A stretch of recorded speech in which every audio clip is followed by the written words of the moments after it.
Hello hello तो इसको थोड़ा थोड़ा और एक एक हेलो ऊपर पर शिफ्ट कीजिए।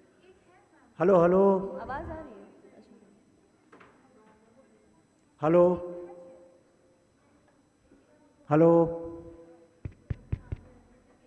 हेलो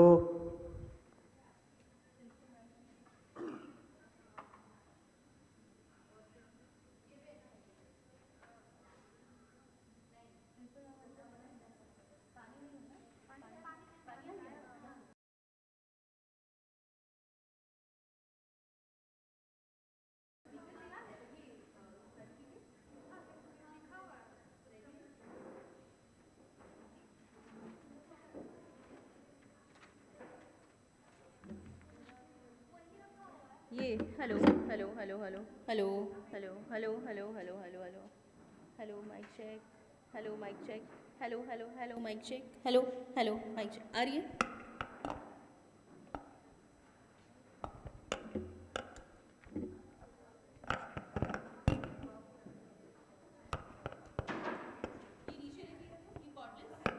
रखिएगा, तो ये कॉर्डलेस नीचे साइड में रखिए, वो वाला उतार।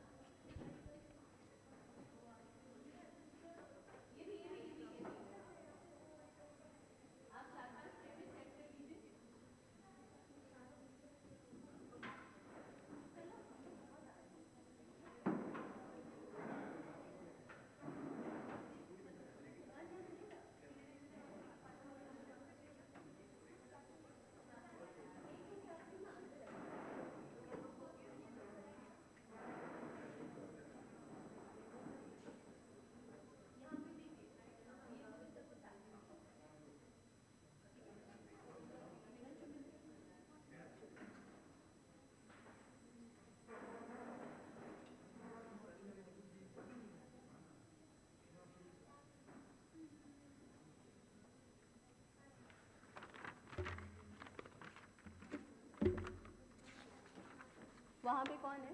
अमनदीप इधर आइए।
Good morning, everyone.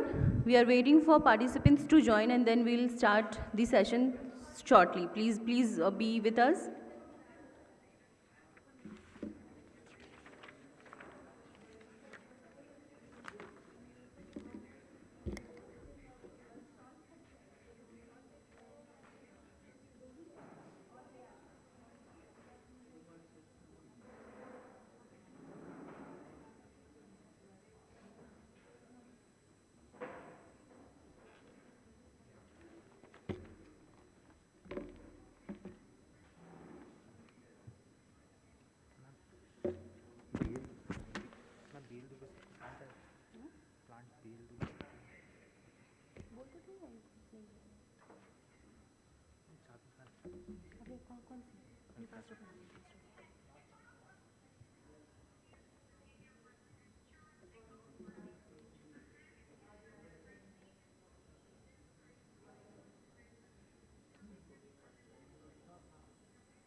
आप पिक करना है ना।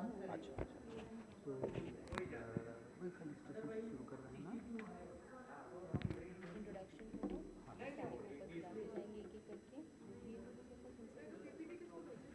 मैम पीपीटी और मैंने किसी को पेन ड्राइव भिजवाया था ना।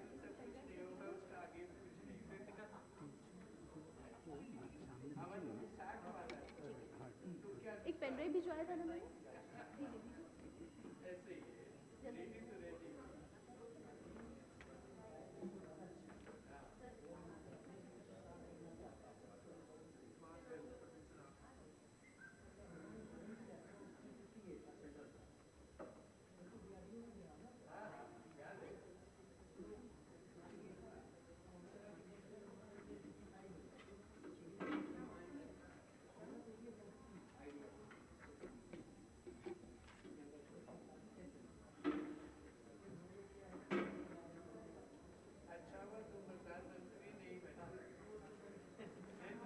एक ग्रुप में डालिए ना कि all participants of this company come auditorium कि हम लोग का सेशन स्टार्ट हो रहा है। अभी नहीं, अब 7:15 हम सबको डालते ही जा रहे हैं। हम ऑडिटोरियम अभी जस्ट डाले हैं। डालिए प्लीज ज्वाइन। 47 फिर मैंने कहा कि please join in the college. बार बार तो कर रहे हैं।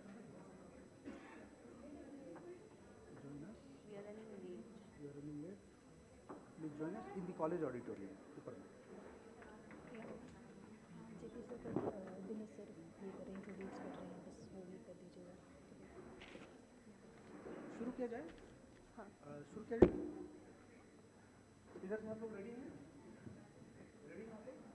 नहीं सर, धीरे धीरे। हाँ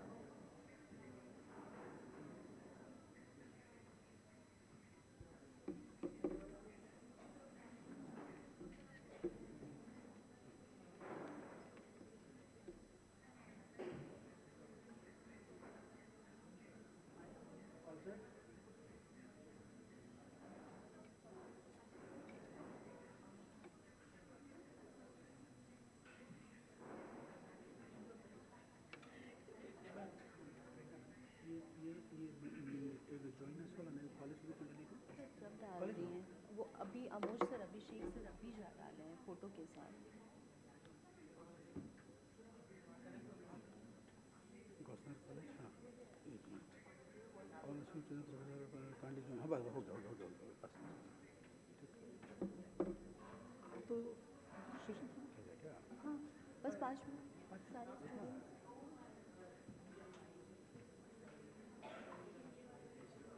बस 5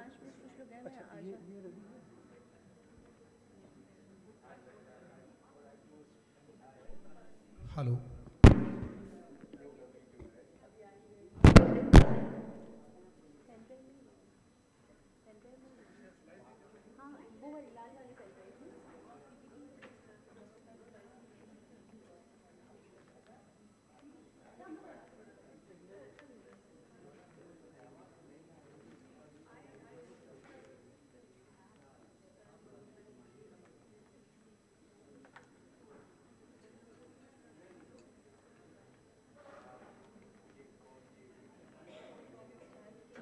एकदम एकदम स्टार्ट कीजिए और देखिए ना अनिता मैम से करवाइए। सचिन मैम है, मनीषा मैम है। आईटीसी कोऑर्डिनेटर से करवाइए। अनिता अनिता मैम से करवाइए। आपका जैसे कंसल्ट कर स्टार्ट स्टार्ट आराधन भैया से करवा लीजिए। Start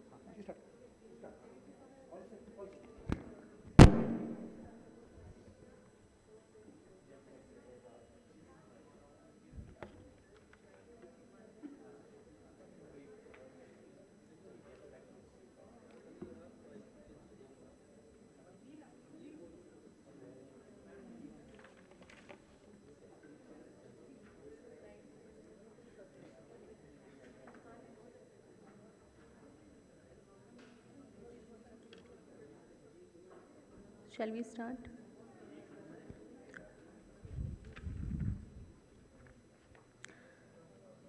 A very warm good morning to everyone.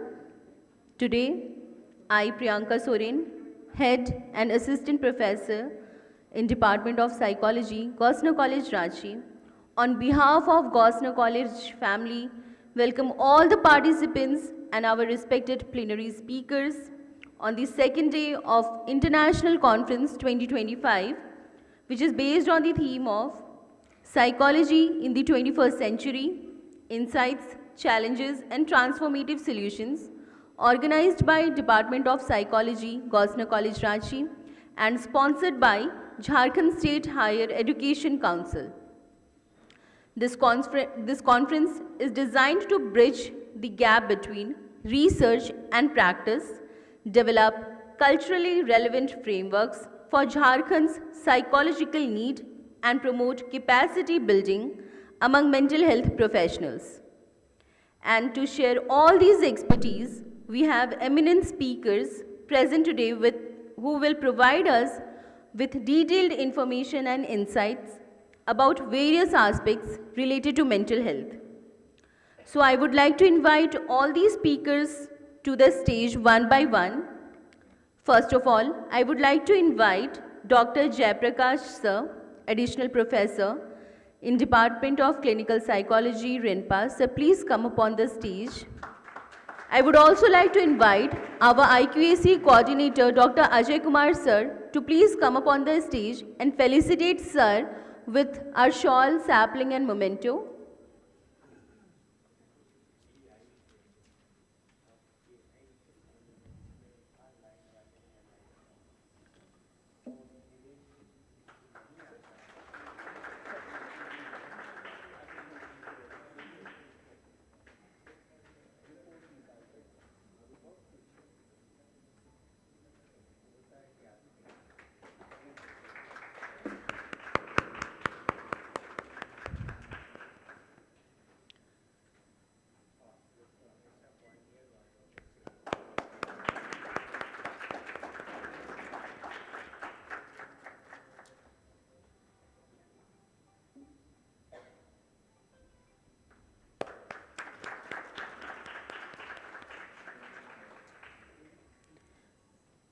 Now, I would also like to invite Dr. B.L. Dubey Sir, Director, SIS Center, Medina, USA, to Sir, please come up on the stage and join Sir.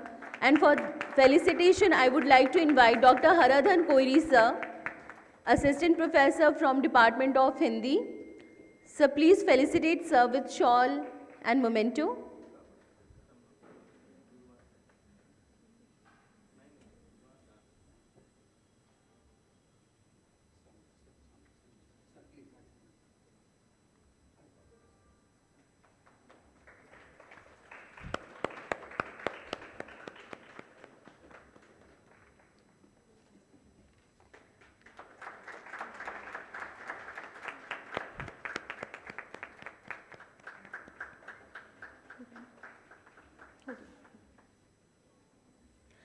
Now, I would invite Dr. Shruti Narayan ma'am, Assistant Professor, University Department of Psychology, Patna University, to ma'am please come up on the stage. And for felicitation, I would like to request Dr. Manisha Tete ma'am to please felicitate ma'am with shawl, sapling and memento.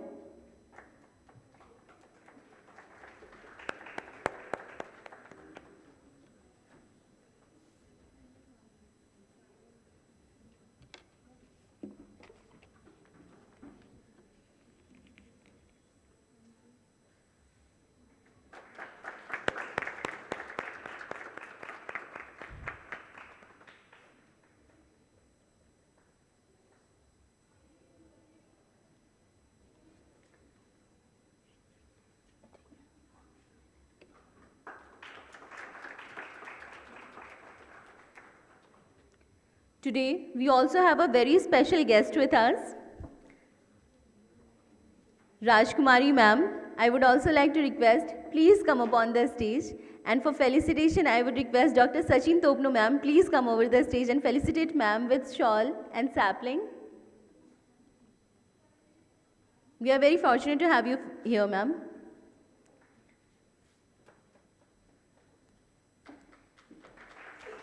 Ma'am, please.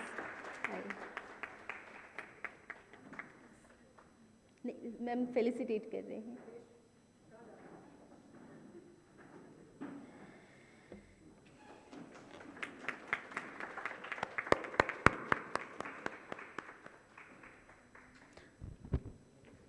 I would request our students to come in the front, fill in the chairs, please.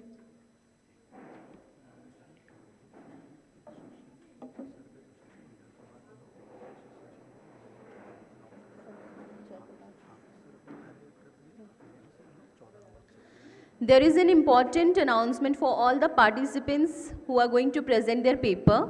अभी इस session में doctor Jayaprakash sir के presentation के बाद हम सब room number 14 में head out करेंगे for paper presentation. So please be ready everyone.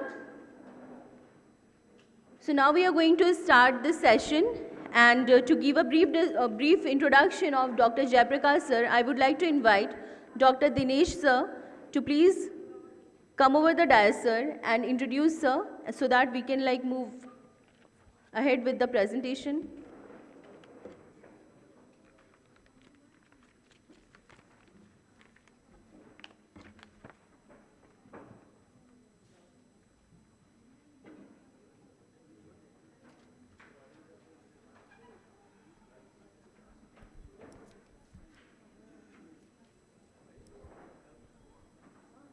Good morning, everybody. Respected guests, colleagues, and dignitaries, it is both an honor and privilege to stand before you today to introduce a distinguished individual whose remarkable contribution to the field of psychiatry and mental health have not only saved the lives of countless individuals but have also significantly advanced our understanding of neuropsychiatric care. It is my pleasure to introduce Dr. Jayaprakash, an accomplished academic, clinician, and a researcher who currently serves as the additional professor at RINPAS, Ranchi. Dr. Jayaprakash has done MPhil and a PhD from Central Institute of Psychiatry, CIP Ranchi. He began his professional journey as a research officer in CIP in 1991. In 1992, he joined DRDO, Ministry of Defense, Government of India as Scientist B, Class 1 Gazetted Officer. Then he was promoted to Scientist C and Scientist D. Initially, he was posted as a Defense Laboratory, Jodhpur, a well-known laboratory for generation of camouflage patterns for Indian Army, Indian Air Force and Navy. Then he was engaged in defense R&D in visual camouflage. He contributed significantly for the purpose of generation of camouflage patterns. Then after he was transferred to the Army Selection Board SSB at Allahabad. At SSB Allahabad, he was designated as senior psychologist come member of the board. And for assessment and selection of the commissioned officers for Indian Army.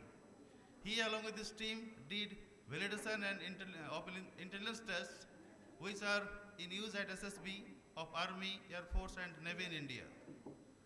Thereafter he shifted to Rinpas Ranchi, Minister of Health, Medical Education and Research, Government of Jharkhand in 2005.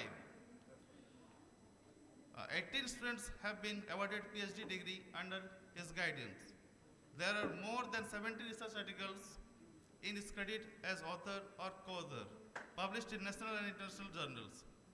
He has been resource person and chaired several scientific sessions in different national and international conferences and seminars. In every facet of his career, be it in research, education or clinical practice, Dr. Prakash has exemplified the highest standards of professionalism, compassion and commitment, and will undoubtedly continue to inspire future generation of medical professionals and mental health advocates. Please join me welcoming Dr. Prakash.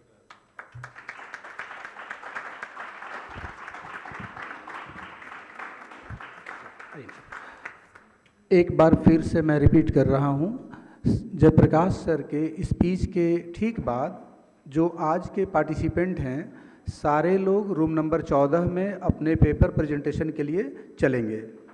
Room number 14 sir के speech के ठीक बाद। Sir please.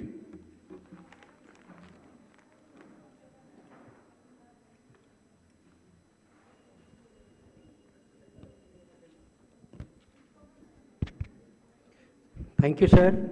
Thank you very much. Respected stalwarts, Professor Dr. B.L. Dubey, ma'am from Patna University, audience, ladies and gentlemen, very good morning to you all. It's my great honor to be here with you. I would like to extend my sincere thanks to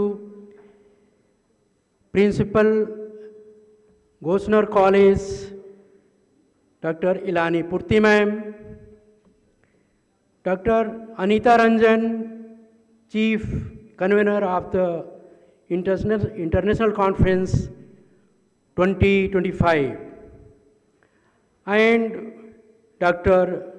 Neelam Turi, and at last but not the least, Dr. Priyanka Soren, Madam, who is HOD Department of Psychology of this esteemed college. Ladies and gentlemen, it's my pleasure to deliver my talk in front of Professor Dr. B.L. Dubey, who has been like my teacher, and at this age also he is very young and smart like me.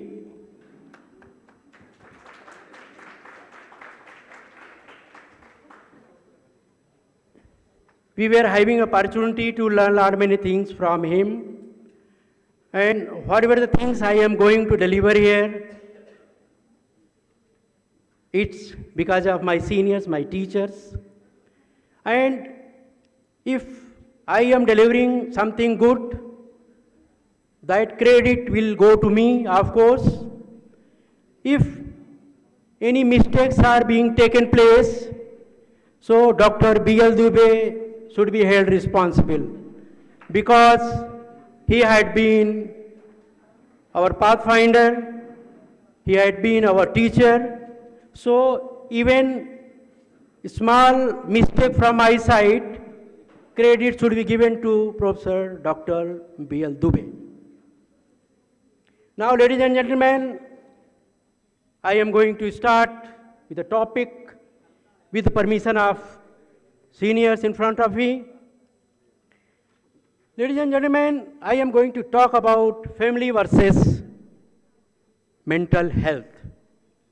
Topic seems to be very, very simple. But the process of family, interaction with the family members to each other, it's very, very complex. Lot many times we are aware about the interaction and our dealing with the spouse, with the children or other persons in the family, but lot many times we are not aware. Even being psychologists, even being mental health professionals, you will find some of the things are being dealt where we are not that much careful. So these things, if everything is moving in positive direction, you will find everything will be okay. But sometimes even small mistake and some drawbacks in our dealing that might be paving the stone for mental health issues in children or spouse.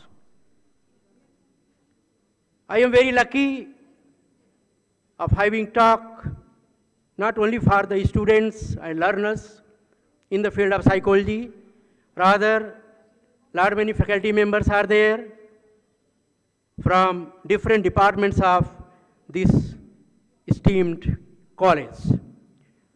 Now, ladies and gentlemen, we will be moving forward. Next slide, please.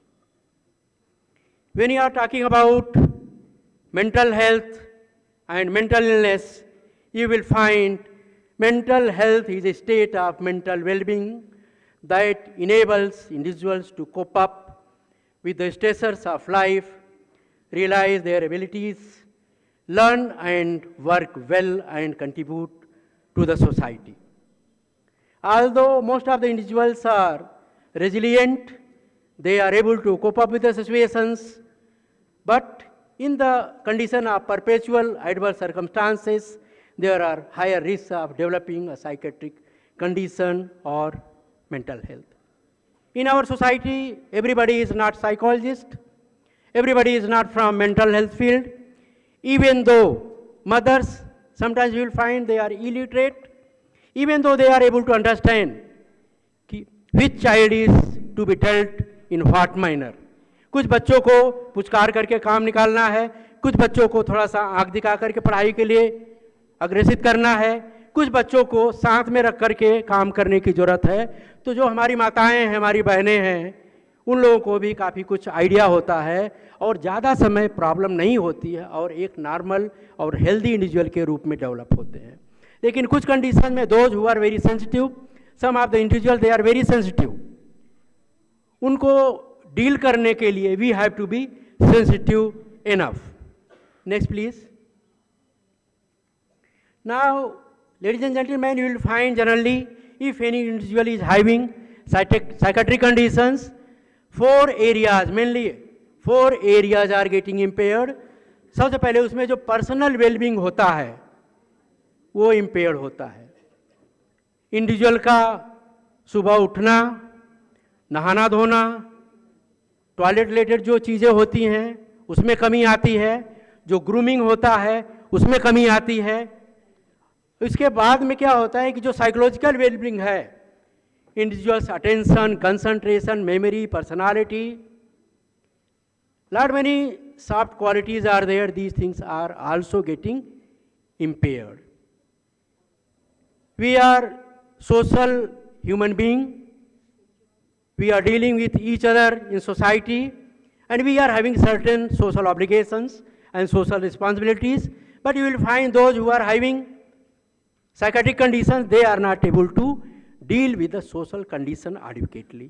कभी हमको बड़े लोगों के साथ बात करना होता है, कभी छोटे लोगों के साथ बात करना होता है, छोटे बच्चों के साथ में बात करना होता है, कभी जान पहचान वालों के साथ में हमको डील करना पड़ता है, और कभी हम बिल्कुल ही अनजान होते हैं, उनसे भी हमको डील करना पड़ता है। तो जिनमें साइकेट्रिक कंडीशंस होती हैं, साइकोलॉजिकल प्रॉब्लम्स होती हैं, वो डील नहीं कर पाते। साथ ही आप देखेंगे जो उनका ऑक्यूपेशनल इन्वायरमेंट है वो भी डिस्टर्ब हो जाता है। सुबह देर में उठ पाएंगे, नहाना धोना देर में हो पाएगा, ब्रेकफास्ट देर में हो पाएगा, तो they will not be able to venture out for going their offices. कोई इंडिविजुअल पढ़ाई कर रहा है तो वो पढ़ाई नहीं कर पाएगा सही ढंग से। अगर कोई इंडिविजुअल खेत में काम कर रहा है, उसके लिए भी साउंड मेंटल हेल्थ की ज़रूरत होती है, वो चीज़ें नहीं हो पाती हैं अगर किसी इंडिविजुअल में साइकेट्रिक कंडीशन है तो। Next please. And these are the condition, psychiatric conditions are arising because of there are alteration in emotions and thinking of the individuals. If there is irregularity in emotion, individual is not able to regulate the emotion, there will be problem in thought pattern. If thought is altered, automatically individual perception also will be affected and individual will be leading towards psychiatric conditions. So for healthy individual, for to be healthy individual, our thought pattern and our perception to be very, very good. If any sort of thought disturbances are there, any individual who is thinking that he is less, having less capacity, what exactly he or she is having, so definitely you will find individual performance will not be the adequate. So, individual who is living in society, working properly, interacting with each other adequately, we can consider that individual is having healthy psychiatric condition, मानसिक स्वास्थ्य उसका अच्छा है. Next please. Now coming to the family. Since we are living in society and very basic unit of society is the family, and you will find every family is having its own norms. We are having social norms as well as we are having our family norms also. Family में क्या चीज़ अच्छा है, क्या चीज़ खराब है, किस तरह से खाना है, किस तरह से पहनना है, किस तरह से उठना है, किस तरह से बैठना है, बड़ों के साथ में किस तरह से हमको बिहेव करना है, छोटे बच्चों के साथ में किस तरह से हमको रहना है, ये कहाँ से आता है हमारे अंदर? फैमिली से.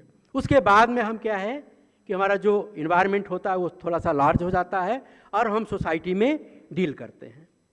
तो फैमिली क्या होती है? Family refers to a group of persons united by ties of marriage, blood or adoption, constituting a single household and interacting with each other in their respective social positions, usually those of spouses, parents, children and siblings.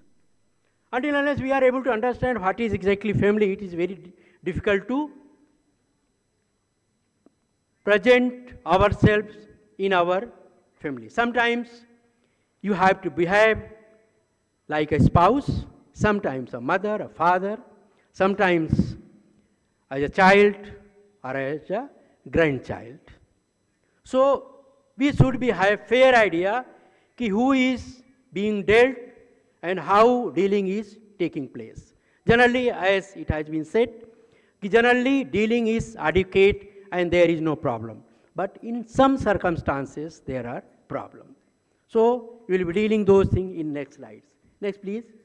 So you will find lot many family types are there. So everybody is aware, those who are dealing sociology, social work and psychology, different kinds of classifications are there. Next please. Next. Next. Next. Now coming to the early deprivation and trauma. Sometimes you will find deprivation is taking place in the family because of our behavioral problems.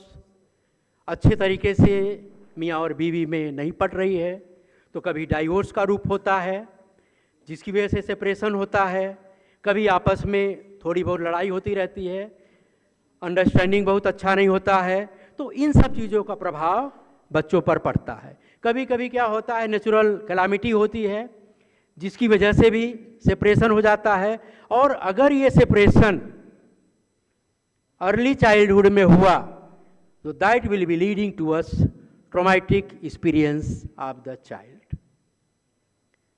कभी जाने में होता है ये सब चीज़ें, कभी अनजाने में होता है, क्योंकि फैमिली एक ऐसा स्ट्रक्चर होता है जहां हर एक इंडिविजुअल का रोल होता है, बच्चे को रेयर करने में और केयर करने में। एक माँ होती है, जब बच्चा रो रहा होता है तो माँ बच्चे को कैसे चुप कराती है, अगर आप लोगों ने गौर किया होगा तो माँ हमेशा बच्चे को अपने सीने से चिपकाए रहती है और उसको थोड़ा सा जोल्ट करती है। माँ जो होती है वो बच्चे को सीने से अलग नहीं करेगी। इससे बच्चे में क्या डेवलप होता है, वार्मथ डेवलप होता है, अपने लिए कॉन्फिडेंस डेवलप होता है, दूसरों के लिए ट्रस्ट डेवलप होता है। बिकॉज बच्चे के मन में, वो छोटा सा बच्चा है तभी भी उसके मन में ये होता है कि कैसी भी परिस्थिति हो, हम भूखे हैं तभी भी, हमको ठंडक लग रही है तभी भी हमारा केयर करने वाला कोई है, और शुरू में वो केयर करने वाला कौन है, मेरी माँ है। तो मदर जो होती है वो बच्चे को इस तरह से चुप कराती है, सीने से लगा करके उसको थोड़ा सा जोल्ट देती है। लेकिन अगर वही आप फादर के रूप में देखिए तो ये जरूरी नहीं कि सारे के सारे फादर जो है वो बिहेवियरल स्पेशलिस्ट हों, लेकिन तभी भी उनकी डीलिंग क्या होती है, पर्पस क्या होता है, बच्चे को चुप कराना। तो आप देखे होंगे अपने day to day practical life में, फादर जो होता है बच्चे को एक दो बार हल्के से हवा में उछालेगा। जब हवा में उछालेगा तो बच्चे में थोड़ी सी प्रॉब्लम सी महसूस होगी, लेकिन एक दो उछाल के बाद में उसको मजा आने लगेगा, और फिर फादर क्या है कि और थोड़ा ज़्यादा ऊंचाई में उसको उछालता है।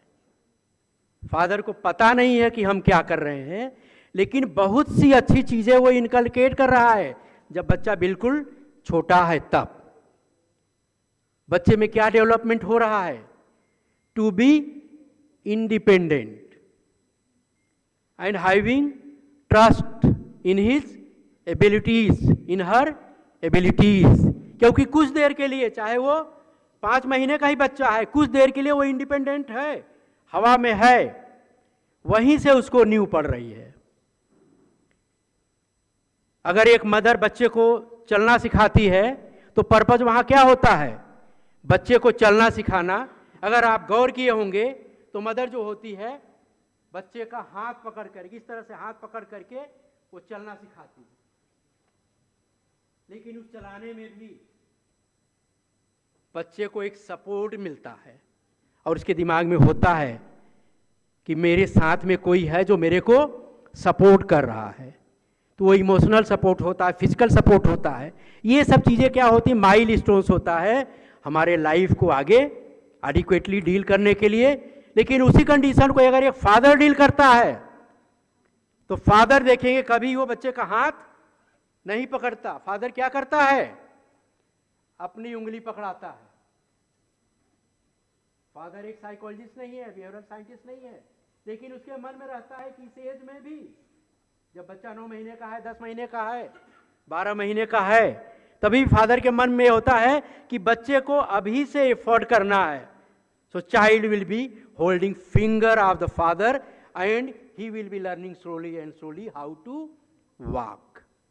So ladies and gentlemen, now you can very well understand कि ये जो छोटी छोटी चीज़ें हैं ये किस तरह से फ्यूचर में पर्सनालिटी डेवलपमेंट में, इमोशनल रेगुलेशन में कितना हेल्पफुल होता है। अगर किसी वजह से सेपरेशन की कंडीशन हुई, कभी भीड़ भाड़ वाले जगह में हुए गए और वहाँ मदर और फादर अकेले हो गए, बेटा या बेटी जो है या तो ये मदर के साथ पहुंच गई या तो फादर के साथ में पहुंच गई, आप समझ सकते हैं कि कितनी ट्रॉमेटिक स्थिति होती होगी उस बच्चे की, कितना वो मिस करेगा। फादर हो कितना भी वो मदर की तरह पाले, लेकिन वो मदर नहीं हो सकता। मदर का जो वार्मथ है वो उस तरीके से नहीं दे पाएगा जो एक मदर दे सकती है। अगर फादर का साथ छूट गया किसी भी वजह से, फादर की डेथ हो गई, सेपरेशन हो गया, डाइवोर्स हो गया, किसी भी वजह से, या इलनेस की वजह से डेथ हो गई, तो मदर कितना भी वोलेटाइल हो, वो मदर का रोल बहुत अच्छे ढंग से प्ले कर पाएगी, फादर का भी रोल जो गैप है फुलफिल करने की कोशिश करेगी, लेकिन वो उतने तरीके से नहीं हो पाएगा। तो हम लोगों को जानने की जरूरत है, ये जो छोटी छोटी चीजें हैं जो अपने बस में है, अपने हाथ में है, कि हम अपने बिहेवियर को कहाँ कंट्रोल करें। बहुत सारा टाइम ऐसे होता है कि हम सर्विस कर रहे होते हैं और वाइफ जो होती है हाउस मेकर होती हैं, तो उनको जनरली सोसाइटी में कम तवज्जो दिया जाता है, छोटी सी बात में बच्चों के सामने भी डांट दिया जाता है। लेडीज एंड जेंटलमैन, हम लोग को जानने की जरूरत है, बच्चा जन्म से ही मदर से ज़्यादा एसोसिएटेड होता है। बड़ा हो जाने पर भी वो 20 साल 22 साल का हो जाएगा, तभी भी वो मदर से ज़्यादा एसोसिएटेड होगा। अगर मदर को किसी तरह से कष्ट पहुंचा, चाहे फादर से, चाहे घर के और लोगों से, या सोसाइटी के दूसरे मेंबर से, तो डायरेक्टली और indirectly that will be severely hurting to the child. और वहीं से क्या होता है कि फादर के लिए या दूसरों के लिए एक ट्रॉमेटिक एक्सपीरियंस के रूप में वो परसीव करेगा, और आगे चल करके हो सकता है, इट्स नॉट नेसेसरी, लेकिन हो सकता है कि उसकी डीलिंग निगेटिव हो। तो यहाँ हम क्या है, बहुत सिंपल तरीके से डील कर रहे हैं। और जो होम मेकर्स होती हैं, अगर कभी आप मिसेस को 10 दिन के लिए दूर छोड़ दीजिए, कहने के लिए जोक्स बहुत होते हैं कि बिल्कुल आज़ाद जिंदगी है, आज़ाद पंछी हैं, लेकिन मन में चुटकुला अलग चीज़ होती है, जोक अलग चीज़ होती है, कविता अलग चीज़ होती है, हास्य और व्यंग अलग चीज़ होता है। लेकिन रियलिटी में आप देखेंगे एक दिन के अंदर ही आपको इम्प्टीनेस महसूस होने लगेगा। इसलिए जो उनका कंट्रीब्यूशन है घर को चलाने के लिए, फैमिली को चलाने के लिए, बच्चे के रेयरिंग और केयरिंग के लिए, is definitely much more in comparison to father या मेल काउंटर पार्ट। सो हम एक बार आप लोगों से निवेदन करेंगे कि सभी माताओं के लिए एक बार ताली।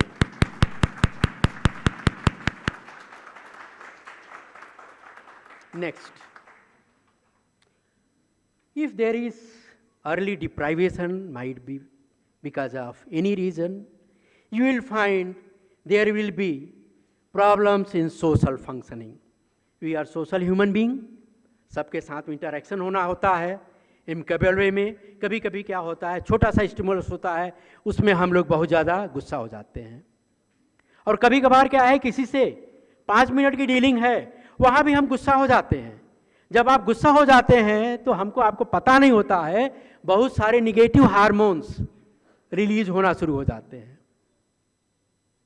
कभी कभी हम ठेले पर 1 किलो सेब खरीदने के लिए गए हुए हैं, 20 रुपए का 1 किलो आलू खरीदने के लिए गए हुए हैं, वहां भी हम दुकान वाले से लड़ाई कर लेते हैं। हमारा आपका डीलिंग कितने मिनट का है उसके साथ में? आपकी बात से उसको क्या फर्क पड़ता है?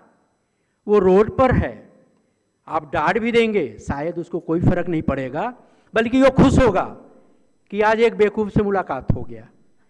लेकिन जब आप किसी को डांट करके आते हैं, चूंकि आपके सामने कुछ नहीं बोलता, वो आपसे पैसे कमाना है, उसको कुछ नहीं बोलता, लेकिन कुछ निगेटिव ओपिनियन तो रखता है। लेकिन हम लोग क्या करते हैं, अपने लिए निगेटिव हार्मोन्स जनरेट कर लेते हैं, जिसके लिए हम लोगों को जानकारी होनी चाहिए। तुम्हारा जो सोशल फंक्शनिंग है, अगर अर्ली डिप्राइवेशन है तो सोशल फंक्शनिंग इंपेयर्ड हो जाता है। क्योंकि जो चीज़ हमको सीखना चाहिए मदर से, जो वार्मथ, दूसरे की डीलिंग, जो एक ट्रस्ट अपने पर, दूसरे पर विश्वास करना है, वो हम नहीं कर पाते because of early deprivation. There is indiscriminative behaviour. Society में बहुत सारा बिहेवियर ऐसा होता है जिसको डिस्क्रिमिनेट करने की जरूरत होती है, what is right, what is wrong. और जनरली क्या होता है, 8-9 साल के उम्र से बच्चों में वो सब चीज़ें आना शुरू हो जाता है। अगर अर्ली डिप्राइवेशन है तो बच्चा ये नहीं समझ पाएगा क्या सही है क्या गलत है, किस तरह की चीज़ों में हमको इन्वॉल्व होना चाहिए, किस तरह की चीज़ों में हमको इन्वॉल्व नहीं होना चाहिए, क्योंकि सोसाइटी डिसाइड करती है क्या सही है क्या गलत है। अगर इनडिस्क्रिमिनेटिव बिहेवियर बच्चे में रहा है और वो काफ़ी दिनों तक कंटिन्यू किया तो क्या होगा, वो ऐसे बिहेवियर में इन्वॉल्व होगा, ऐसी चीज़ों में इन्वॉल्व होगा जिसमें इन्वॉल्व नहीं होना चाहिए। तो क्या होगा, सोसाइटी बोलेगी कि भाई कुछ तो गलत है इस बंदे के साथ में। Next one is inattentiveness or overactivity. If there is deprivation, individual not be very much attentive, or sometimes you will find hyperactivity also is there in children. And there might be problem in forming adaptive social relationship with peers and adults. हमको peer group के साथ में dealing करना पड़ता है, adult के साथ में डीलिंग करना पड़ता है, हमसे जो ओल्ड एज के हैं उनके साथ में डीलिंग करना पड़ता है। तो ये सब चीज़ें हम कहाँ से सीखते हैं, फैमिली से, मदर से, फादर से, दादा से, दादी से, नाना से, नानी से। और वही चीज़ें हम प्रैक्टिस करते हैं कहाँ, outside the family. Generally we find जो फैमिली स्ट्रक्चर होता है वही स्ट्रक्चर सब जगह होता है। आप ऑफिस में होते हैं तो अथॉरिटी के रूप में घर में मदर फादर हैं, ऑफिस में सीनियर्स हैं, पैरेलल लेवल में घर में भाई और बहन होते हैं, चचेरे भाई चचेरी बहन होते हैं, और ऑफिस में पैरेलल लेवल के लोग होते हैं। घर में बच्चे होते हैं और ऑफिस में जूनियर्स होते हैं। चाहे आप गवर्नमेंट सेक्टर में हो, चाहे प्राइवेट में हो, चाहे कहीं भी हो। आप 1 किलो अमरूद खरीद रहे हैं, अमरूद का सीजन है, अमरूद खाइए, एंजॉय करिए, लेकिन अमरूद खरीदते समय हमारी डीलिंग क्या होनी चाहिए, एप्रोप्रिएट होनी चाहिए। जो हम कहाँ से सीखते हैं, अपने घर से सीखते हैं। अगर डिप्राइवेशन है तो निश्चित रूप से प्रॉब्लम होगा, because these things are the opinion and outcome of the researchers narrated afore. Next please. And early deprivation may also lead to impaired self-concept, self-image, self-esteem, impaired self-reliance, impaired self-confidence, and lack of warmth. We are here because of these components of self. अगर किसी individual में self concept में कमी है, self image में कमी है, self esteem में कमी है, इंडिविजुअल कुछ भी चीज़ डील नहीं कर पाएगा, चाहे उसका प्रोफेशनल वर्कआउट हो, चाहे डीलिंग सोसाइटी में हो, चाहे किसी से भी हो। So generally you will find अगर डिप्राइवेशन है अर्ली स्टेज में because of anything which are not in our under control or which are under our control but we are not minding those things, हम उसके लिए बहुत ज़्यादा aware नहीं है, उसकी वजह से भी डिप्राइवेशन हो सकता है। अगर डिप्राइवेशन है तो these things will be lacking. If individual is having low self esteem, वो दूसरों से बात ही नहीं करेगा, उसको लगेगा कि हमारा जो डिलीवरी है वो अच्छा नहीं होगा, हमारा जो ड्रेसिंग सेंस है वो बहुत अच्छा नहीं है, लोग हमको अप्रूव करेंगे कि नहीं करेंगे, हमको एक्सेप्ट करेंगे कि नहीं करेंगे, अगर सेल्फ रिलेटेड प्रॉब्लम्स हैं तो। Next please. Now coming to the trauma, when deprivation is there you will find deprivation will be leading towards trauma. Trauma is the experience of very stressful, frightening or distressing events that are difficult to cope up with or out of control to the individuals. It could be single incidents or an ongoing event that happens over a long period of time. Chronic childhood trauma has long lasting impact and can indeed be at the center of many psychological, emotional, sensory and neurological problems. If these trauma are there, that will be leading our psychological well-being, social well-being. There will be poor regulation of emotion. Emotions are our happiness, our sadness, enjoying the situation. तो generally क्या करते हैं, अगर छोटा सा event है, आपके friend ने छोटा सा एक चुटकुला सुना दिया, आप कुछ देर के लिए खुश हो गए. उसी फ्रेंड का अगर बर्थडे है, तुम्हारा हैप्पीनेस का स्पान बढ़ गया. उसी फ्रेंड का अगर मैरिज है, तो हैप्पीनेस का स्पान जो है वो बढ़ जाता है. ये क्यों ऐसा हम कर पाते हैं? Because we are healthy normal individual and we are able to regulate our emotions. But those who are having psychiatric conditions और who are deprived, who are having trauma, they are not able to regulate their emotions. कभी कभी छोटी सी चीज होगी तभी भी बहुत ज्यादा गुस्सा हो जाएंगे, और अगर छोटा सा खुश होने का इवेंट है, बहुत ज्यादा खुश हो जाएंगे. जब बहुत ज्यादा खुश हो जाएंगे तो large many times you will find there will be inappropriate laughter that might be taking the shape of psychiatric condition in the form of hypomania and if not treated in long term manic condition. So sensory aspects also are being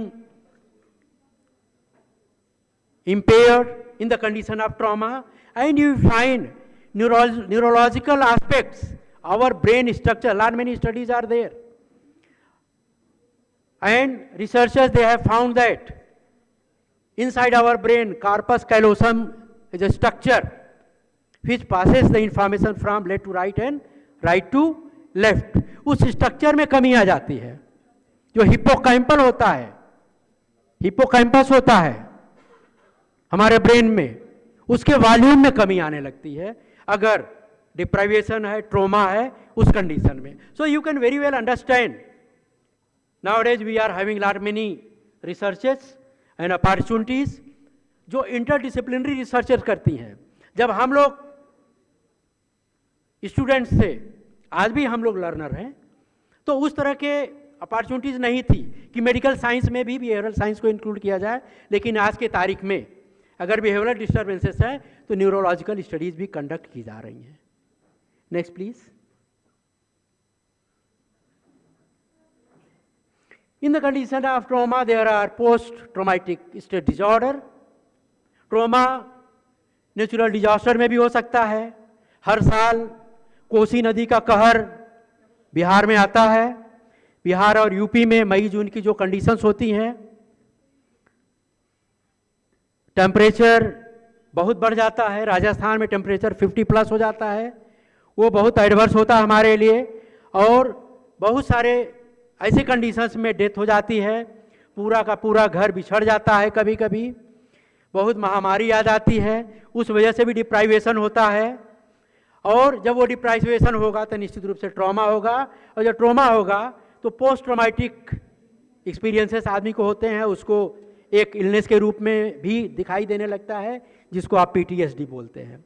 वो traumatic event खत्म हो गया है, situation खत्म हो गई है, तभी भी वो एक्सपीरियंसेस हमारे बने रहते हैं और हमारी प्रैक्टिकल लाइफ को अफेक्ट करते हैं. Anxiety disorder is very common because जो निगेटिव चीज़ें होती है वो हम हमेशा दिमाग में रखते हैं. It is human nature. Positive चीज़ें रहती हैं, नेगेटिव हम भूलना चाहते हैं लेकिन उतना ज़्यादा हम नहीं भूल पाते. लेकिन अगर वो हमारे दिमाग में घर कर गया है, किसी का घर पूरा का पूरा बाढ़ में बह गया है, तो definitely that will be devastating to that person.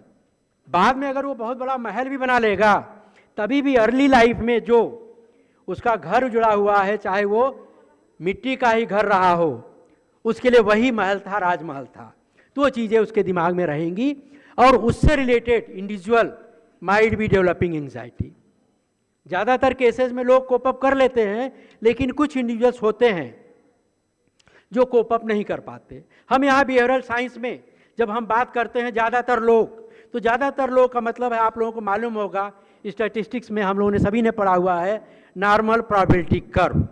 अगर पूरे पॉपुलेशन को उस कर्व पर प्लॉट किया जाए तो +- 1 सिग्मा के बीच में जो पॉपुलेशन आती है उसको हम बोलते हैं. तो जो भी बात हम यहाँ बोल रहे हैं वो +- 1 सिग्मा के बीच में जो पॉपुलेशन है उसके लिए हम बात कर रहे हैं. कुछ पॉपुलेशन ऐसी होती है जो प्लस साइड में होती है, कुछ पॉपुलेशन होती है जो निगेटिव साइड में होती है. If I remember correctly that population is 68.26%.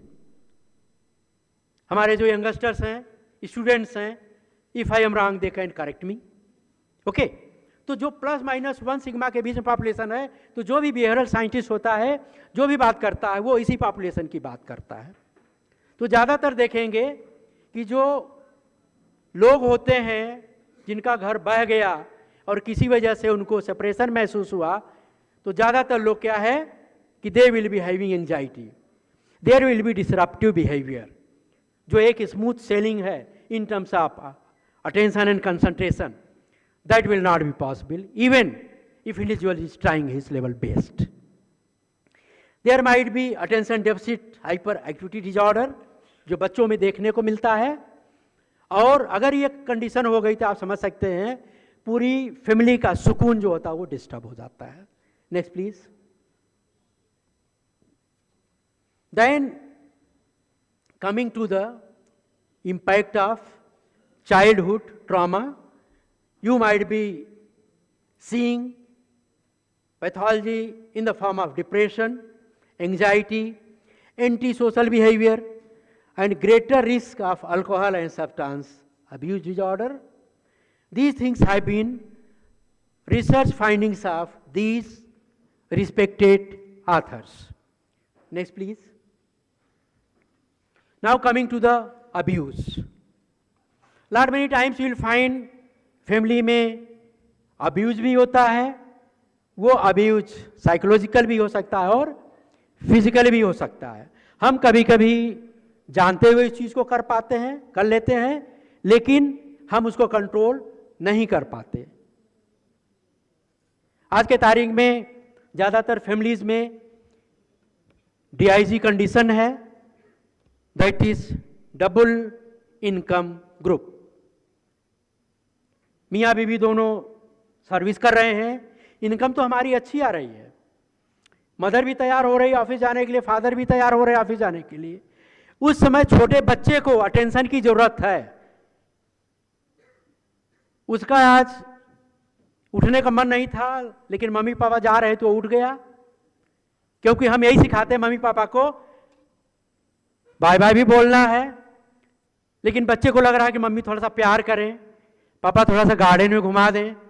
अब मम्मी पापा की अलग कंडीशन है, उनको ऑफिस जाना है समय से. तो हम क्या करते हैं, बच्चे को डांट देते हैं, कभी हम आया के भरोसे छोड़ देते हैं. उस समय बच्चे के मन में बहुत कष्ट होता है. हमारी भी बहुत सारी दुविधाएं होती हैं, हम उस चीज़ को जानते हुए कभी भी कंट्रोल नहीं कर पाते. और हमारा जो वर्क प्रेशर होता है, हमारी जो जिम्मेदारियां होती हैं. आप अच्छे तभी हैं जब आप ऑफिस में, अपने कॉलेज में आप अच्छा आउटपुट दे रहे हैं. तो आउटपुट देने के लिए आपको समय से जाना भी है, अपने स्टूडेंट्स में डिसिप्लिन इनकलकेट करना है. तो we have to inculcate by our means and ways. ये कभी नहीं होगा कि हम 11 बजे आवे और हम स्टूडेंट्स को डांट करके 10 बजे आ जाइए, नॉट पॉसिबल. लेकिन आजकल के student they are very sincere, कि अगर हम टीचर लोग थोड़ा सा देर भी हैं तभी भी स्टूडेंट्स समय से आ जाते हैं. इसमें से कुछ फाकायत भी होते, फाकीबाज भी होते हैं, और वैसा नहीं इसी एज में है, हम लोगों के भी एज में थे, और नहीं हमेशा टाइम तो कभी कभी तो हम लोग किए ही हैं. लेकिन उसके साथ में जो रिस्पॉन्सिबिलिटी है उसको भी ओन किए हैं, आप लोग भी ओन करते हैं.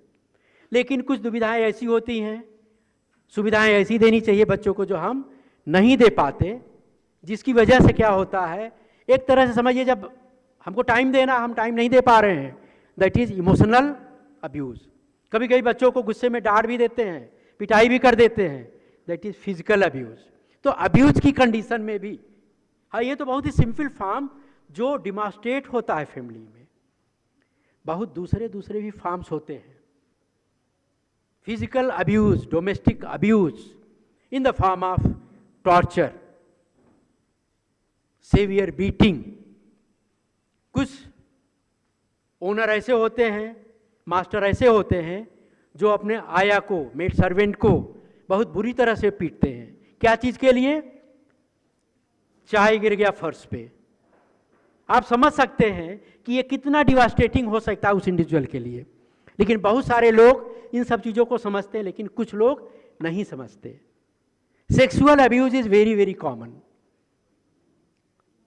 बहुत सारे मुहिम चलता है बताने के लिए यंगस्टर्स को, बच्चों को, बेटा को, बेटी को, गुड टच क्या होता है, बैड टच क्या होता है। बहुत सारा टाइम क्या है, सेक्सुअल अब्यूज होता है, मिस हैंडलिंग होती है, बच्चों को पता ही नहीं चलता कि हमारे साथ क्या हो रहा है। और बहुत सारा टाइम उन लोगों को डराया जाता है, धमकाया जाता है, स्पेशली जो पूरा का पूरा नौकर के भरोसे होते हैं कि तुम्हारे मम्मी को मार डालेंगे। उनको पता होता है कि ये बच्चा किसको ज़्यादा प्यार करता है, तुम्हारे मम्मी को मार डालेंगे अगर तुमने बताया तो, पापा को मार डालेंगे, तुमको मार डालेंगे। आप समझ सकते हैं उस छोटे से बच्चे की क्या मानसिक स्थिति होती होगी अगर उस तरह से उसको टॉर्चर मिल रहा है, तो सेक्सुअल अब्यूज हो रहा है तो। और ये जो अब्यूज हैं, these are negative milestones in order to developing our temperament, our habits and our personality overall, our thought process, our behavior. Next please.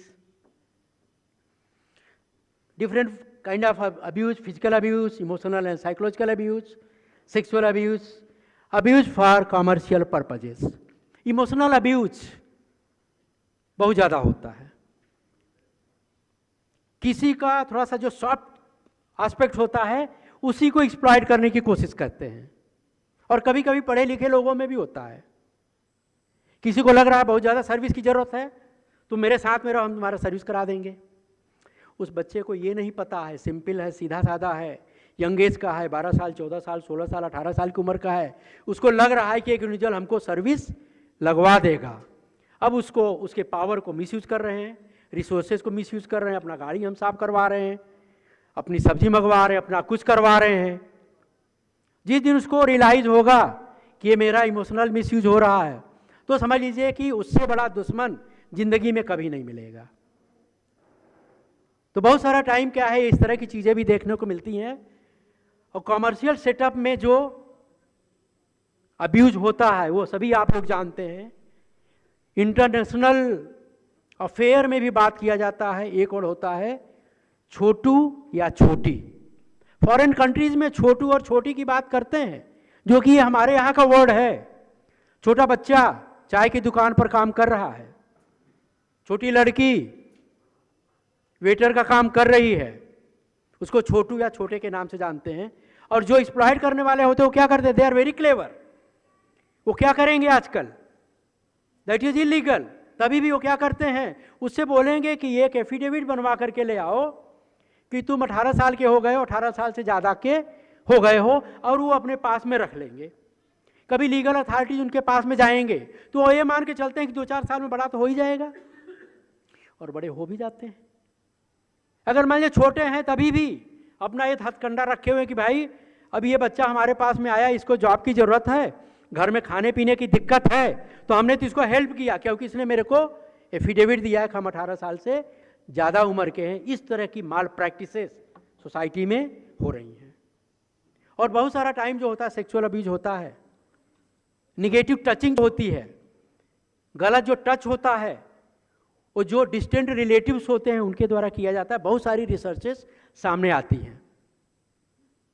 तो जब हम टाइम नहीं दे पा रहे हैं बच्चों के लिए, तो ये सब चीज़ें, उसके खाने पीने के लिए हम टाइम नहीं दे पा रहे हैं, उसके साथ खेलने का टाइम नहीं दे पा रहे हैं, तो ये जो छोटी छोटी चीज़ें हैं जो इसके इमोशंस को प्रभावित करेंगी, उसके थॉट प्रोसेस को प्रभावित करेंगी, उसके कैरेक्टर्स को प्रभावित करेंगी, पर्सनालिटी डेवलपमेंट में निगेटिव या पॉजिटिव रूप में सहायक होंगी, उसके बारे में तो हम कहाँ बात कर पाएंगे। एक तो हमारे पास जानकारी नहीं है, अगर थोड़ी बहुत जानकारी है हमारे पास समय नहीं है, तो हम लोगों को भी have to very very cautious. See these things देखने में बहुत सिंपल लगता है, जैसे मैंने बिगनिंग में बताया, family and mental health seem to be very very simple.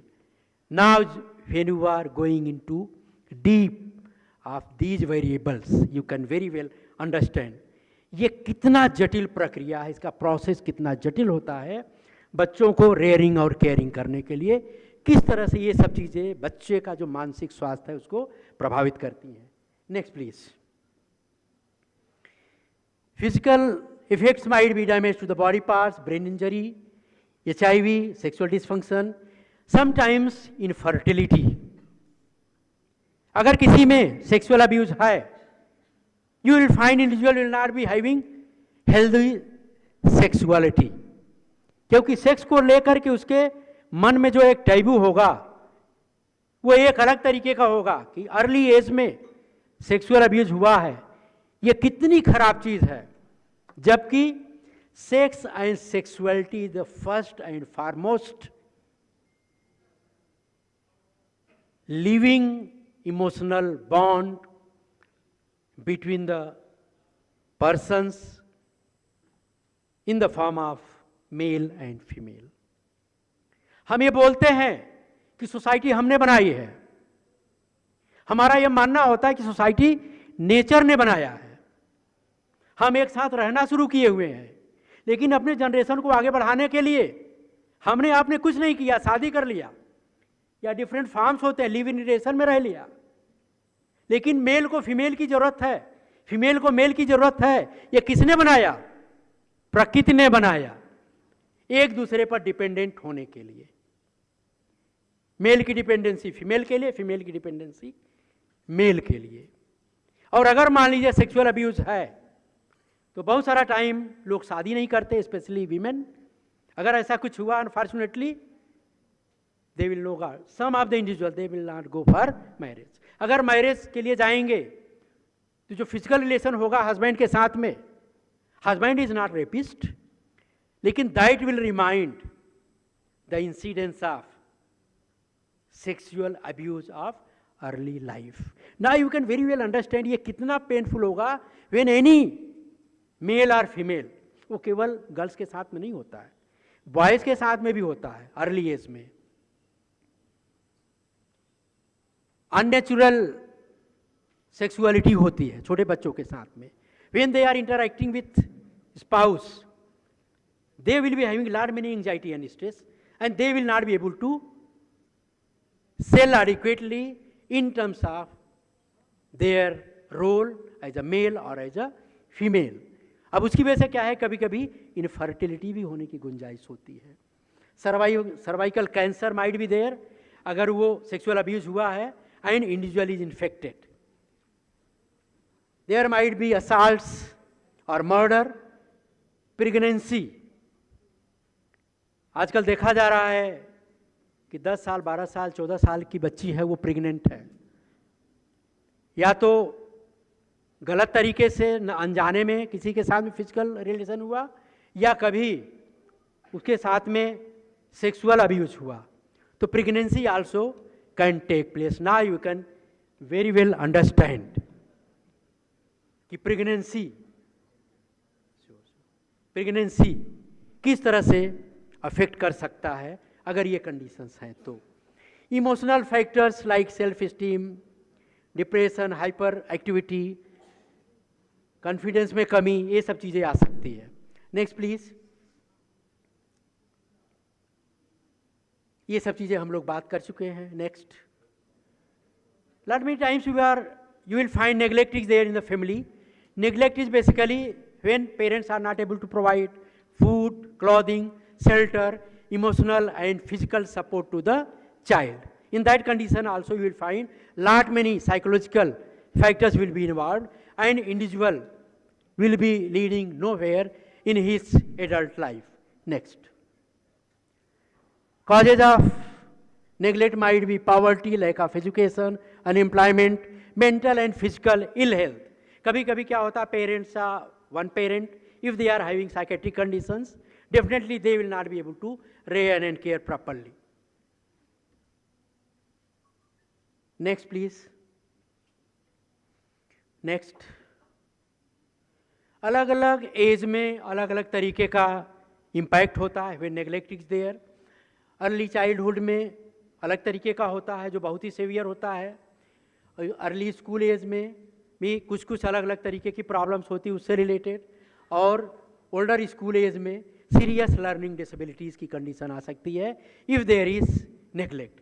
क्योंकि अगर प्रॉपर फूड, शेल्टर, क्लोथिंग नहीं दिया गया तो उसका जो ब्रेन का डेवलपमेंट है, फिजिकल डेवलपमेंट है, इमोशनल डेवलपमेंट है, वो सही ढंग से नहीं होगा। Next please. Empirical studies are there, आगे बढ़िए।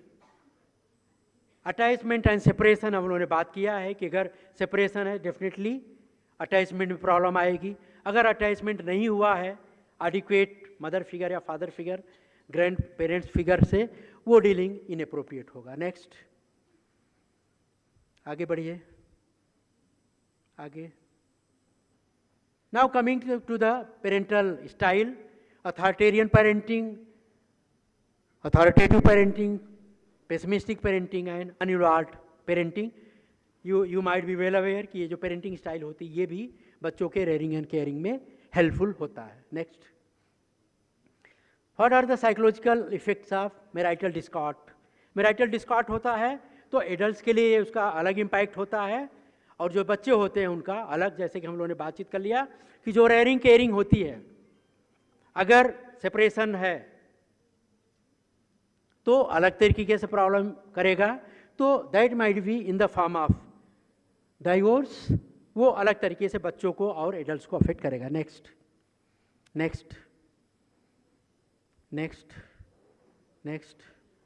Now coming to the communication style. Ladies and gentleman, हम इसके लिए क्षमा चाहेंगे, थोड़ा सा हम टाइम लेंगे, क्योंकि कम्युनिकेशन जो होता है बहुत ही एक कॉम्प्लिकेटेड फिनोमेना है जिसके लिए हमारे बारे में जानकारी होनी चाहिए। हम बच्चों के साथ में कम्युनिकेट करते हैं और उसी तरह से बच्चा कम्युनिकेट करता है अपने पीयर ग्रुप से, एजमेट से, प्लेमेट से, अपने टीचर से, बाहर के लोगों से। तो हम लोग का जो स्टाइल होता है communication style, lot many times will find that is faulty communication style. Number one is clear and direct.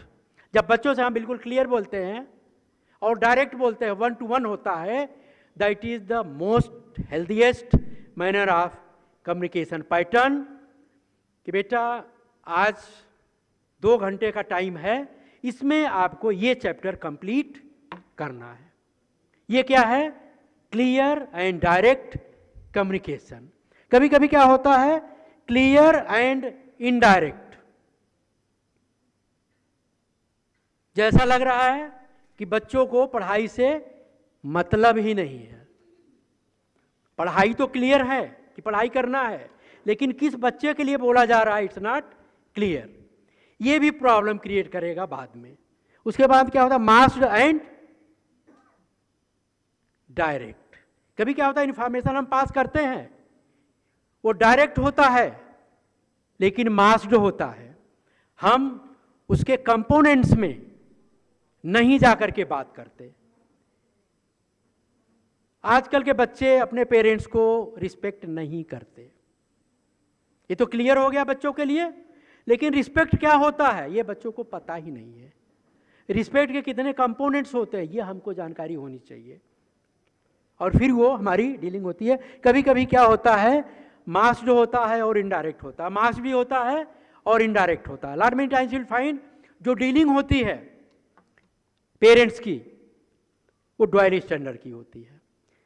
हम एक 8 साल के बच्चे से उम्मीद तो करते हैं कि वो जाकर के अपने लिए पेंसिल, अपने लिए पेन खरीद ले। वहाँ क्या कर रहे हैं हम लोग, फ्रीडम दे रहे हैं बच्चों को। He should be able to, she should be able to take decision. At the same time हम ड्रेस परचेज करने के लिए जाते हैं, कॉपी परचेज करने के लिए जाते हैं, तो कॉपी का कवर कितना अच्छा है, कितना प्लेन है, कितना सिंपल है, उस पर हम ज़्यादा फोकस करते हैं और बच्चे को बोलते हैं नहीं यही लेना है। जबकि बच्चे को उससे क्या लेना देना है भाई। बच्चे को बर्थडे पार्टी में जाना है, वो जिद कर रहा है हमको यही ड्रेस लेना है, वही ड्रेस लीजिए, उसको एंजॉय करना है बच्चे को। हम अपने तरीके से सोचते हैं कि एक प्रोफेसर का बेटा बर्थडे में जाएगा तो उसका ड्रेस कैसा लगेगा, उस चीज़ को नहीं देखना है भाई। बच्चे को एंजॉय करना है। अगर हम लिबर्टी दे रहे हैं डिसीजन लेने के लिए, तो हो सकता है अभी छोटा है, डिसीजन कुछ आगे पीछे हो सकता है, गलत हो सकता है, लेकिन लेटर लाइफ में चीज़ें ठीक होंगी। Lot many times you will find switchboard communication, और ये साइकेट्रिक कंडीशन में बहुत देखा जाता है।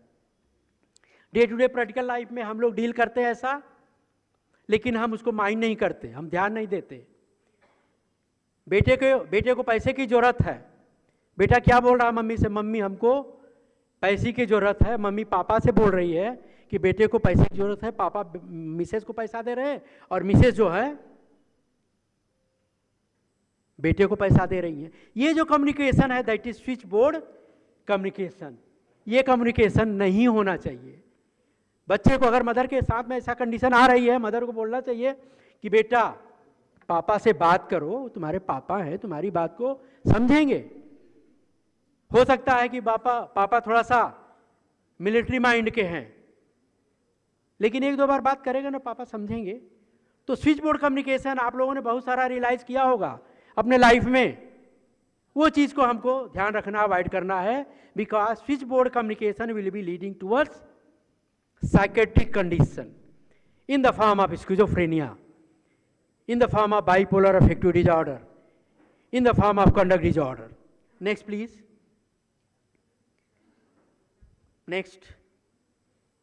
Next family burden. बहुत सारा टाइम क्या होता है, फैमिली बर्डन होता है, स्पेशली उस कंडीशन में अगर घर में साइकेट्रिक कंडीशन हो गई है तो, क्योंकि साइकेट्रिक कंडीशन क्रॉनिक होती है, कौन केयर करेगा, किसी के पास में टाइम नहीं है, केयर बर्डन होता है, फाइनेंशियल बर्डन होता है, कैसे लेकर के जाएं, अकेले हॉस्पिटल लेकर के नहीं जा पाएंगे पेशेंट को, 4 लोग पकड़ करके ले जाएंगे, फाइनेंस की ज़रूरत है, अगर पॉवर्टी है तो वो बहुत ज़्यादा होती है। हम लोग साइकेट्रिक सेटअप में देखते हैं कि पेशेंट को दिखाने के लिए, दोबारा दवा लेने के लिए टाइम नहीं होता है, पैसा नहीं होता है, उस तरह से बहुत सारे बर्डन्स होते हैं, वो भी हमारे मेंटल हेल्थ को अफेक्ट करते हैं। नेक्स्ट प्लीज़, आगे चलिए।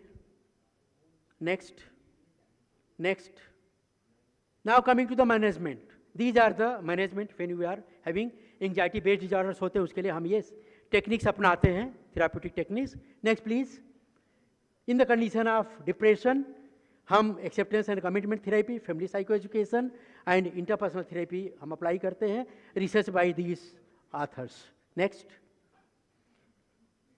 These are the major techniques. Next please. Schizophrenia is severe mental disorder और उसको हम लोग इस तरह से ट्रीट करते हैं, these are the techniques. Next, lastly, thank you very much for your patience hearing, and once again I would like to thank sincere thank to the organizers who have given me this opportunity to interact with you. Thank you very much. Thank you so much sir. I wish कि हमारे पास थोड़ा वक्त की पाबंदी नहीं होती तो हम और भी बेहतर तरीके से जो डिटेल्स हमारे या इन्फॉर्मेशन छूट गए हैं तो वो हमारे बीच साझा की जाती।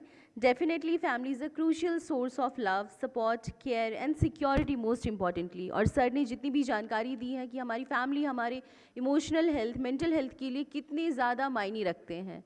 हम जब भी घर से बाहर निकलते हैं we take the emotional burden of our family, और वो जितना ज़्यादा नेगेटिव होता है या जितना ज़्यादा पॉजिटिव होता है वो हमारे सोशल फंक्शनिंग को प्रभावित करता है। तो we everybody belongs from a family, so हम सबके अपने रोल्स होते हैं अपने फैमिली में। सो सर के माध्यम से, सर के लेक्चर के माध्यम से thank you so much sir for sensitising our role individually within our family, कि हमारा बिहेवियर, हमारा कम्युनिकेशन, हमारा इंटरेक्शन कितना ज़्यादा फैमिली मेम्बर्स के मेंटल हेल्थ और इमोशनल हेल्थ को प्रभावित कर सकता है, और कैसे हम इस चीज़ को मेंटेन करने मात्र से ये जो मेंटल हेल्थ इश्यूज़ लोगों को एक्सपीरियंस हो रही हैं हम उनसे बचा सकते हैं।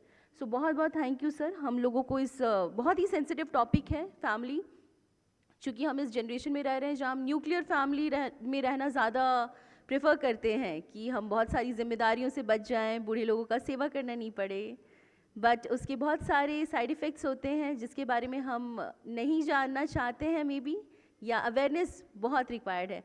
आई think we have an audience who have some questions. Can we have the cord list please?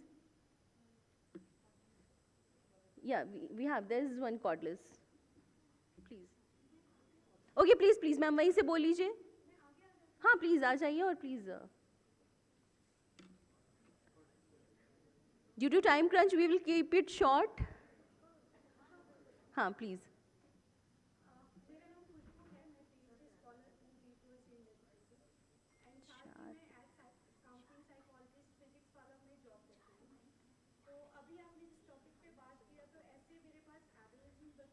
बात आते हैं जो फिजिकल अब्यूज वाले बच्चे होते हैं, जिसमें एक जो मेरा सबसे क्रिटिकल केस है वो लड़के का है।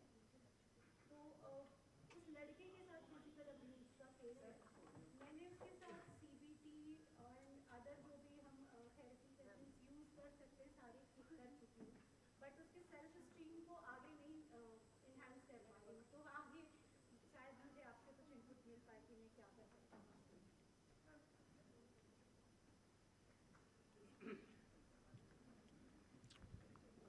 Thank you, ma'am. Thank you very much. Very nice question.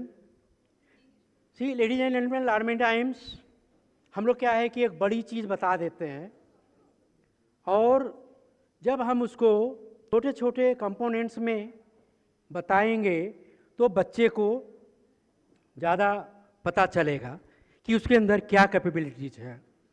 कुछ सिचुएशंस ऐसी रही हुई हैं जिसकी वजह से उसका सेल्फ अफेक्टेड हुआ है। ठीक है, आप बैठ सकते हैं, आप बैठ सकते हैं। हम उसको सर उसमें self harming behaviour and suicidal tendencies जो है वो काफ़ी हाई रिस्क पे है। Okay, please. Thank you sir. See, हम लोग क्या होता है कि जो एक बैंकर्स होते हैं, बैंकर्स हम लोगों के बिल्कुल अपोजिशन डायरेक्शन में काम करते हैं। अब बैंक में लोन लेने के लिए जाएंगे तो आपको सबसे पहले पूछेंगे कि आपके पास में क्या क्या लोन है, उससे वो एसेस करते हैं कि रीपेइंग कैपेसिटी क्या है। हमारा role as a clinician, as a psychologist, as a counsellor, as a clinical psychologist, as a guardian, as a teacher opposite होता है कि बच्चे में क्या क्या चीज़ अभी बचा है, बच्चे में क्या क्या चीज़ अभी बचा है। हम एक सिंपल एग्जाम्पल देते हैं जिसको आप कोरिलेट कर लेंगे उस बच्चे के साथ में। मान लीजिए एक बच्चा है जो स्कॉलिस्टिक्स में 80% कर रहा था, धीरे धीरे रिड्यूज होकर के 60% हुआ, आकर के 40%, उसके बाद में फिर क्या है वो फेल होना शुरू हो गया। अब क्या है कि पेरेंट्स से भी उसको बार बार मिल रहा है, पहले इनकरेज करने की कोशिश किया, कुछ दिन के बाद में फ्रस्ट्रेशन स्टार्ट हो गया और बहुत सारा क्रिटिसिज्म बच्चे को झेलना पड़ा और अल्टीमेटली ये सुनने को मिला कि तुम कुछ नहीं कर सकते, you are not able to do anything. और सुनते सुनते बच्चे के भी दिमाग में ये चीज़ आ गया कि हम तो कुछ कर नहीं सकते। अब क्या है कि बच्चा जब आपके पास में आया तो आपको ये जानने का जरूरत है कि बच्चे में क्या क्या एबिलिटीज बची हुई हैं। जो फिजिकल कैपेसिटीज है, मेंटल एबिलिटीज हैं, वो कुछ कंडीशन में कम होता है। Severe head injury, severe physical illness like HIV and AIDS, कुछ ट्रॉमा हुआ है। अगर बच्चे में इस तरह की चीज़, फिजिकल इंजरी नहीं हुआ है, ब्रेन इंजरी नहीं हुआ, इसका मतलब उसमें कैपेसिटी है, क्योंकि पहले वो 80% प्लस अक्वायर कर लेता था। अब आपको एसेस करने की जरूरत है कि उसका वो टाइम है वो कहाँ जा रहा है। पता चला है कि उसका क्रिकेटिंग में टाइम जा रहा है। Now you have to analyse and you have to give your analytical comments in terms of cricketing. बच्चे को बोलेंगे कि भाई क्या करते हो आप? बैटिंग करते हैं और हम बहुत अच्छा रन बना लेते हैं। किस लेवल के हैं? हम किसी लेवल के नहीं हैं, लेकिन अपने टीम में हम सबसे अच्छा रन बनाते हैं। Now you have to analyse cricketing. उससे बात करेंगे कि जब आप पिच पर होते हैं तो आपके कंट्रोल में क्या होता है। बच्चा बताएगा हमारे कंट्रोल में बैट होता है। इसके अलावा जो भी सर्कमस्टांसेस होते हैं उस पर बच्चे का कोई कंट्रोल नहीं होता है। बॉलर जो बॉल फेंकेगा, कितनी दूर से दौड़ करके बॉल फेंकेगा, कितनी तेज से दौड़ करके बॉल फेंकेगा, बैट्समैन का कोई कंट्रोल नहीं है। वो धीरे से बॉल फेंकेगा या तेजी से बॉल फेंकेगा, सिंपल बॉल फेंकेगा या स्पिन फेंकेगा, उस पर बच्चे का कंट्रोल नहीं है। बॉल वहाँ गिरेगी या यहाँ गिरेगी, इस पर भी बच्चे का कंट्रोल नहीं है। लेकिन जब बॉल आती है फ्रैक्शन ऑफ सेकेंड में, you are able to take decision कि बॉल के लिए 6 रन के लिए मारना है, 2 रन के लिए या 4 रन के लिए, या स्किप कर जाना है।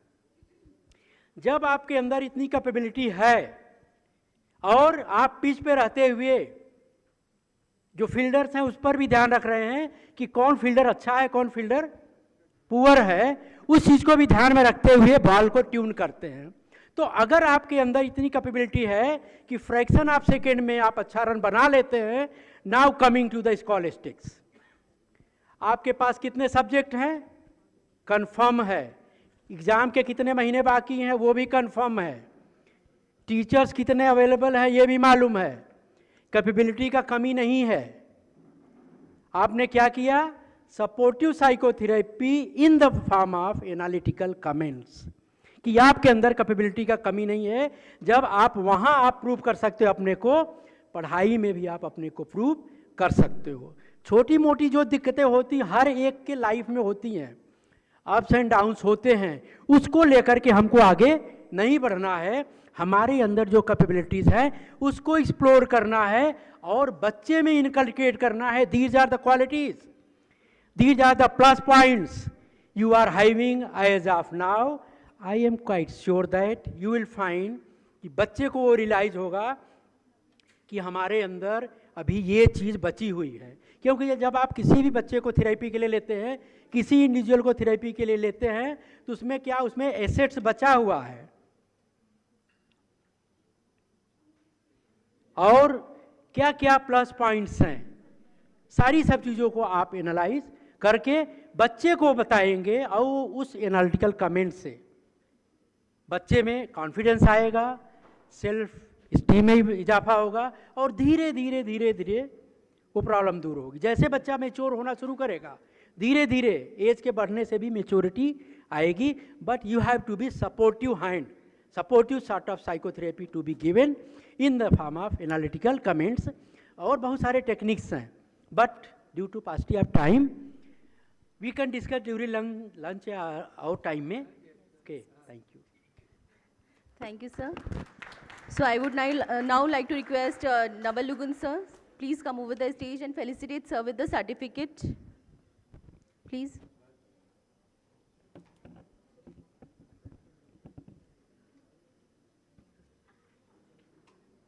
Certificate, yes, sir. Yes, yes. So now we have two eminent guests for the session.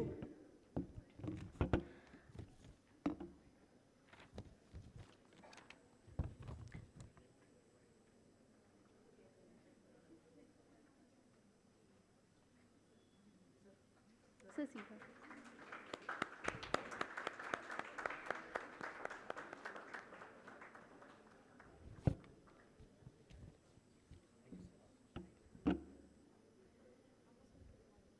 We have one foreign speaker for the session with us.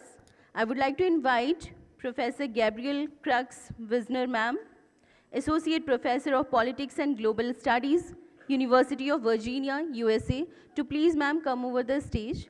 I would also like to request Professor Asha Rani Kirketa, ma'am, Head Department of Hindi, Gosner College, Ranchi, to please felicitate ma'am with shawl and memento.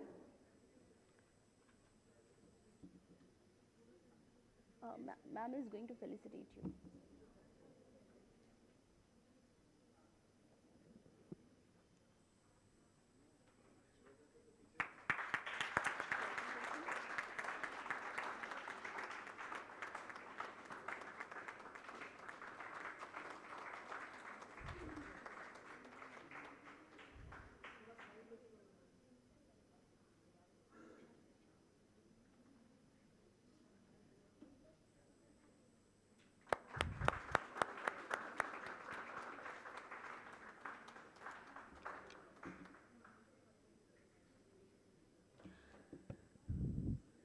Ma'am, please have a seat first.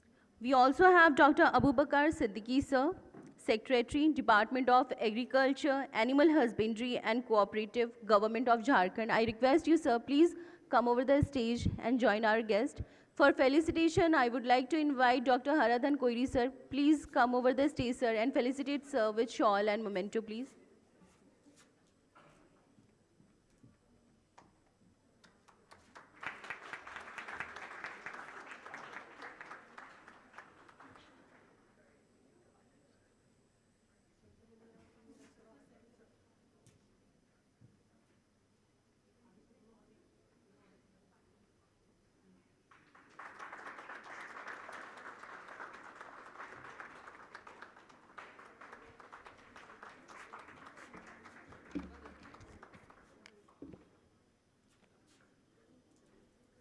Now I would like to invite Bela Purti ma'am to give a brief introduction of Professor Gabriel ma'am for her speech and lecture.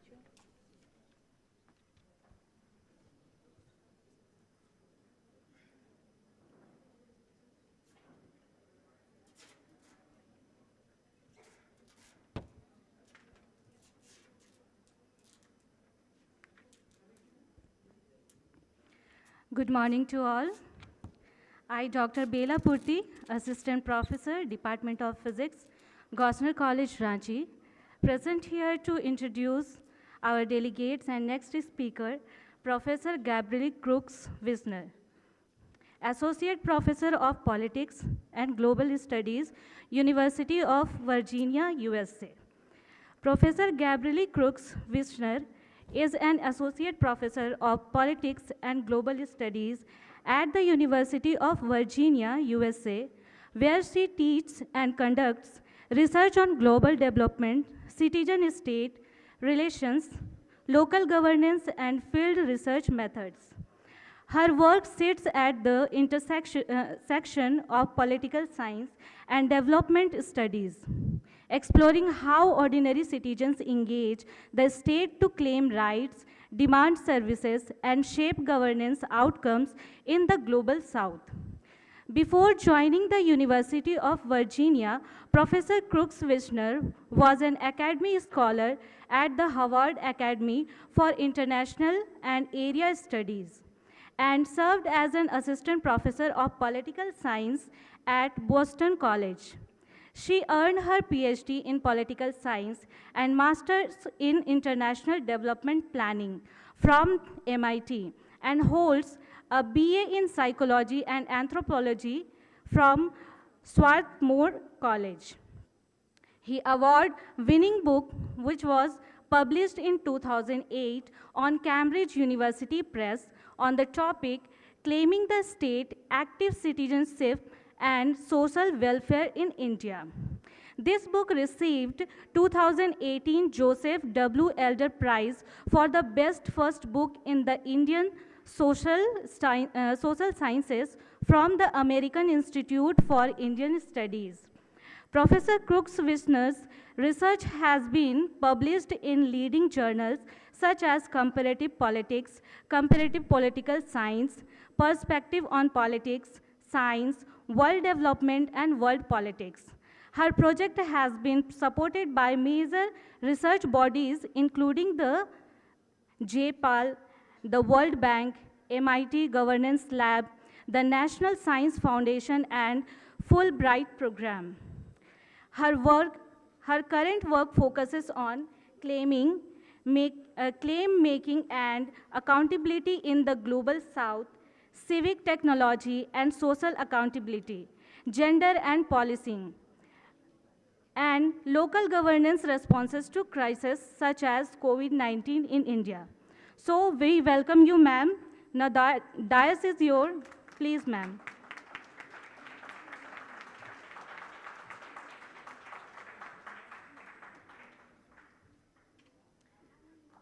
A very good morning to you all. Thank you for that very kind introduction. Thank you to the organizers. Thank you for having me. It's a great honor to be here with you today. Next, please. So I'll start with a small confession, which is I have no background whatsoever in psychology. I am, as mentioned, a political scientist by training, and I study local governance and citizen-state relations. I'm primarily interested in how ordinary people engage their local governments and the strategies that people use to get their elected and unelected officials to listen to and meet their needs. But over the years, as I've studied these topics intensively in India and in other countries, I've come to realize that it's impossible to study these topics fully and sufficiently without attention to psychology. And so that's why my talk today is entitled Why Psychology Matters for Governance, why it matters for the study of public policy, and why it matters for my field of political science. Next, please.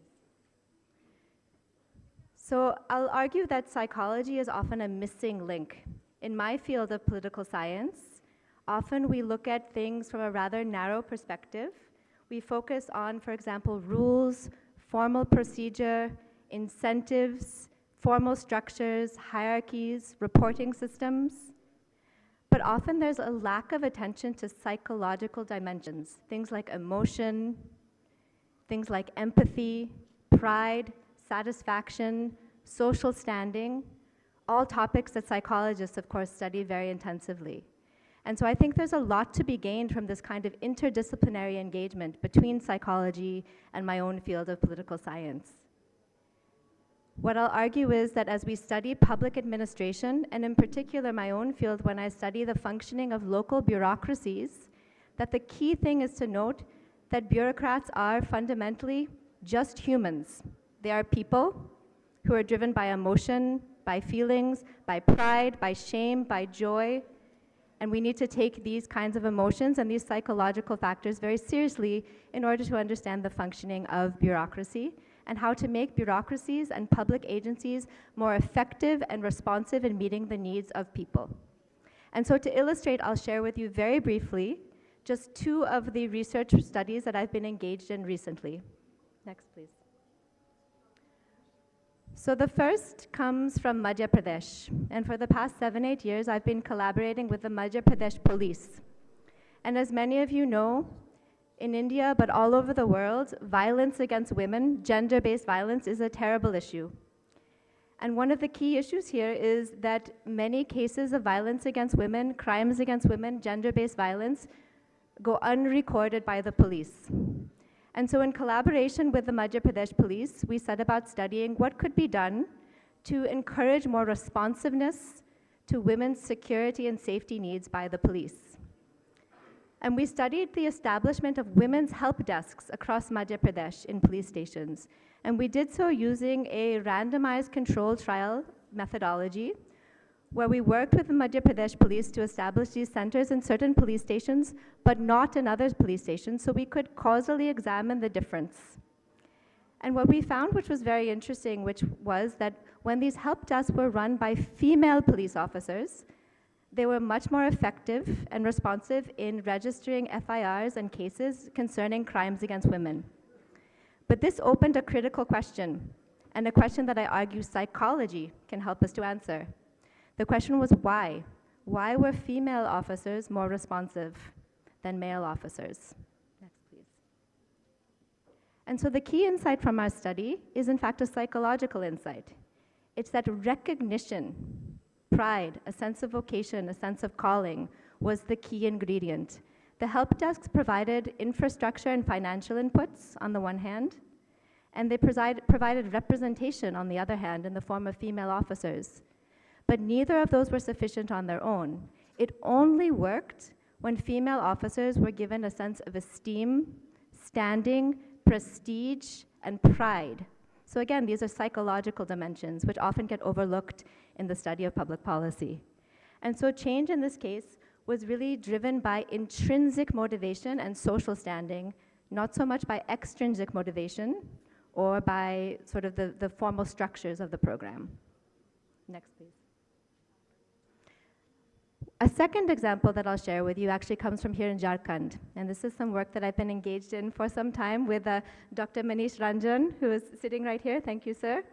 And this has been a very interesting study over the past few years, engaging block development offices across the entire state of Jharkhand. And we had the opportunity, with sir's wonderful help, to actually conduct a survey of every single block development office in the entire state of Jharkhand.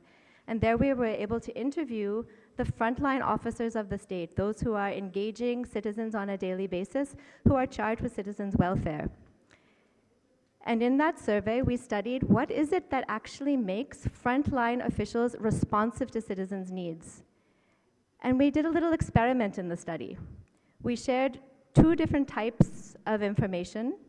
On the one hand, we provided the officers with some formal government statistics highlighting problems that citizens were facing. And in the other instance, we provided officers, randomizing which one they would receive. We provided officers with first-person stories and narratives from citizens. Next, please.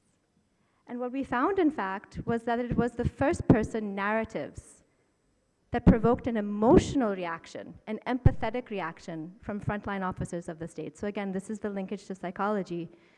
It was necessary to have a calling on emotion and empathy to focus the attention of frontline workers who are often overloaded, and to focus their attention and lead to more responsive action. Next, please. Next, please. And so, looking across these two very brief examples that I've given you from my own research and my field of political science, what stands out across them is that in order to understand effective local governance, in order to understand responsiveness to citizens in need, we need to understand how the agents of the state, how officials, how bureaucrats think, what they feel, what they enjoy, what they fear, what gives them pride, what gives them satisfaction, and what gives them an intrinsic sense of motivation. And all of these, of course, are deeply embedded in the field of psychology. So, I'll argue that psychology is not peripheral in any way to the study of governance. It is, in fact, foundational. Next, please. So I'll leave you with just a few final points. The first is, governance failures are themselves often psychological failures. Again, we need to take these factors related to emotion, empathy, recognition, pride, and standing very seriously if we are to understand the functioning of governance. These are not just soft variables, but they are in fact causal drivers of political behavior. In addition, bureaucracies, public agencies need to be considered as emotional environments where we again need to pay attention to these psychological factors. And my final point, very simple but I think very powerful, is that we need more interdisciplinary engagement of this kind. My own field of political science benefits enormously from engagement with psychology and vice versa. So I thank you for the opportunity for being here with you today, and I hope that this can be the beginning of many more interdisciplinary conversations. Thank you.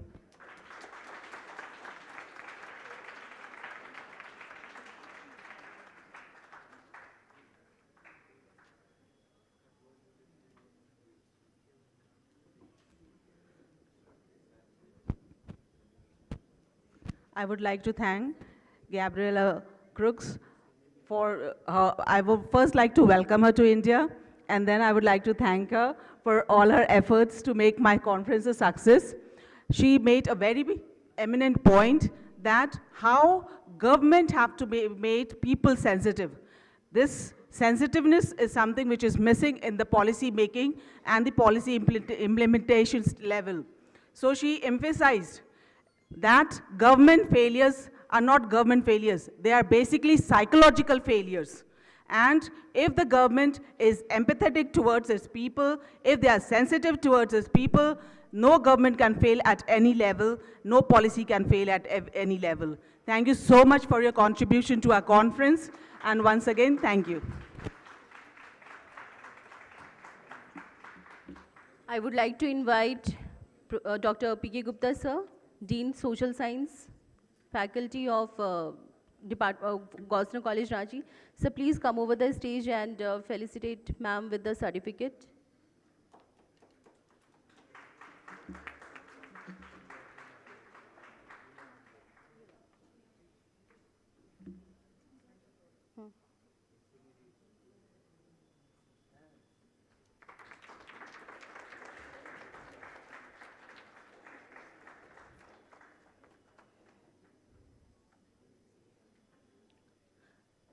We also have a very special guest with us today. I would like to invite Dr. Manish Ranjan, sir, over the stage, sir. Please join us. Sir is a distinguished Indian Administrative Service Officer and academician, currently serving as the Director General of the Sri Radhakrishnan Institute of Public Administration in Ranchi. To felicitate sir, I would like to invite Dr. P.K. Gupta sir again. Sir, please come over the stage and felicitate sir with shawl and memento.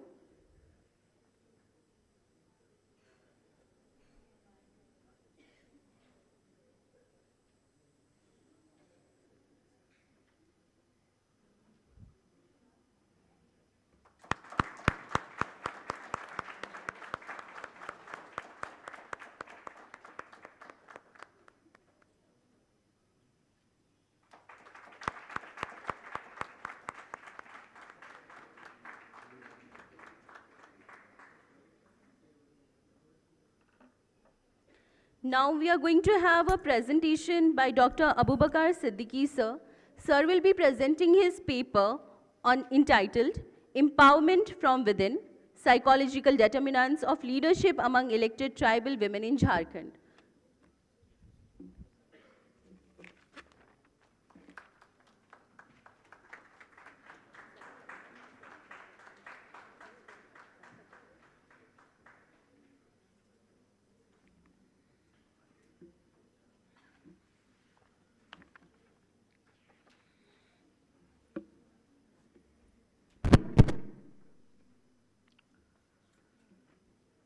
A warm good afternoon to everyone. Johar. Respected guests on the dais, especially my colleague, senior Dr. Manish Ranjan, and all other dignitaries, सबका नाम बोलना थोड़ा सा देखा नहीं. First of all, let me express my heartfelt gratitude. Thanks to Gloucester College and the organizers for giving me this opportunity to present a piece of paper here. Though I am standing in front of you in the main stage, I'm supposed to be in the technical section because today my role is not as an officer or as a guest, but as a research scholar. I'm going to present a part of my research study, and also I want just to correct.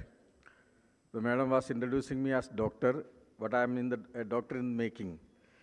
So for that purpose only this work is going on. I am doing as a part-time PhD scholar from the Ranji University. And this is also maybe my students, colleagues here. Even if you achieve something, civil service or whichever position you are, you should continue, keep on studying. So I am also still, as a student, I am studying. So this paper is on a working paper on my ongoing research work. Next. So the background of the paper is, we are all aware, in India, after this 73rd constitutional amendment that brought into part of the constitution in 93, made mandatory reservation of women in Panchayat Raj institutions. At the assembly and parliament level, still the debate is on. But at the Panchayat level, almost all states introduced this. Jharkhand even marched a bit ahead. In Jharkhand, we have 50% of reservation for the women. So this study is from the background of that 73rd constitutional amendment. Actually, this mandatory reservation and the assured participation of women actually getting converted into the empowerment. That is the main purpose of this study. And from this perspective, especially in a psychological seminar, this paper is relevant in the sense this is all about leadership. So is this reservation and participation really transforming or is acting as a transition from representation to substantive leadership? Actual participation is getting converted into leadership. This is the paper I'm going to examine here. So in the process, we know leadership is also a function of psychological attributes. So we are also will be examining some of the psychological attributes of leadership. Next.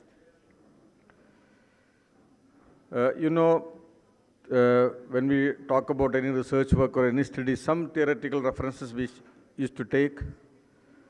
The central theme of my paper is empowerment. We know when we talk about empowerment, in sociology or social psychology, empowerment can be defined as a process through which an individual or a group gain the ability or resources or confidence to control their own lives, and also they are able to influence the social lives around them. It is not simply about their own life, but also the ability to control or influence the social actions or the socio-economic political situations in which they are in. Then only it can be termed as real empowerment. So the paper looks up from this perspective of empowerment. Empowerment, we know, when we talk about empowerment, that has three ingredients: power, agency, and structural change.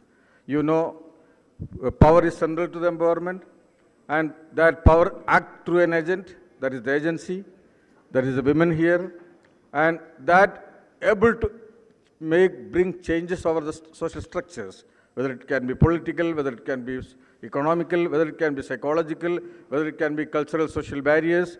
So if they're able to influence that structural change, then it leads to empowerment. So these three parts are important.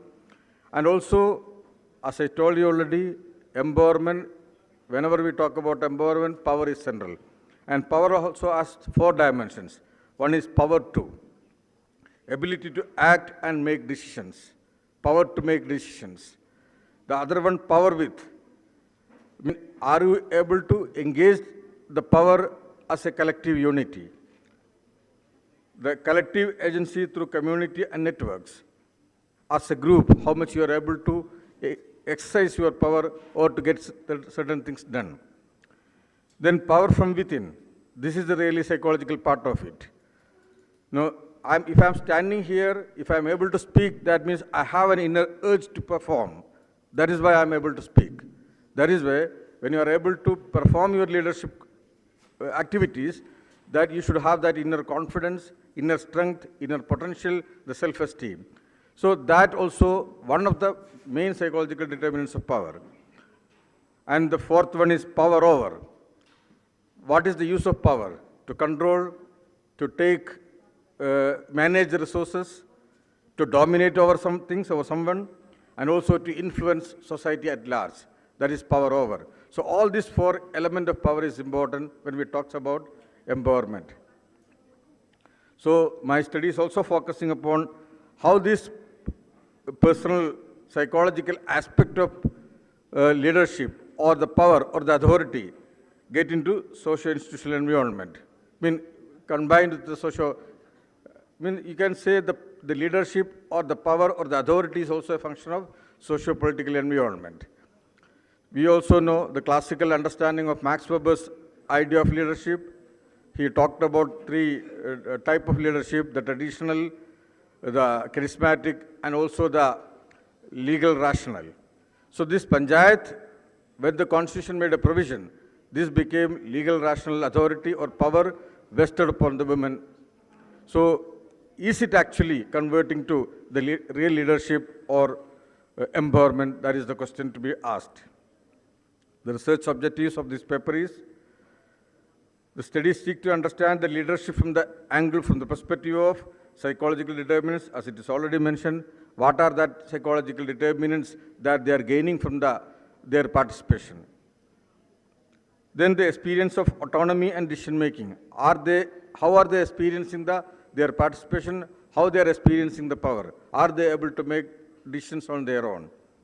Then interaction with the traditional and administrative power structures. You know, especially in Jharkhand, the studies basically among the tribal community Oravans of this Mandar block. You know, in Jharkhand especially, among the tribal communities, they have their own social structures, political organizations, Parha, Panchayat, and all these traditional power structures operating within them, and also the patriarchal norms we know. So, how these traditional power structures interacting with the newly vested administrative powers, that is also I am examining.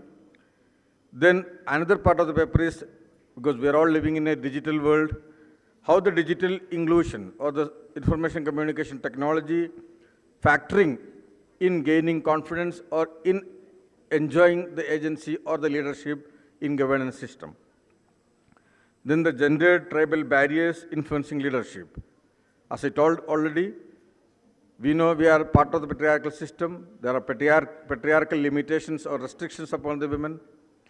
As a family, as an institution, tribal institution, or the tribal traditional power structures, all these power structures are acting as a barriers upon the women.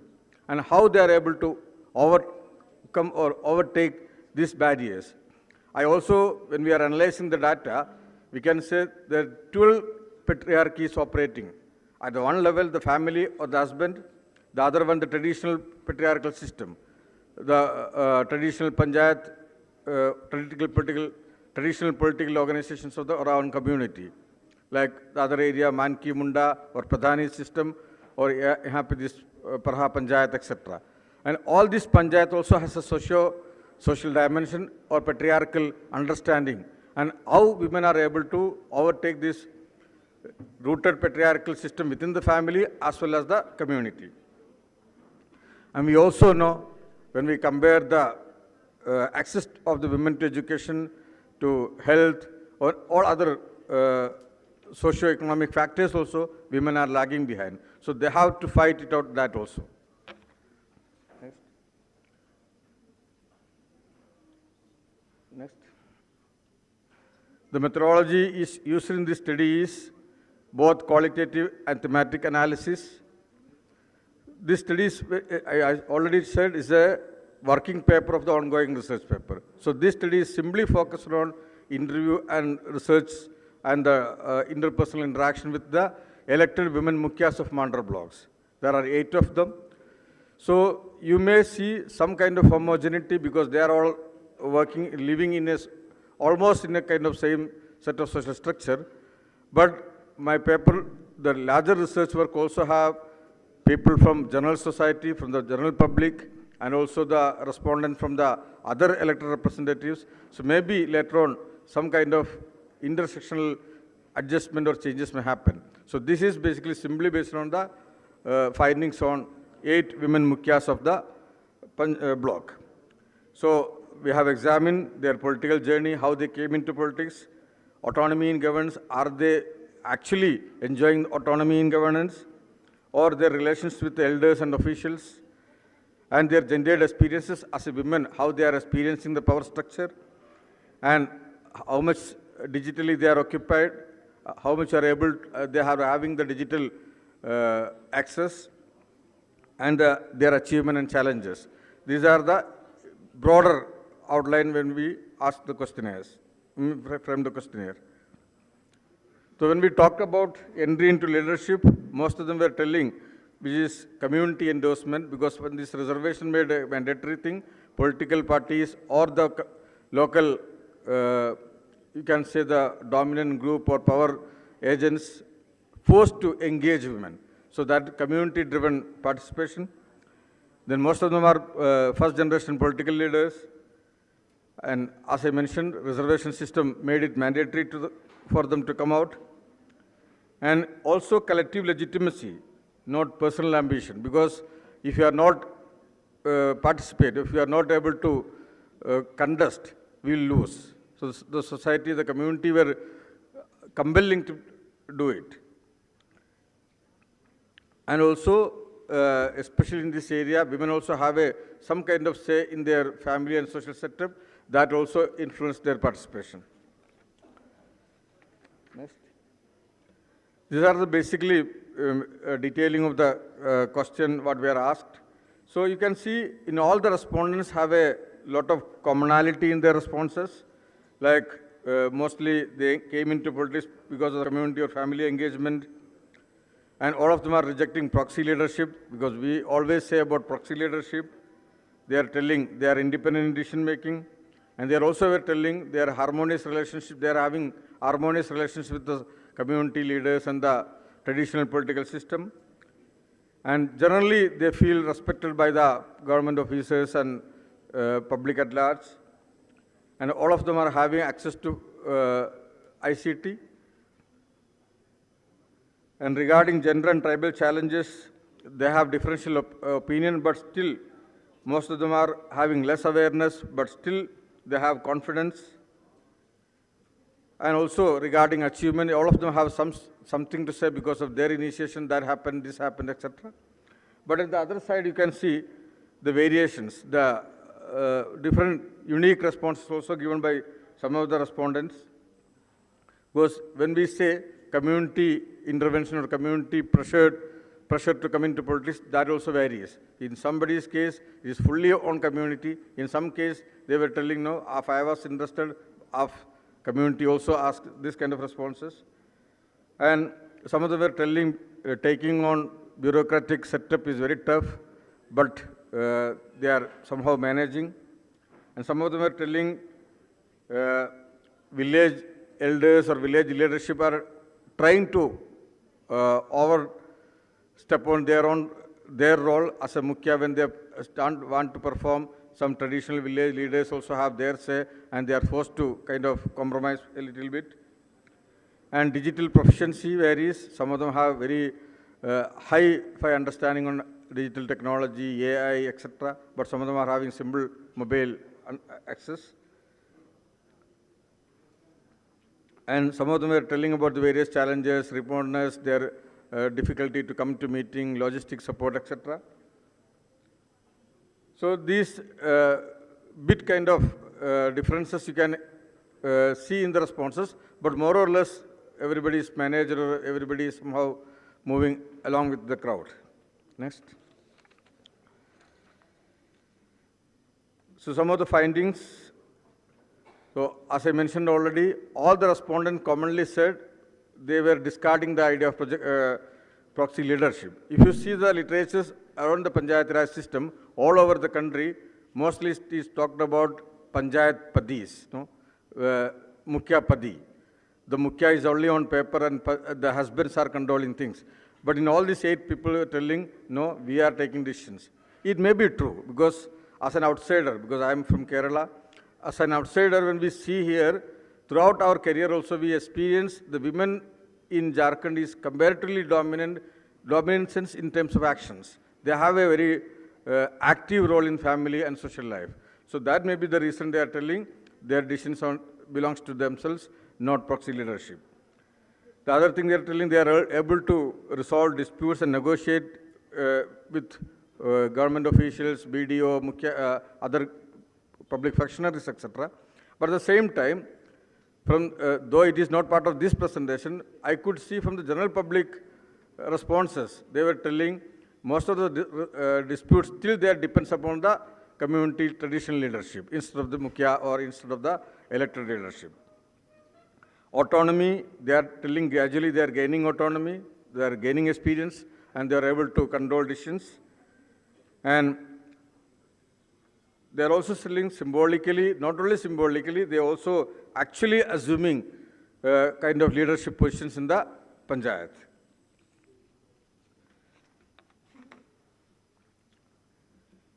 And also, these are some of the responses. They are telling their relationship with traditional elders or the traditional Panchayat system, traditional political system, Parha Panchayat, etc., is cooperative, and they are able to convince them as well.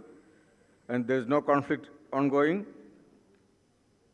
And they are also telling their relationship is harmonious. They are able to coexist while respecting the elderly or their institution as well.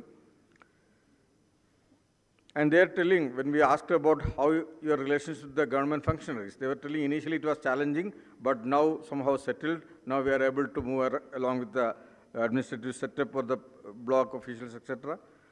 And they are also telling, we are also getting a lot of respect from the public because of the performance. But still they are telling most of the things they want to do, but actually not able to do because of the bureaucratic structural delays.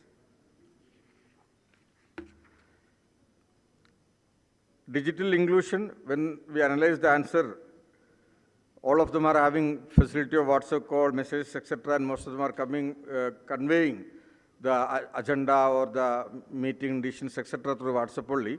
But we could see only up to WhatsApp. Now the era has changed.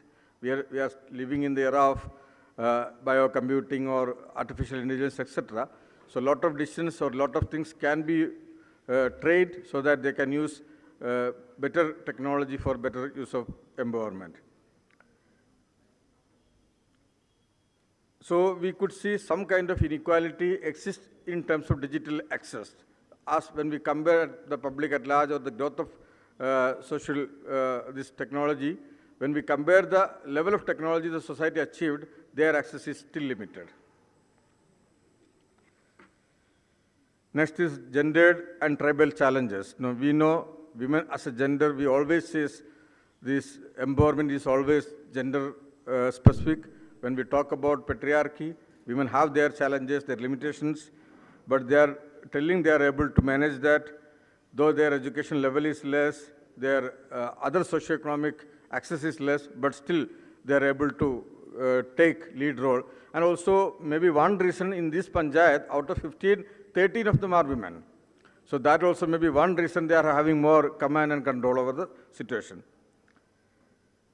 But still they have some hesitation when I ask about how much you are able to interact with the BDO or the higher level officers, they have still hesitation. They are still not very confident to talk much about the administrative setup. And they are also telling the social expectation is very high. They have limited mobility, limited access control, etc., resources control, etc. And also they were telling the cultural situation because of the cultural, the socialization they have earned, the cultural practices, etc. Still they have some kind of limitation when they enter into the social life. But still the positive part is that they are becoming resilient, they are becoming adaptable, and they have community-centered problem-solving ability also they acquired. And when I talked about some of their initiatives, they have taken initiative or their achievement, they were listing like they have made their entire panchayat or entire ward sanitation toilet-free, toilet-enabled or sanitation achievement. Then they are also telling all the pensionary benefits were given to their voters, etc. And they are also telling they are actively involved in ensuring getting the welfare activities to the community members. And also they were telling they initiate proposal like infrastructure support, etc., like road, nala, etc. But at the same time, they are also having some list of agendas still not completely done, that is like drinking water, or they are not able to manage the fund flow. Government fund flow is always delay and they are not able to control that. And also, they are also telling limited administrative support.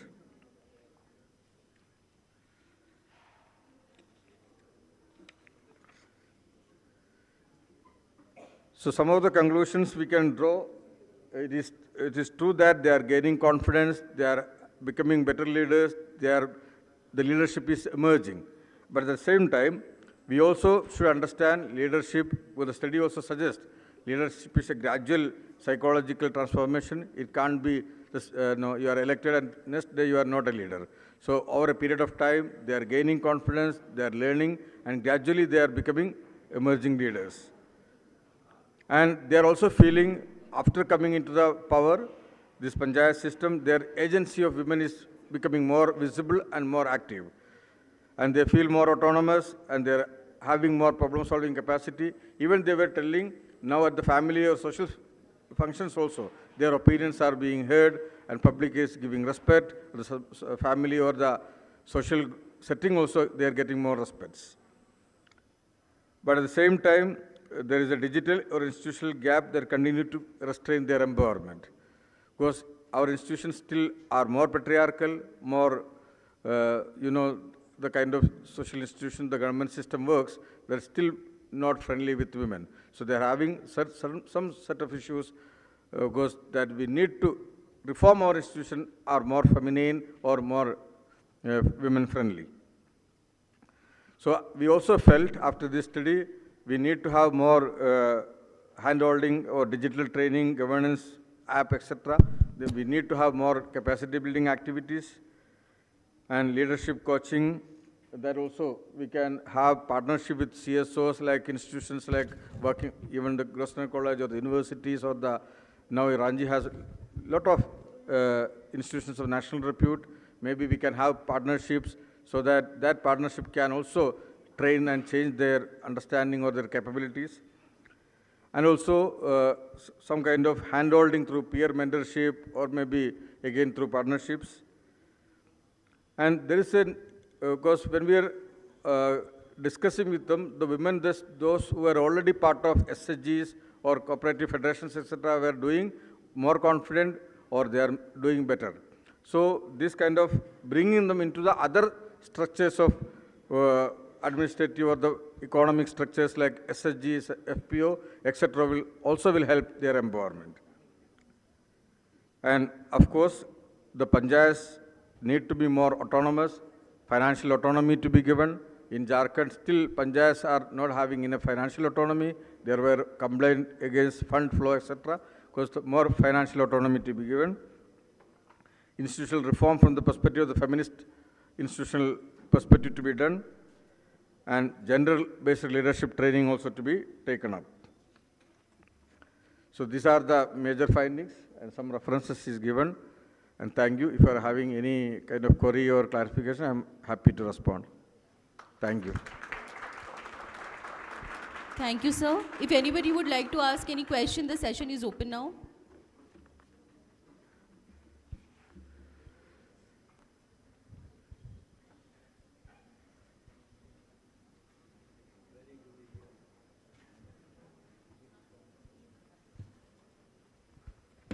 So our next presentation is by Dr. Manish Ranjan, sir.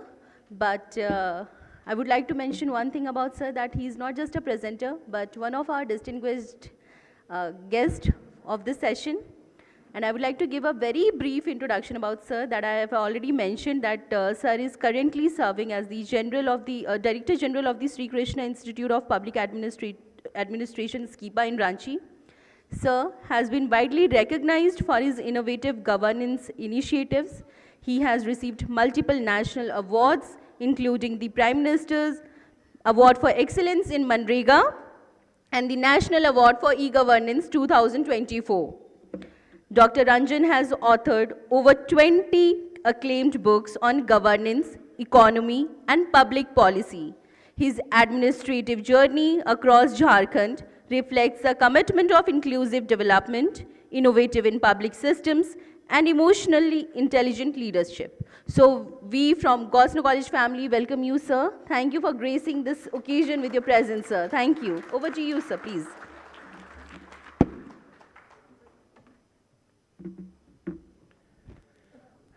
Good afternoon. It's really very difficult to be in this session, especially just before the lunch, and that too on the concluding day.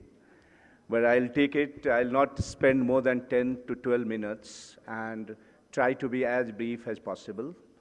Respected sir, ma'am, Gabby, Abu, and distinguished people in the audience. I was just thinking what topic should I be taking, because the topic which was given was psychology in 21st century, insights, challenges, and transformative solutions. There's one point which always touches my heart, and I'm really quite worried every time. I see in the morning from our house, just outside our road, there are several youths of Jharkhand. They carry coal on the bicycles. When I was posted 12 years back as the Deputy Commissioner of Hazaribagh, whenever we used to come from Hazaribagh to Ranchi, that was a real problem. How many of you have seen, young people, how many of you have seen that these youths, they carry coal on the bicycles on the road? This is what we are making the youth do in our state. And especially in the academic institution, I decided to speak on this topic, which relates with the education and skills. And that, as a policy makers, that also is our challenge. And that is, in 21st century, this is going to guide us how we are going to take the future of our state. Next. I always say that we have 40% of minerals, and these minerals get exhausted in 10, 12 years, 15 years, 20 years. But we invest in human beings, youths, skill them, they are going to lead for generations to come. So today's presentation, I'm going to talk about the skilling, because is giving the education sufficient, or should we move from education, literacy to skilling?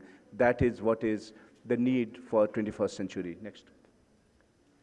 The first thing which always comes is degree versus skill paradox. Every time there's one study by McKinsey that says that 45% of the youths in India are only employable, where those 55% who are left out. And they are in the job market. Whenever we are taking interview for various positions, People come with a resume and degree, but they are not employed. Even if we send to the industries, they say your candidates were not up to the mark, and they do not fit in the industry. They only carry the CV, the degree, but they don't carry the skill sets. And that is the paradox that is a real challenge for all of us. They always say, I have the degree, I have passed this examination, but they never, when they go there, they are not able to say, I can work on this machine, I can properly draft this letter. These things are really which is missing. Next. When we look at the skilling, we always give the example of Germany or Japan. And what is the core? Why Germany and Japan are so distinct from India? And the one thing which is the point is, they have the different three things. One is the industry interface. Second is the mentorship. The mentorship is extremely important. When we are talking psychology in 21st century, we need to have a special focus on mentorship, whether they are students of history, geography, life skills, science. Mentorship should be very much part of the curriculum or a part of the class. And the most important thing is they have the sense of pride in whatever they are learning. Pride of craftsmanship is very much missing. Because when you say, what do you do? They say, I clean floor, I'm a cook. They are not able to say in India. But when you go abroad in Germany, Japan, they very proudly say, I'm a cleaner. I am the one who is contributing to the nation building. Next. When when we were leading some of the training programs and skilling programs in the country, in our state, I especially saw three different categories of people. One group of women or rural students who were extremely poor. They were not, barely they were surviving. Few were in the middle, and some of them were stars. They were only looking for some facilitation, and they were going up. The one thing which always we miss is the middle, people in the middle. The government, in the policy, I have seen policy makers, they're very focused on the poorest of the poor. Or somebody who are the star, they get the benefit of the training program and skilling. But the people who are the ones who are in the middle, they are missed out. Therefore, whenever we are, or even the students in the class, if some of them are very poor and they are not able to cope up, teachers, if they are very empathetic, they will just say, what are the problems, and they will take care of them. Or some of the front benchers, they are the stars and they take benefit of the teachers and the classes. But the people who are in the middle, some of them who really need some hand-holding, some support, we need to give attention to them in the skilling also. Next. AI and automation, that is the turning point. Imagine, just now I came by my car, but imagine if I come by self-automated car, and the presentation which I have prepared will be done by Gamma. Just give a command, and 10-15 seconds, the entire presentation is ready, which will be much beautiful than what human being can do. These things are happening. If you are a singer, now the AI is taking away so many jobs. You are a singer in Rafi's voice, you are singing in the background of Stanford. And this is what is happening. Therefore, we need to learn faster. And the worst part and the challenge is, these coders, they have done the coding for AI, and now they are losing the job. They have created something which is eating away their jobs. Therefore, the real challenge for the youth who are sitting here is to learn new skills, how to update themselves with the changing scenario. The jobs which will be prevalent and which will be very difficult to vanish are the caregiver's job, the doctor, the surgeon. For example, recently I met a doctor in RIMS, and he started saying that he is a radiologist. He said, slowly in 4 or 5 years' time, my existence will be at questionable, because AI will take away all the reports and they will give a better report and identify is much better than what a radiologist is doing. Therefore, we need to understand the future skills, which are the skills which are required for 21st century. And I'll also like to say, I was chairing a meeting of RSETI. This is a committee where bankers sit together. And we were saying, why so many less people are coming? Training is given free of cost, food is also provided, good, and you also get a certificate. Then they said, trainees are not coming to my institute. This was run by State Bank of India. Some of them were run by the Bank of India. Then what is the problem? I got interest in reading design thinking books during that time, 4 years back. Then I thought, design thinking says that you need to have the perspective of the beneficiary, the person for whom you are designing the policy. Then we went to the field, we interviewed them, and then we found out. Then we were informed that still the curriculum, the bankers were teaching them goat rearing for young people. They should also change the curriculum. They should adjust the curriculum as per the aspiration of these people. In the Gossamer College also, namaste ma'am, also we need to redesign the curriculum, or we should with the 21st century aspirational students. Next. And the migration. Every time we make so much of halla gulla about the migration, people are getting migrated to Delhi, Gurgaon, Bangalore, Chennai. But we need to understand the other perspective of migration. Migration can also be an economic strategy for the state. Kerala, people are migrating, bringing a lot of remittances to the state.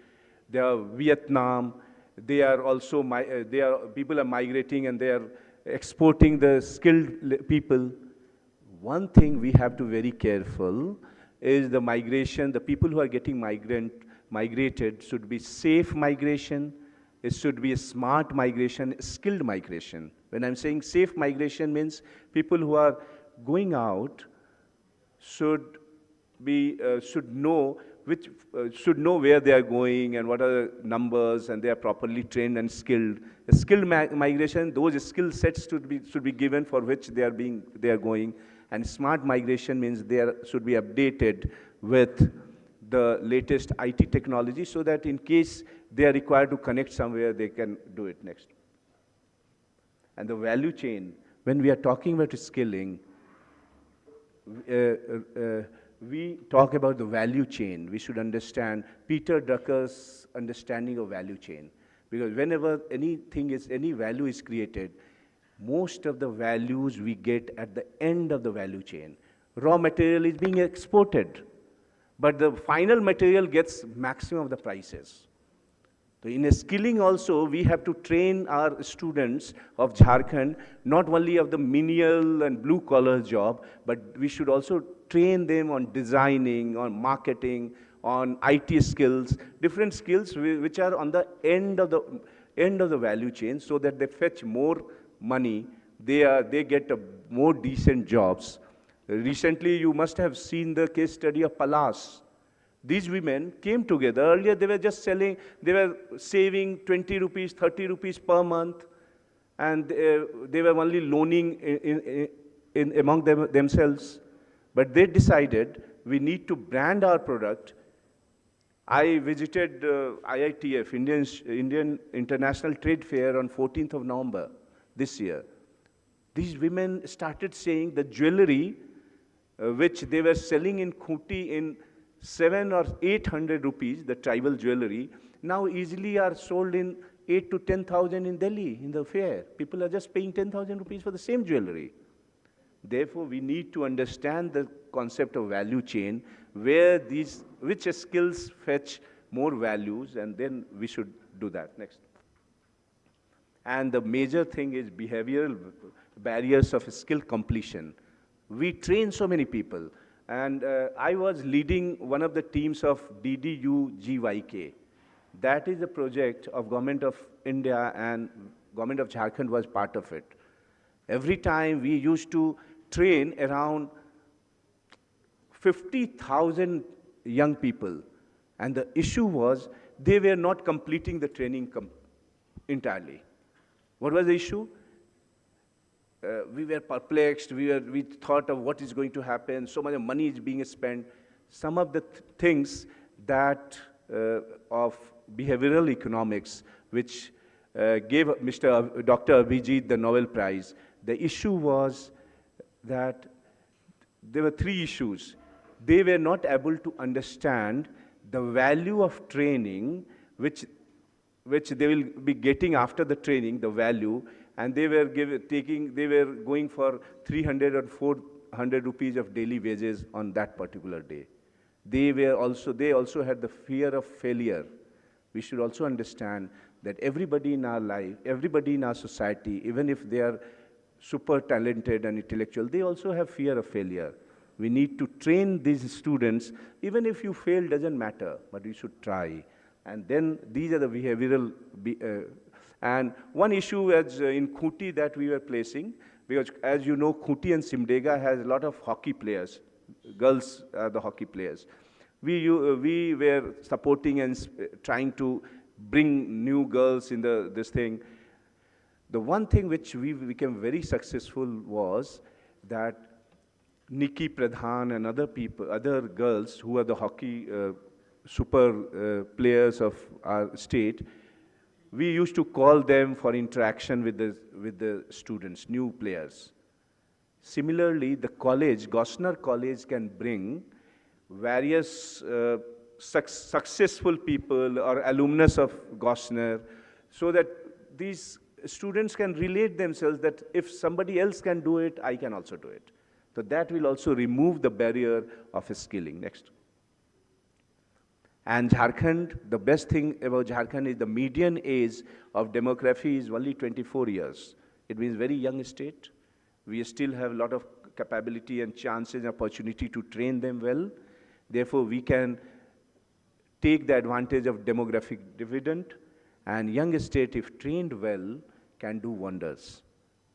And that is a challenge for all the people who are here, who are the decision makers, that they have to be trained well and skilled. Next. I'll just, 2 or 3 slides more that I'll be using. I just went back to understand that what is the history of skilling and what people have been thinking. Then who better than Aristotle?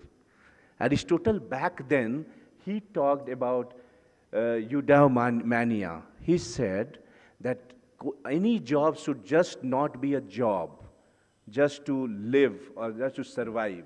It has to be a flourishing thing. It should provide a meaning. It should provide a context and satisfaction to the people. He told so many years back. Therefore, still, that should be kept in mind, that if a Jharkhandi girl or boy is being employed anywhere, being trained and skilled, the job should be catering to the Jharkhandi pride. It should be something which brings a Jharkhand a great name.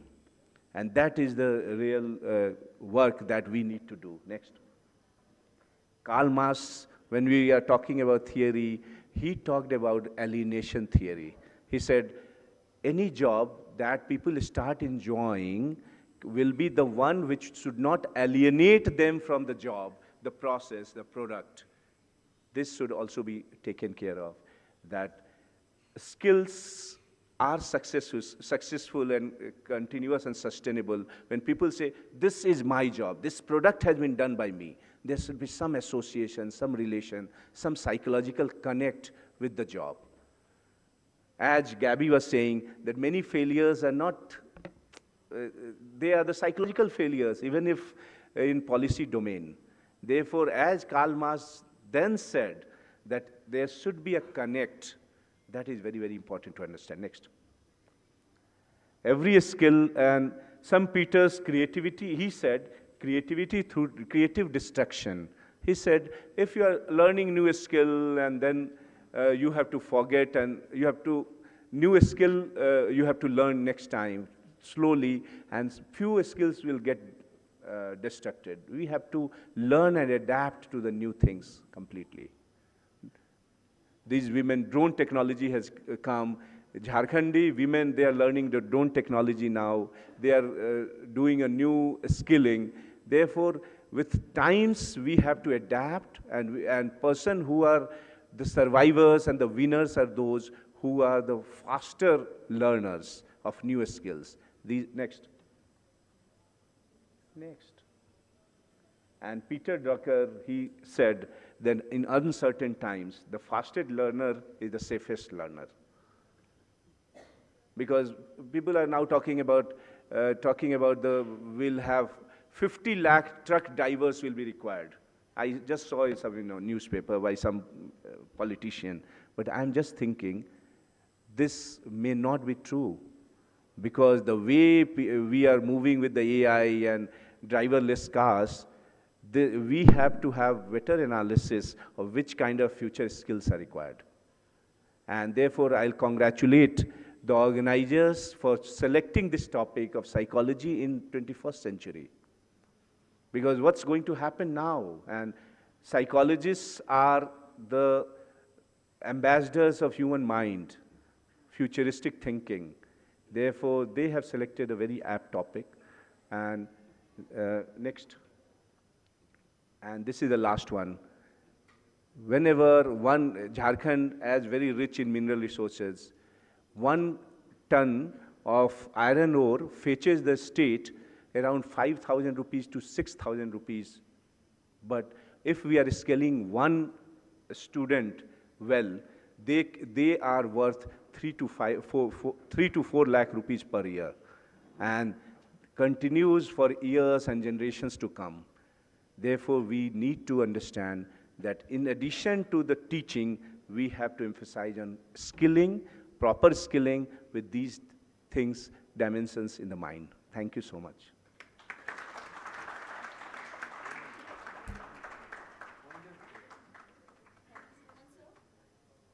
Hello. Thank you so much, sir.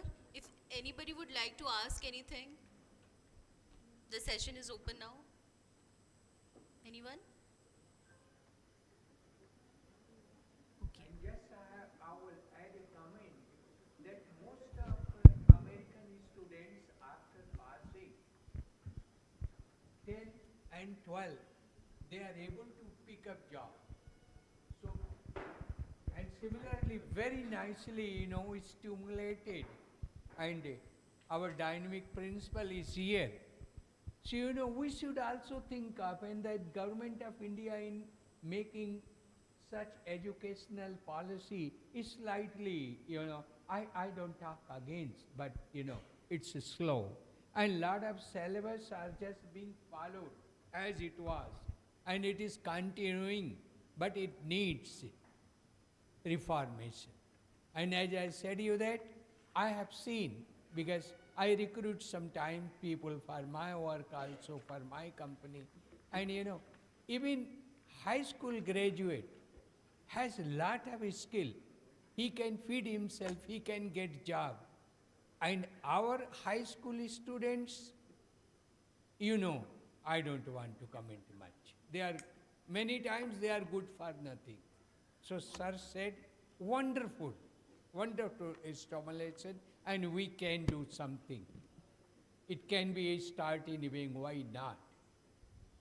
Thank you, sir. Thank you, sir. Thank you so much, sir.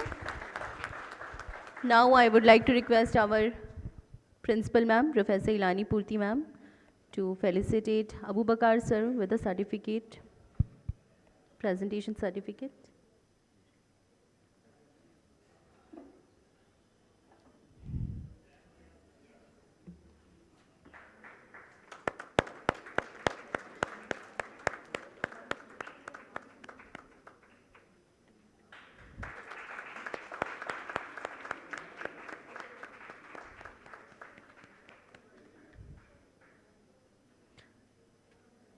I would also request Principal Ma'am to please felicitate sir with the certificate of presentation. Manish sir.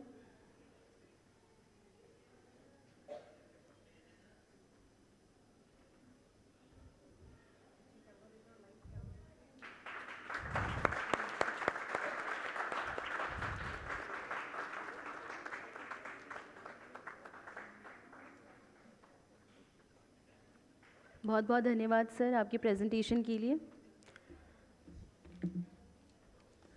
Now, I would like to request Shruti ma'am, Dr. Shruti Narayan, Assistant Professor, University Department of Psychology, Patna University, to please come over the dais, ma'am, and give your talk.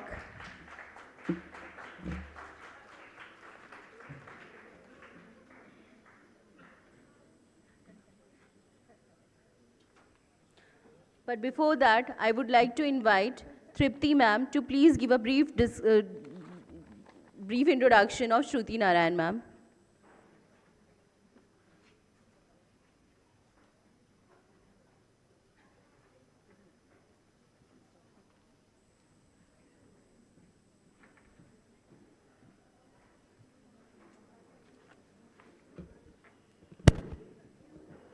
Good afternoon to all. I, Tripti Manisha Tete, Assistant Professor, Department of Economics, on behalf of Psychology Department and IQSC Gosner College, Ranchi, take this opportunity to warmly welcome our very notable speaker, Dr. Shruti Narayan ma'am. Before starting this session, I would like to briefly introduce Dr. Shruti Narayan ma'am to all present here. Dr. Shruti Narayan is a distinguished academician with extensive experience in the field of teaching, training, and research in psychology. Although she was selected by the Bihar State University Service Commission in 2024 and joined as an assistant professor in the Department of Psychology, Patna University. She has served as an associate professor at the Manav Rachna International Institute of Research and Studies, Faridabad, and previously held the position of assistant professor at Patna Women's College, Patna University, for over a decade. She has received major research project grants twice from the Indian Council of Social Science Research, New Delhi. She has also received a seed money research project grant at Manav Rachna. She has authored 2 books and published numerous articles in journals of repute. Dr. Narayan's contributions to the field also encompasses the development and publication of over 11 psychological scales, such as the digital stress scale, emotional intelligence scale, fubbing scale, resilience scale, intentions towards infidelity scale, self-compassion scale, among others, which have been published by reputable institutions. As a resource person, Dr. Narayan has also been engaged in various training programs and workshops across the country. She has been an expert in the selection committee of teaching, non-teaching, and research staff at Tata Institute of Social Sciences, Patna Center, Delhi Public School, Patna and Pune, Army Public School, Patna, and several other institutions. She is a regular member of the American Psychological Association, Asian Association of Social Psychology, International Association of Cross-Cultural Psychology, and many other international associations. Thank you.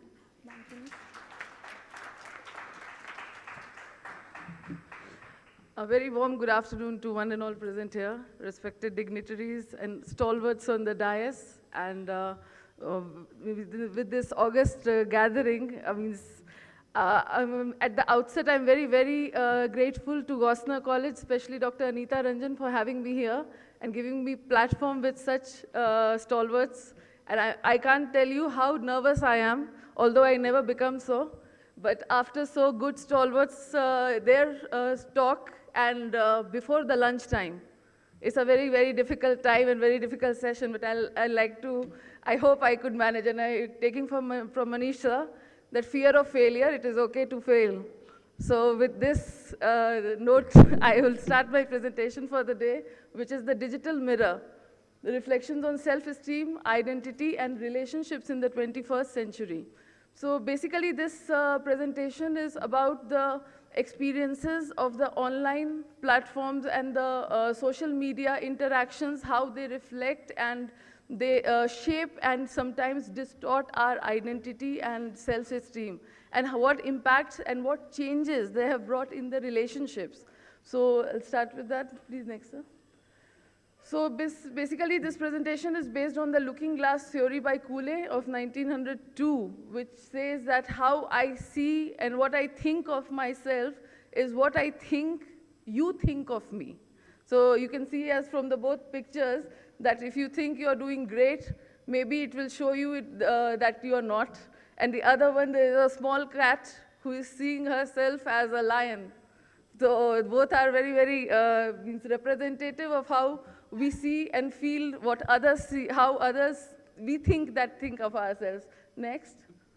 So basically, looking glass, there's a famous quote by Cooley that I am not what I think I am not what you think I am what I think you think I am.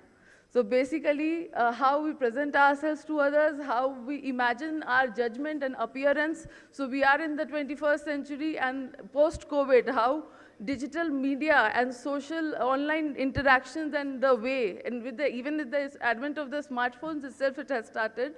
So this has actually, we have our, one part of ourself is very, very, very online. And definitely how we feel about ourselves and our perception of what we think about, what we think others think of ourselves is very, very important and is shaping our self-esteem and identity overall. Next. So basically we know that self-esteem is a representation, refers to a person's overall subjective and emotional well-being, how you value yourself, how you see your worth. Next, sir. So the point with the digital mirror here is how different is our real and the real, the conflict between the two, the discrepancy that has taken between the two. So we present the best of ourselves in the social media. We see others, and basically the social comparison, as the rule is that we compare with the comparable. But then what happens is that we in this time of social media, we always compare with we have an upper comparison actually. So we are seeing people are very happy, people are doing so good, they are enjoying their lives, and what is with us? It actually we start questioning our own being. कि हमारे साथ तो लोग कितने खुश हैं, they are enjoying, they are having the best time, they are having the so good relationships. We forget that what you are seeing is the best presentation that what they are giving of themselves. So that is exactly the real, which is the real and which is the real.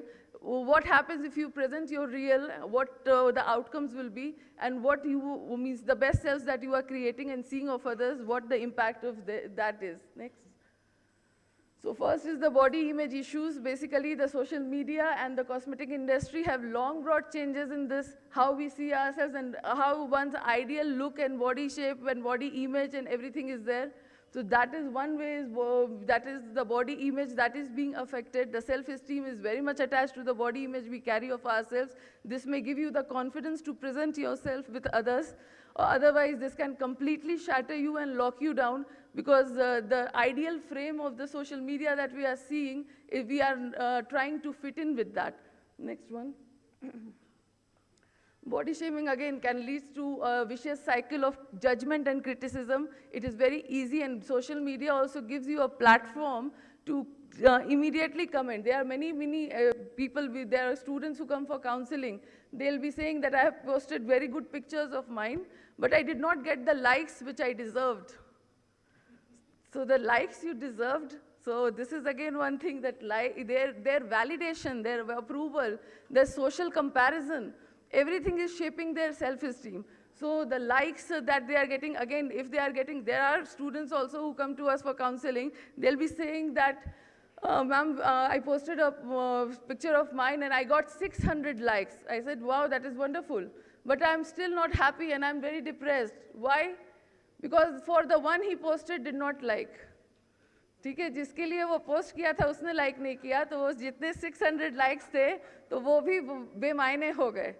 सो हम लोग में एक शायरी है, I keep it in formal, कि आप समझते हैं जनाजा क्या होता है, dead body funeral.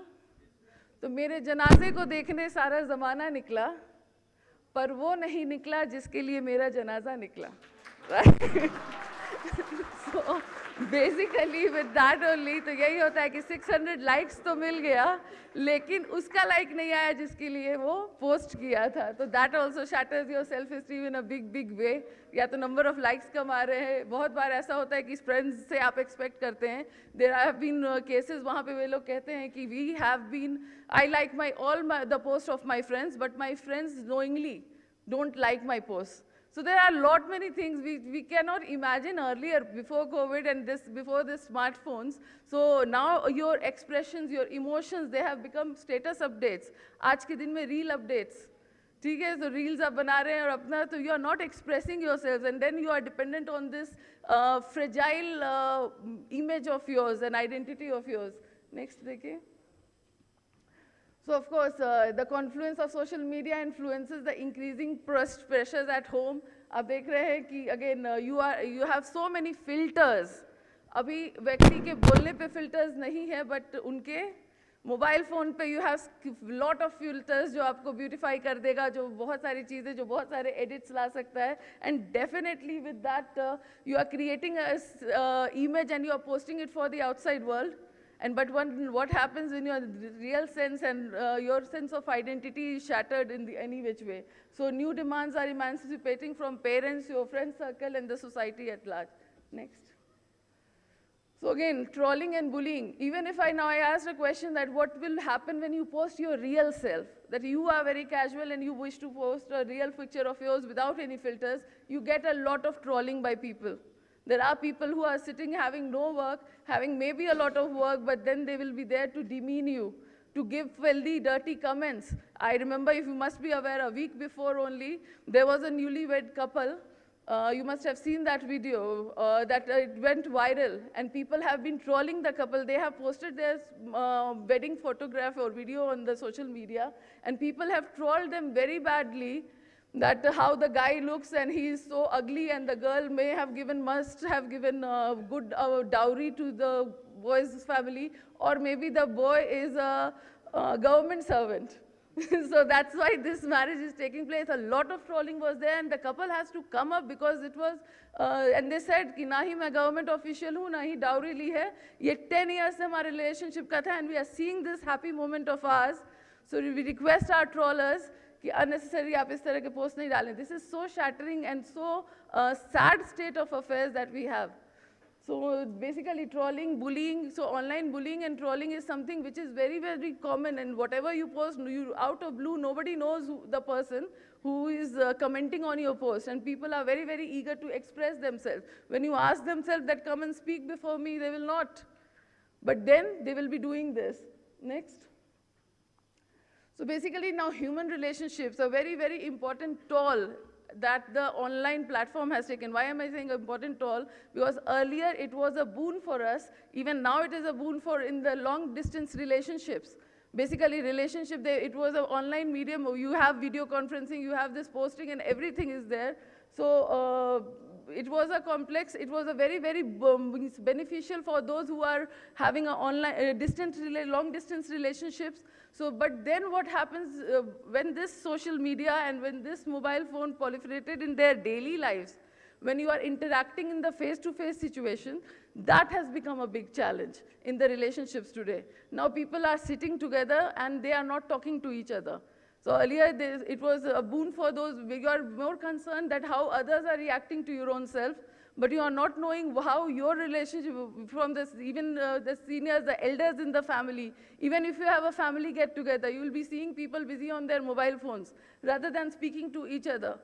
Right, so that is again, so dynamics of human relationship, everything from family. Jayaprakash sir very well enumerated the role of family here. So be it your family, be it your friend circle, be it your love relationships, be it your neighborhood, everybody. So how is it impacting our emotions, behavior? The communication pattern has changed radically over the past. So, and even the cultural and social norms, the etiquettes, the way of interaction, everything has changed. Next. So we have this important phenomena in psychology called fubbing. So fubbing is a face-to-face relationship, means when you are having a face-to-face conversation with somebody, and at the same time you are using and concentrating on your mobile phone. So that is a behavior which is considered as very disrespectful. You will be seeing it a common phenomena. You're talking to somebody and the other person is taking and saying, yes, okay. And they are focusing on their mobile phone. This is very disrespectful, this is very impolite, and that has been very unsuitable in the social settings. So basically, instead of communicating with one another, even instead of listening to one another, you are doing this, and during real-time conversation, it has very important implications on the relationship, be it with friends or family. So many people say that initially, there was a Stop Fubbing movement in 2012, which says that stop doing this behavior. The term, you must be aware, but the psychology term is fubbing, but this behavior, you must be aware, and it disrupts for good relationships. Next. So again, it disrupts a good conversation. If you are very excited, think of a time you are very excited, you wish to communicate with something to your friend or your family, and they're busy with their mobile phone, and they start looking, you'll get a message that they are not interested in your talk. Right, so they're not interested in what is happening in your life. So it disrupts a good communication. It breaches interpersonal expectations. The relationship, you cannot demand love. It flows out of you. So even sir was saying, Jay Prakash has also said that parents are busy and their children, they'll be, means they want some warmth and affection, but they do not have parents due to their own responsibilities and time constraints. They are not able to give it to them. So the limited time that you have, what happens then? So it also reduces smiles. If you are going and talking with somebody with a good smile and excitement, and you see the person is busy on their mobile phone, so you will lose that smile. Do you agree? Yes. Of course, that is exactly. So the impact of fubbing is very profound in direct relationship. What happens then? Next.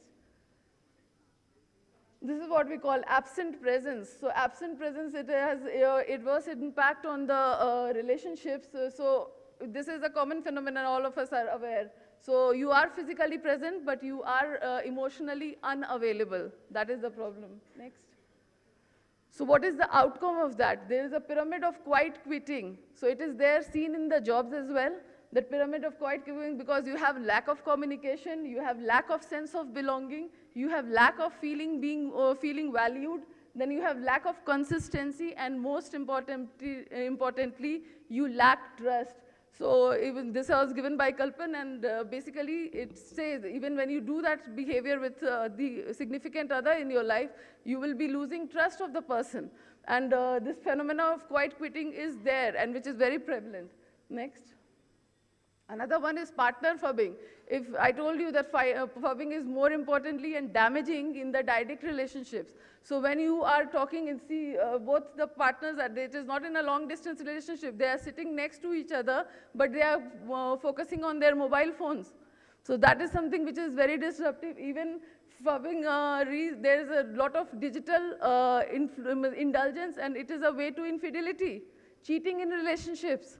So you will be seeing both of them are actually hugging each other, but then this is just a representation, but then they are actually messaging somebody else or busy with their mobile phones. So there is a rise of infidelity also, and there is a lot of problems so that fubbing poses. So what happens now? The outcome? Next.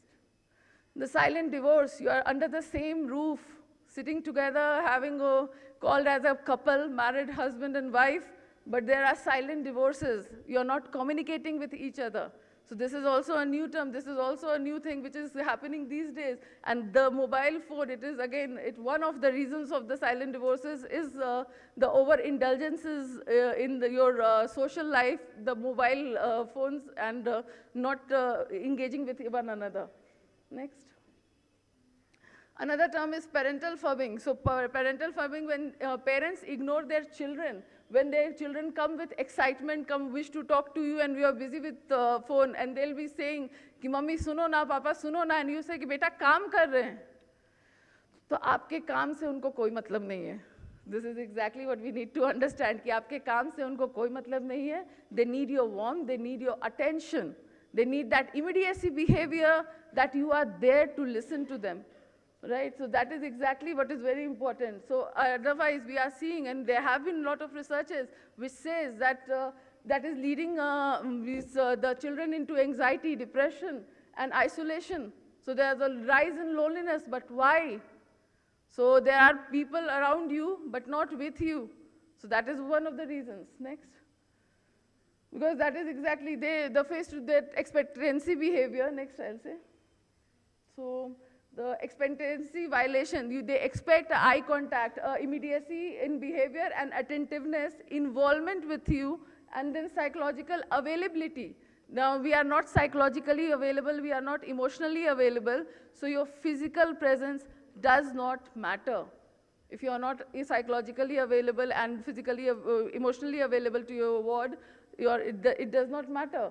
So such expectancy, if it is violated, so it has negative impact on your interpersonal evaluations. Next. So as negative self-evaluations serve as a defining factor of risk for depression. So that, the study has come up by WHO, that prediction that by 2030, more than 50% of the people will be in depression is seemingly true. And we are seeing it happening. Some people say that good time for psychologists. It's never good time for psychologists when there is a bad time for humanity. So it is never a good time. So if you have a lot of cases and lot of cases of depression and all such things, it is never a good time. So definitely it is, these studies back up this speculation that where are we going? Next. So again, what the youth are doing, you are unavailable. They are turning to the AI bots. You must have read this this last year itself, it happened that you must have seen one movie of Ananya Pandey. I don't know if you have not seen, do watch it. Control. Have you seen? Yes, so Control. So that is a very, very good movie which shows that how she was an influencer, how the likes counted so much in her life. Then she had a breakup. Then she started to started using that AI chatbot to talk to the person and who completely understands her. And then how how things turns upside down. So even there was one adolescent and youth who was talking to the chatbot. You type in ChatGPT that I am not feeling well, and what should I do? Then it will give you a lot of suggestions that do this, talk to your friends, see a good movie, whatever suggestions you will get. And likewise, one person was talking to the chat box and taking counseling and therapy from the chat box, and then he said that you are a burden, please die. It happened last year. Google, it has to remove it violated the policies. That how can a chatbot give such a comment that you are good for nothing, you are a useless fellow, you are a burden to the society, you should die. There's a lot, then that created a panic within the the girl and the family members when they saw this, and this was reported. Think of a time it is reported, and think of the time it is not reported, and the person feels even low, even worse, and have a very poor self-esteem that yes, even the chatbot is not ready to accept me, and he says that I'm a burden and I should die, and if that person has committed suicide, so who is going to take responsibility for that? So even before that also there have been cases where such things have led to dangerous consequences. Next. So another outcome of this thing is digital burnout and digital stress. You have availability stress. People, a lot of terms have been told since yesterday that you have this FOMO, fear of missing out. McGiggins of Harvard University coined these terms, FOMO, that is fear of missing out, and fear of better options. Do you know what fear of better options is? So fear of missing out, you are aware that you are anxious that, okay, if you keep your mobile on silent for 1 hour, maybe the world is missing you. And there will be what is happening in the world, you are unaware. So that is fear of missing out. Fear of better options. Those of you who must be on the relationships, on dating relationships, dating site, you are not going to commit yourself to one person. Why? Because maybe there is a better option waiting for you, right? So ultimately what you are losing, the one who is available, and the future is not known. So that fear of better option is something which is again a big problem, and with the mobile phone and the online dating apps, there is a huge possibility that you fall trapped to that. Another word that has come up although recently, fear of finding out, now called FOFO. So although it was much used in the medical terms, that I will not get myself tested for cancer, because if agar nikal gaya to kya hoga? If the results are positive, what will I do? The fear of finding out, that is again a new term, and all these jo bhi abbreviations and terms aate rehte hain, but see how important and what implications it has on our lives. So you have a availability stress, you have a workload, you get fatigued, you get easily annoyed, and a lot of frustrations is there, a lot of stress is there. So that is also an outcome. Next. So world, yesterday one of the speakers, I think Vice Chancellor sir only said that we are very lagging behind. The economic part, India is in the 4th position, but on the World Happiness Index, we are in the last 10. So we are in the last 10. So this reminds me of the quote, you must have seen Snow White, and there was a wicked witch that used to ask the mirror, that mirror, mirror on the wall. So now you have all the good comforts of life, you have your very good smartphones, you have everything that you want. But then my question is to you, next. That mirror, mirror on the wall, am I happy after all? So this is a question you need to ask for yourself, that am I happy after all? What is the way out? Because I just don't want to tell you the dark side, that yes, how can we come out of that? Please, next slide. So the peer support program is there, and active listening. The first thing that we have been taught about communication was eye contact. So please ignore your mobile phone, keep it aside, and be an active listener. Even you are solving half of the problems of the person who is coming and talking to you. If you are not simply, Shakespeare ki line thi na, lend me your ears. So you lend your ears and also your eyes, because some people tell us that मैं कान से सुनता हूँ, तो देखने की क्या ज़रूरत है? नहीं, आप कान से भी सुनते हैं, and eye contact is a must, and that you need to. So active listening, mutual support for each other, shared experiences, and empathy is what is the way out. And mindful uses of technology, it is a boon undoubtedly, but we need to be mindful of the usage of technology. So with that, thank you so much. I think my anxiety is lowering. Thank you. So I'm open for questions, if any. And my fear of failure is also gone, sir. Thank you, sir. Thank you, sir. Any questions?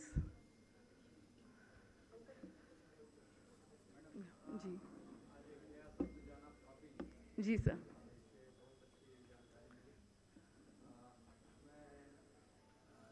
जानना चाहता हूँ कि आपके paper presentation के परिप्रेक्ष्य में आप एक अच्छे पेरेंट्स को, एक अच्छे स्टूडेंट्स को, एक अच्छे टीचर को क्या सजेस्ट करती हैं आपके पेपर प्रेजेंटेशन के संदर्भ में? जी sir, thank you so much sir. Definitely mindful presence is required. जब आपसे कोई बात करने आए, चाहे आपका वो स्टूडेंट हो, चाहे आपके बच्चे हो, चाहे आपका पार्टनर हो, चाहे आपका कोई मित्र हो, लेकिन आप उससे बात जब कर रहे हैं तो वो फुल अटेंशन कि आप उसको सुन रहे हैं. एक्टिव लिसनिंग जो कहा, तो वो आप उसको सुन रहे हैं, आपके आई कांटेक्ट से, आपके बॉडी जेस्चर और पोस्चर से वो बिल्कुल लगना चाहिए.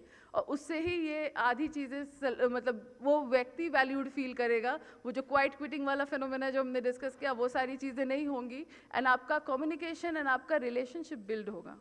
That is what sir.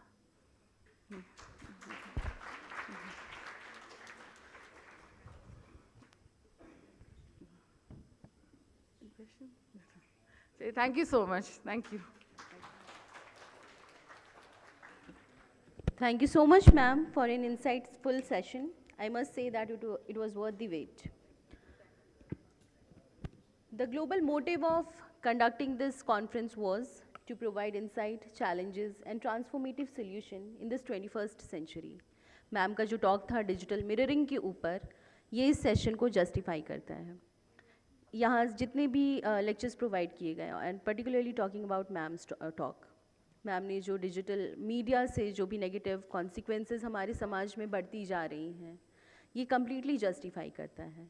Insight देना और संवेदनशील बनाना, ये पहला मोटिव है कि समाज में जितनी भी परेशानियाँ उत्पन्न हो रही हैं जो इवेंचुअली हमारे मेंटल हेल्थ के लिए या हमारे मेंटल हेल्थ को असर कर रही हैं, हम जानते सब हैं, और particularly talking about digital media, जानते सब हैं, पर हम उठते और कहते हैं सब कुछ ये मोबाइल का ही दोष है और हम आगे बढ़ जाते हैं।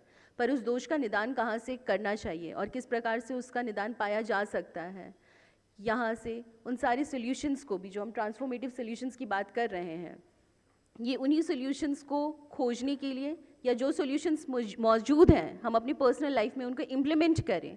तो मैम ने एक बहुत ही इंसाइटफुल सेशन प्रेजेंट किया है हम सब लोगों के बीच में। मैम ने 2-3 बहुत, the entire session was very significant, but 2-3 चीज़ जिन पे हम सबको गौर करने की आवश्यकता है। Ma'am talked about phubbing, ma'am talked about cyber bullying. ये बहुत इंपॉर्टेंट चीज़ है क्योंकि करने वाले भी हम ही हैं और झेलने वाले भी हम ही हैं। तो अगर इसका सही तरीके से निदान नहीं पाया गया तो it is going to affect the society in future, and as ma'am said, anything bad for the humanity is never going to be good for a mental health professional, never. Ma'am ने digital burnout और digital stress के बारे में भी बहुत emphasis दी है। I would also like to mention one thing, I don't know how well it will go with the talk, but एक कहते हैं कि हर एक चीज़ की एक उम्र होती है। जैसे एक छोटे बच्चे ने कभी गुड़िया की डिमांड की और अगर आपने बोल दिया कि 5 साल का बच्चा गुड़िया दे दूँगा, तोड़ देगा, रहने दो, जब बड़ा होगा तब दूंगा क्योंकि वो संभाल के रख पाएगा। सो उस डॉल की अहमियत उसके एडोलेसेंट फेज़ में वो नहीं रहेगी जो उसके बचपने में रहती है। तो जैसे मैम ने बात करी पेरेंटल फबिंग की, तो अर्लियर डेज बहुत क्रूशियल होता है और यही डेवलपमेंटल फेज़ में आप जितना इमोशनली कनेक्ट होते हैं अपने बच्चे के साथ, वो उतना ही एक हेल्दी इंडिविजुअल में डेवलप होता है। So as a parent, as a human being, we really need to be aware about our own behavior. जब अभी आज की डेट में बच्चा अगर बहुत क्रैंकी हो रहा है तो हम उनको इंगेज कर देते हैं फ़ोन में, फ़ोन लीजिए, कार्टून देखिए। फिर धीरे धीरे बच्चा जब थोड़ा समझदार होने लगता है और हम यही अपने सोशल ग्रुप में जाके कंप्लेन करते हैं, मेरा बच्चा तो मोबाइल के बगैर खाना खाता ही नहीं है, इसको तो हर समय मोबाइल ही चाहिए, कितना कोशिश किए नहीं छूट रहा है। ट्यूशन टीचर आते हैं, हम उनको कंप्लेन करते हैं, सर डांटिए कि मोबाइल नहीं देखेगा। स्कूल में जाके हम कंप्लेन करते हैं, but we are the one जिन्होंने ये हैबिट शुरुआत करवाई है। सो जो अर्लियर सोल्यूशन कहते हैं ना, prevention is better than cure, तो ये सारी चीज़ें फिलोसफिकल नहीं होनी चाहिए, रैदर हम इसको प्रैक्टिस में लाएं, लोगों को सिखाएं और अवेयर करें और सेंसिटाइज करें कि हमारे हर एक बिहेवियर का कहाँ कहाँ इम्पैक्ट पड़ रहा है। So thank you so much ma'am, definitely हम सब लोग लाभान्वित हुए हैं इस पूरे सेशन से। जैसे एक और चीज़ मैं मेंशन करना चाहूँगी, मैम ने कंट्रोल मूवी के बारे में बात की, काफ़ी आप जब उसे देखेंगे तो आप खुद में भी बहुत ज़्यादा you will become anxious, I became anxious that time while watching that movie। तो वो बस एक इंटरटेनमेंट का एक स्रोत नहीं है कि मूवी में देख लिया और हमने बताया देखा उसके उस मूवी को देखकर ऐसी ऐसी चीज़ें हुई थी, नहीं। So mindful usage of digital media is very much important. हम लोग साइकोलॉजी में माइंडफुलनेस को माइंडफुल ईटिंग से जोड़ लिया, माइंडफुल स्लीपिंग से जोड़ लिया, but this mindful usage of digital media is also very significant that we must adhere to. So thank you so much ma'am, and thank you all the respected guests of this session for coming and joining us. Thank you. हमारे साथ principal ma'am मौजूद हैं। I would request principal ma'am also कि हमें इस session में और हमारे गेस्ट को एड्रेस करके कुछ 2 शब्द आशीर्वचन के दें मैम।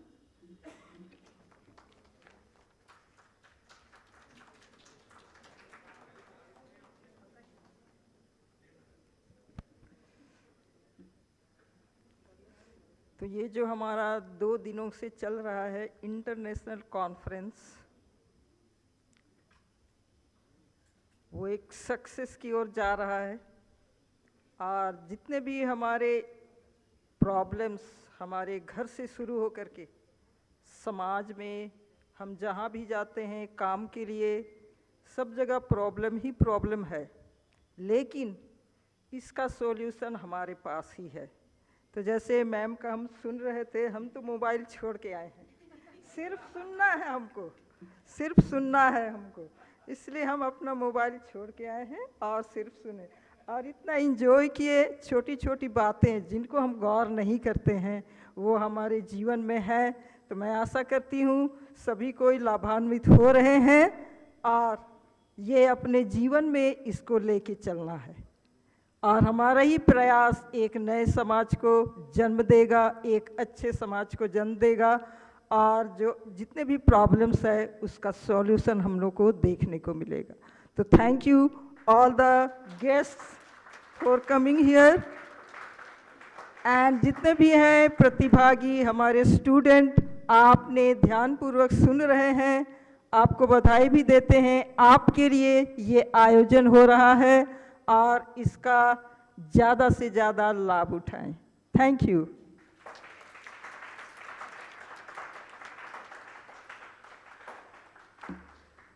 आज का सेशन हमारा यहीं पे समाप्त होता है। अभी हम सभी लंच के लिए जाएंगे और लंच के बाद हमारा वैलिडिक्टरी सेशन होगा। मीनवाइल हमारे पार्टिसिपेंट्स के लिए एक अनाउंसमेंट है, जिनका भी प्रेजेंटेशन बचा हुआ है उसकी नोटिस ग्रुप में आप लोगों की चली जाएगी, तो अकॉर्डिंगली अपने स्केड्यूल के हिसाब से प्रेजेंटेशन के लिए प्रिपेयर्ड रहेंगे। I would also like to request all our guest to please join us for lunch in the common area, please sir.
Ma'am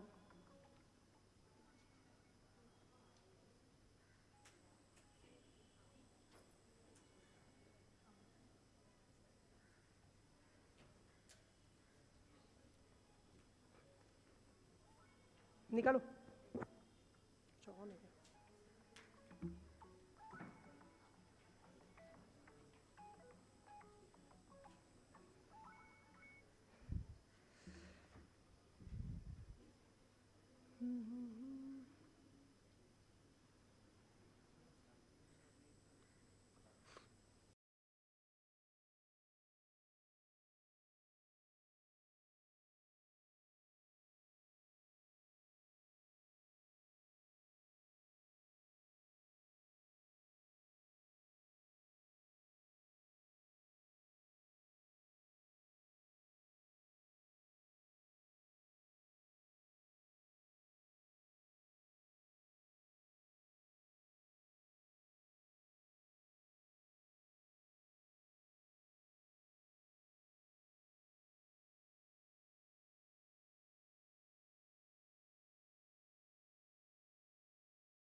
Good afternoon.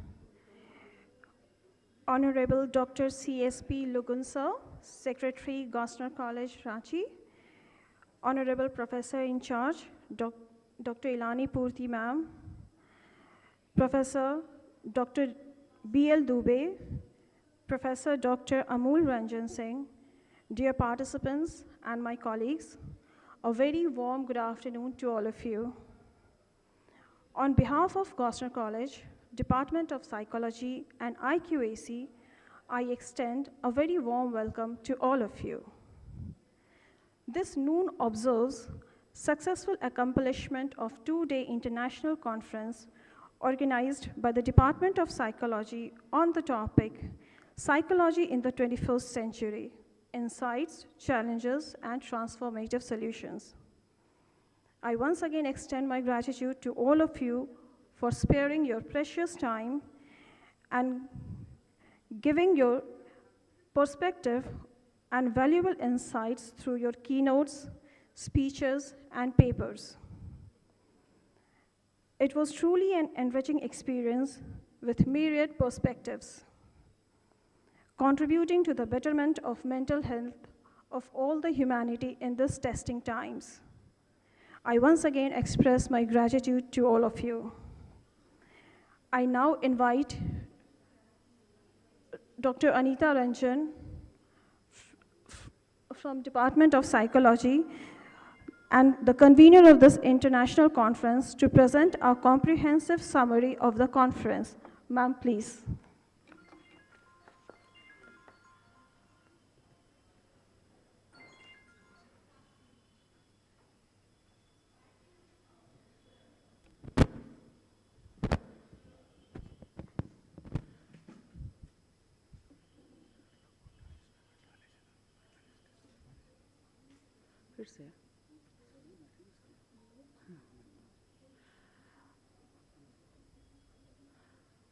A very warm welcome to all of you, to the distinguished dignitaries who are present over here.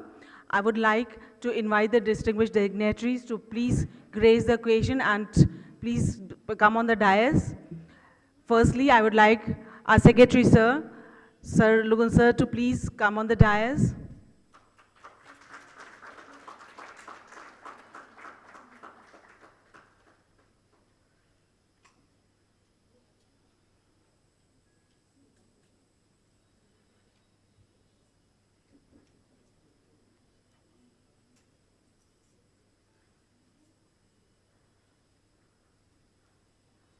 I would now like to call upon our Professor in charge, Professor Ilani Purti ma'am, to please come on the dais.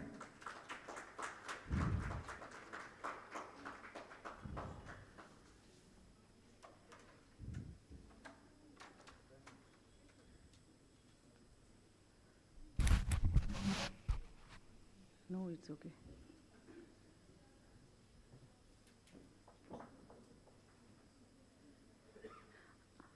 I would now like to invite Professor B.L. Dubey, sir, to please come on the dais, sir.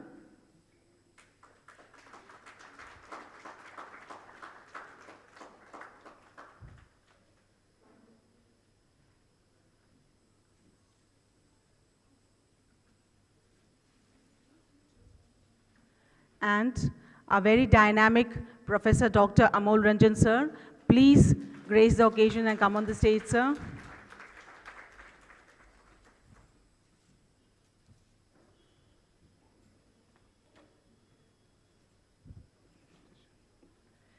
I would now like to felicitate our principal ma'am. I would request Bhakta sir to please come and felicitate principal ma'am.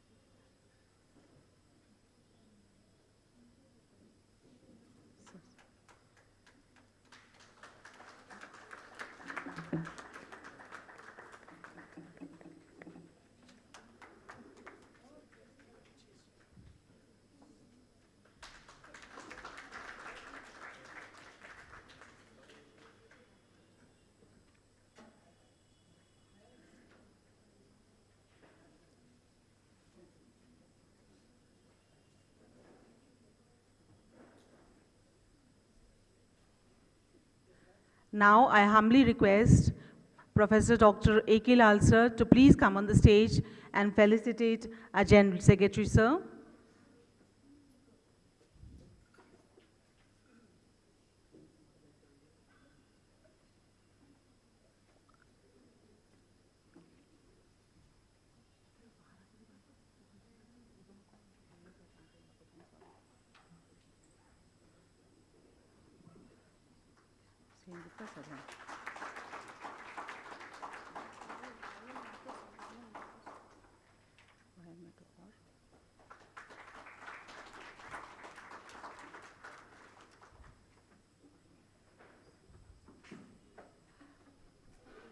I would now request our professor in charge, Professor Vayan Mehto sir, to please come on the stage and felicitate our B.L. Dubey sir.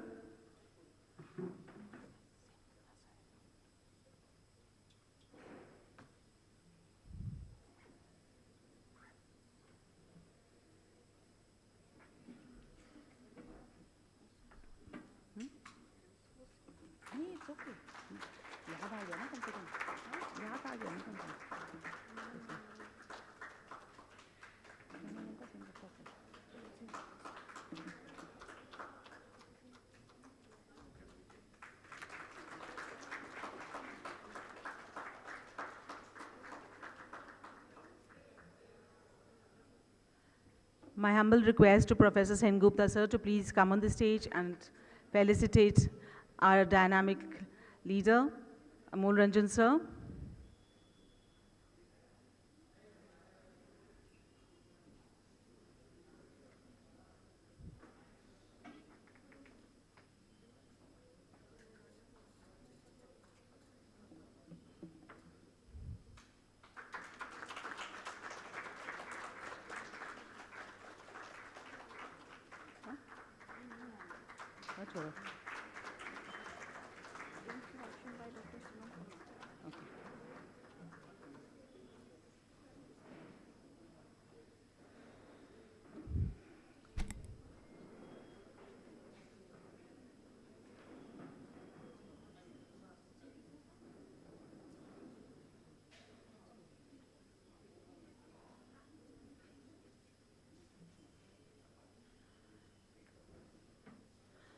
I, Dr. Anita Ranjan, as the convener of this conference, feel privileged and honored to make at least an effort to organize a conference based on psychological perspectives and which has a deep impact on the social development and for the good governance of our country.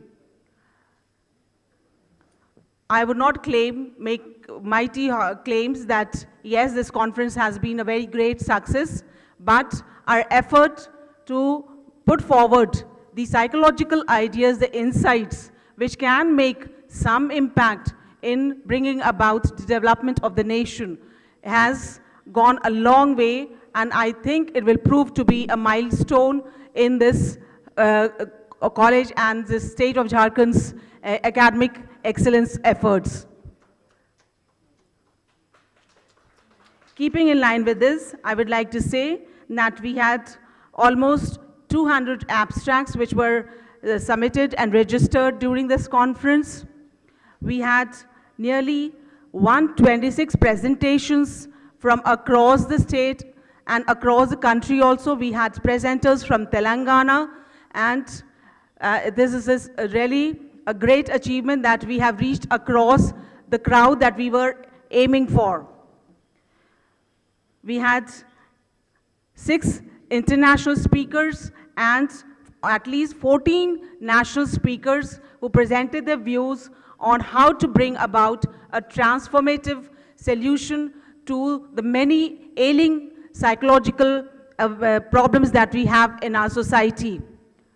When I made a presentation before the HRD, their main focus was, ma'am, please try and inculcate the problems, the psychological problems which are more prominently prevalent among the crowd in the state of Jharkhand. I made an effort towards it. I invited dignitaries from RINPAS, our very esteemed Rinpas and CIP, and they have actually delivered very insightful presentations to make research a reality and to have practical, pragmatic implications for the psychological problems. I will not take much of a time because this session or valedictory session is itself a very lengthy one, and now I'll request our host to please proceed ahead with this session. Thank you so much. Once again, I welcome you all and thank you all for your wonderful contribution to this conference. Thank you. Thank you, Dr. Anita Ranjan. I now invite Professor Dr. Amul Ranjan Singh for the valedictory speech. So please.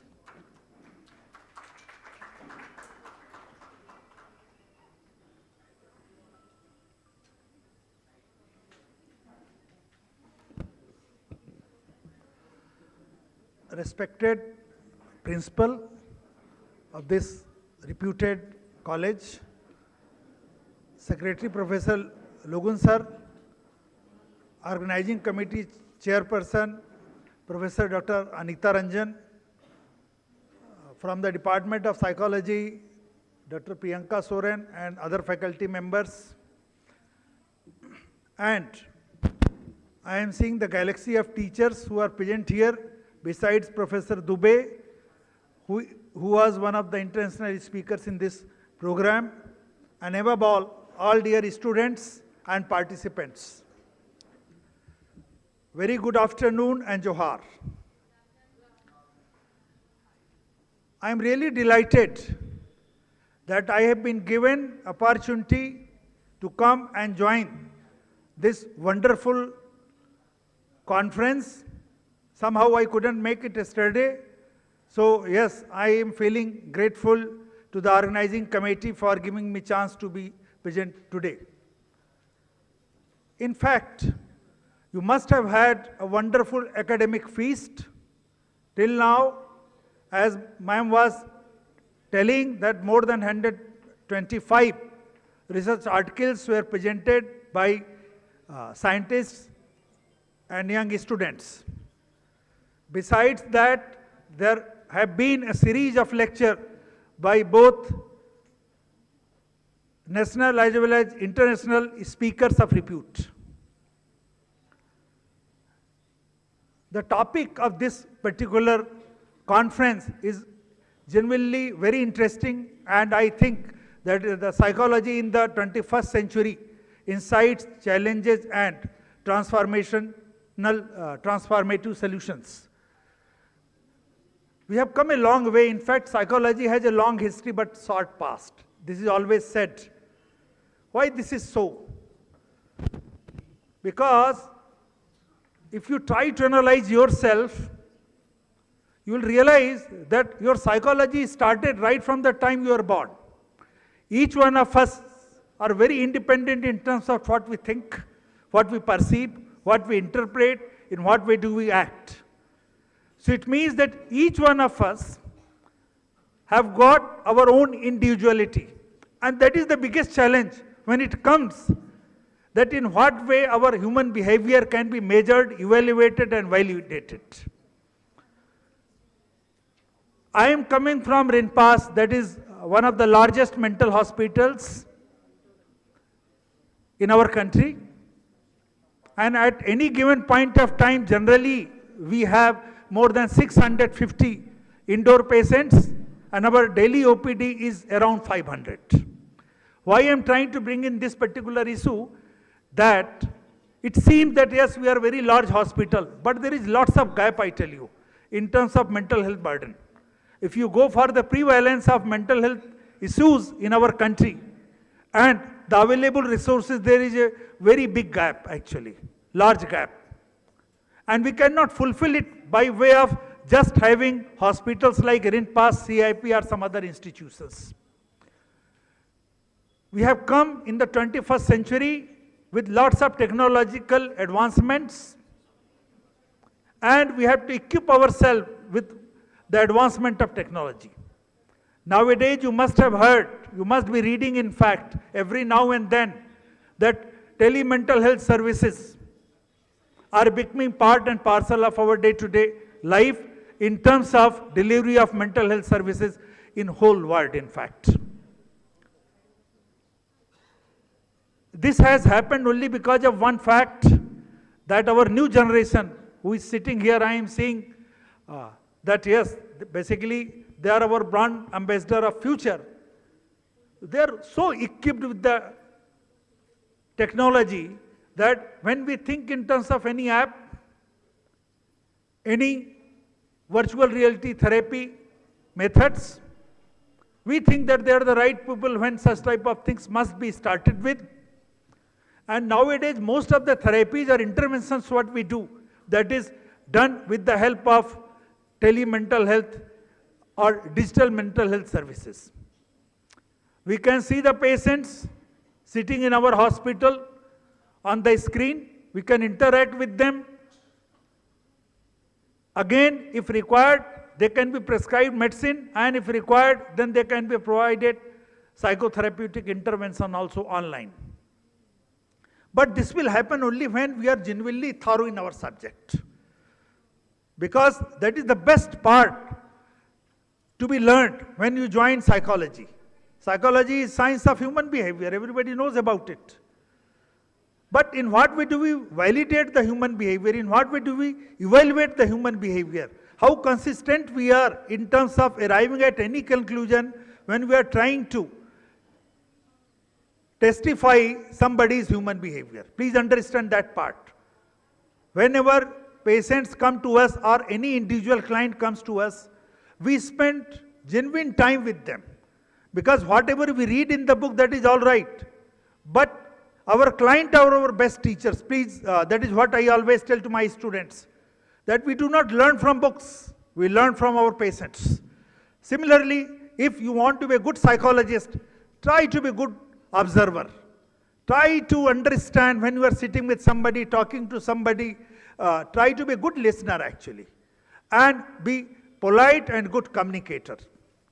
Only then the other person will try to express or discuss the important issues which are just he is living with. I am not trying to label that what sort of thoughts does he have or she has. In psychology, we keep reading about learning, for say memory, emotions, all those things. But how do we evaluate that? One is simple, that we apply some test. And I tell you, if we have got structured tests, it is always questionable how much reliable and valid those tests will be. People are talking about scientific developments, and sometimes 10-point scale, 8-point scale people apply in psychology. I always say that is not useful. Suppose, I am just telling you here only, if some tool is applied on you with 10 points, how consistent you are going to be after 2 days? Because we are generally regulated by our environment, we are generally regulated by our emotions. What sort of temperament do we have? That is consistent, but environment we cannot have control. Emotions are very difficult to be contained in different situations, and for that reason many readings will be changed. In some of the questions, पिछले कुछ दिनों से आप कैसा महसूस कर रहे हैं? अच्छा, बहुत अच्छा, उससे कम अच्छा, इस टाइप की चीजें. अरे भाई, that is not objective. That is more subjective, I tell you. So in some time we try to be objective without realizing that we are getting more subjective. So being subjective is not a problem. Because I have seen some of the papers and abstracts also. Here and recently we had a program in Ranchi University, Ranchi also, in Department of Psychology. Most of the students have used different tools. That is all right for learning point of view. But you are going to be a future scientist. Day by day, the scope of psychology is becoming such that this subject is going to be indispensable, I tell you. What all subject do we teach in university setup? Psychology is everywhere because this is studied by a person. So that person matters most. What sort of mindset do you have and all that. So in 21st century, the whole scenario is getting changed. Earlier we used to spend time in reading books, spending time in library. How many of you genuinely go to the library nowadays? How many of you generally pick up a book to read? Because everybody is equipped with internet facility. You are having a smartphone, right? You are having, other facilities, apps are there. So we avoid doing that. But I am telling you one thing, that we are compromising with our potential of brain.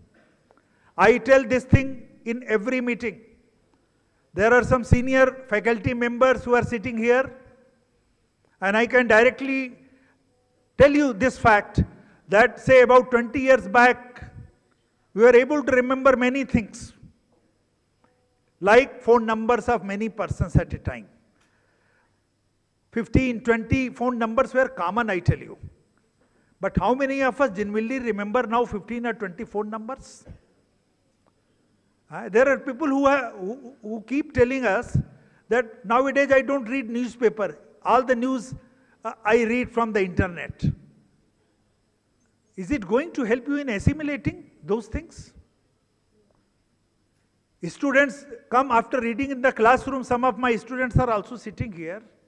And I always ask them, have you come after reading? Nowadays they will come with the tab also. When I am teaching something in the classroom, they are just as if that they are very alert. They are not alert in listening what I am trying to tell.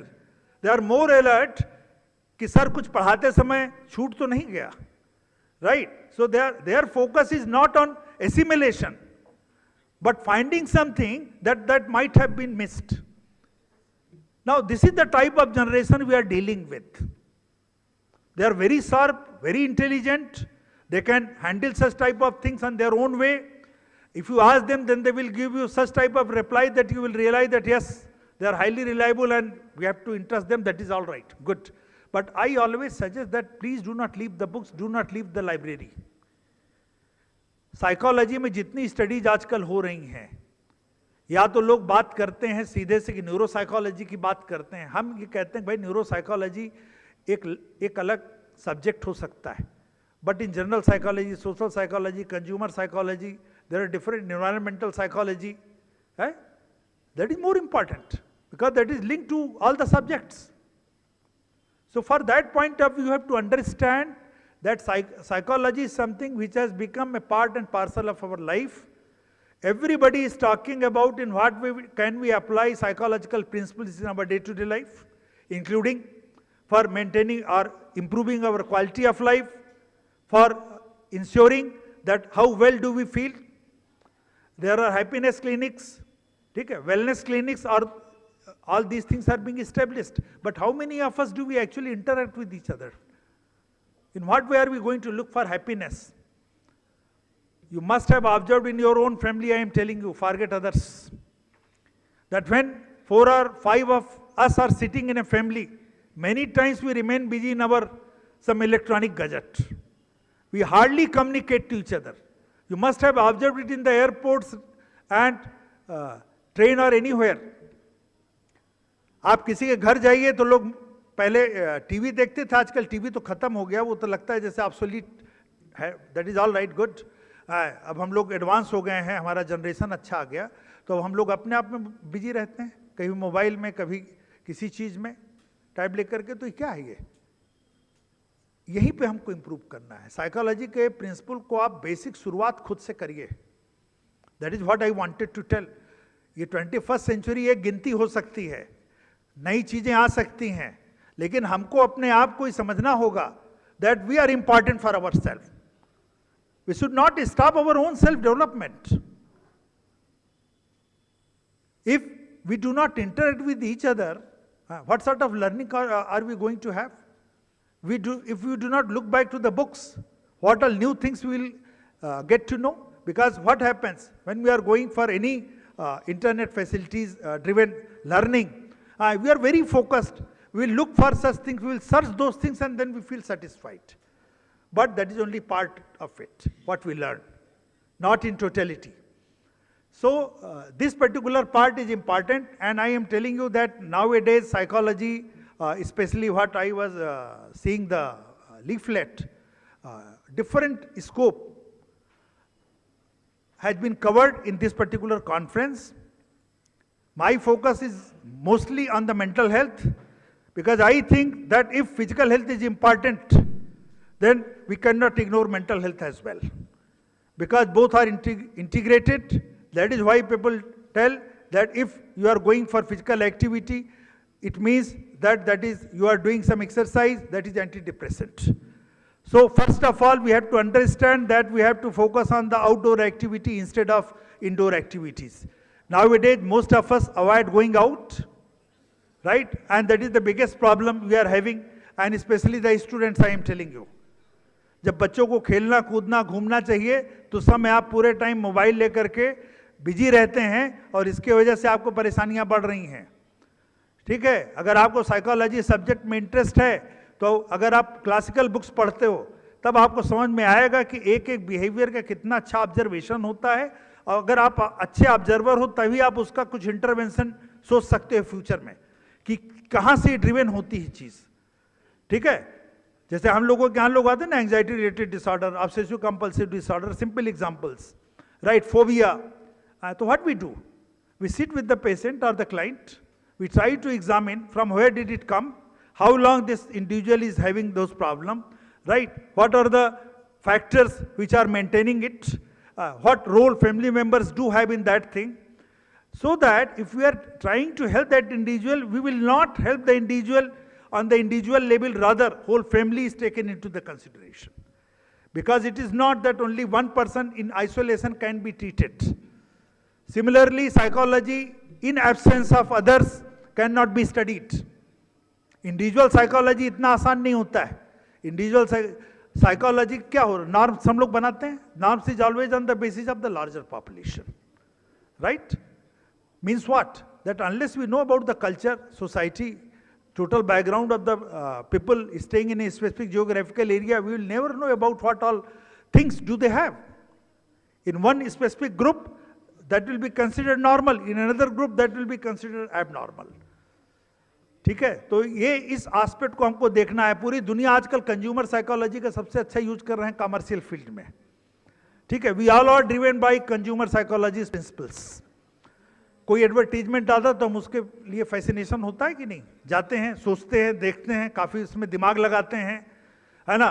और आजकल एक economic psychology चल गया, psychology of economics.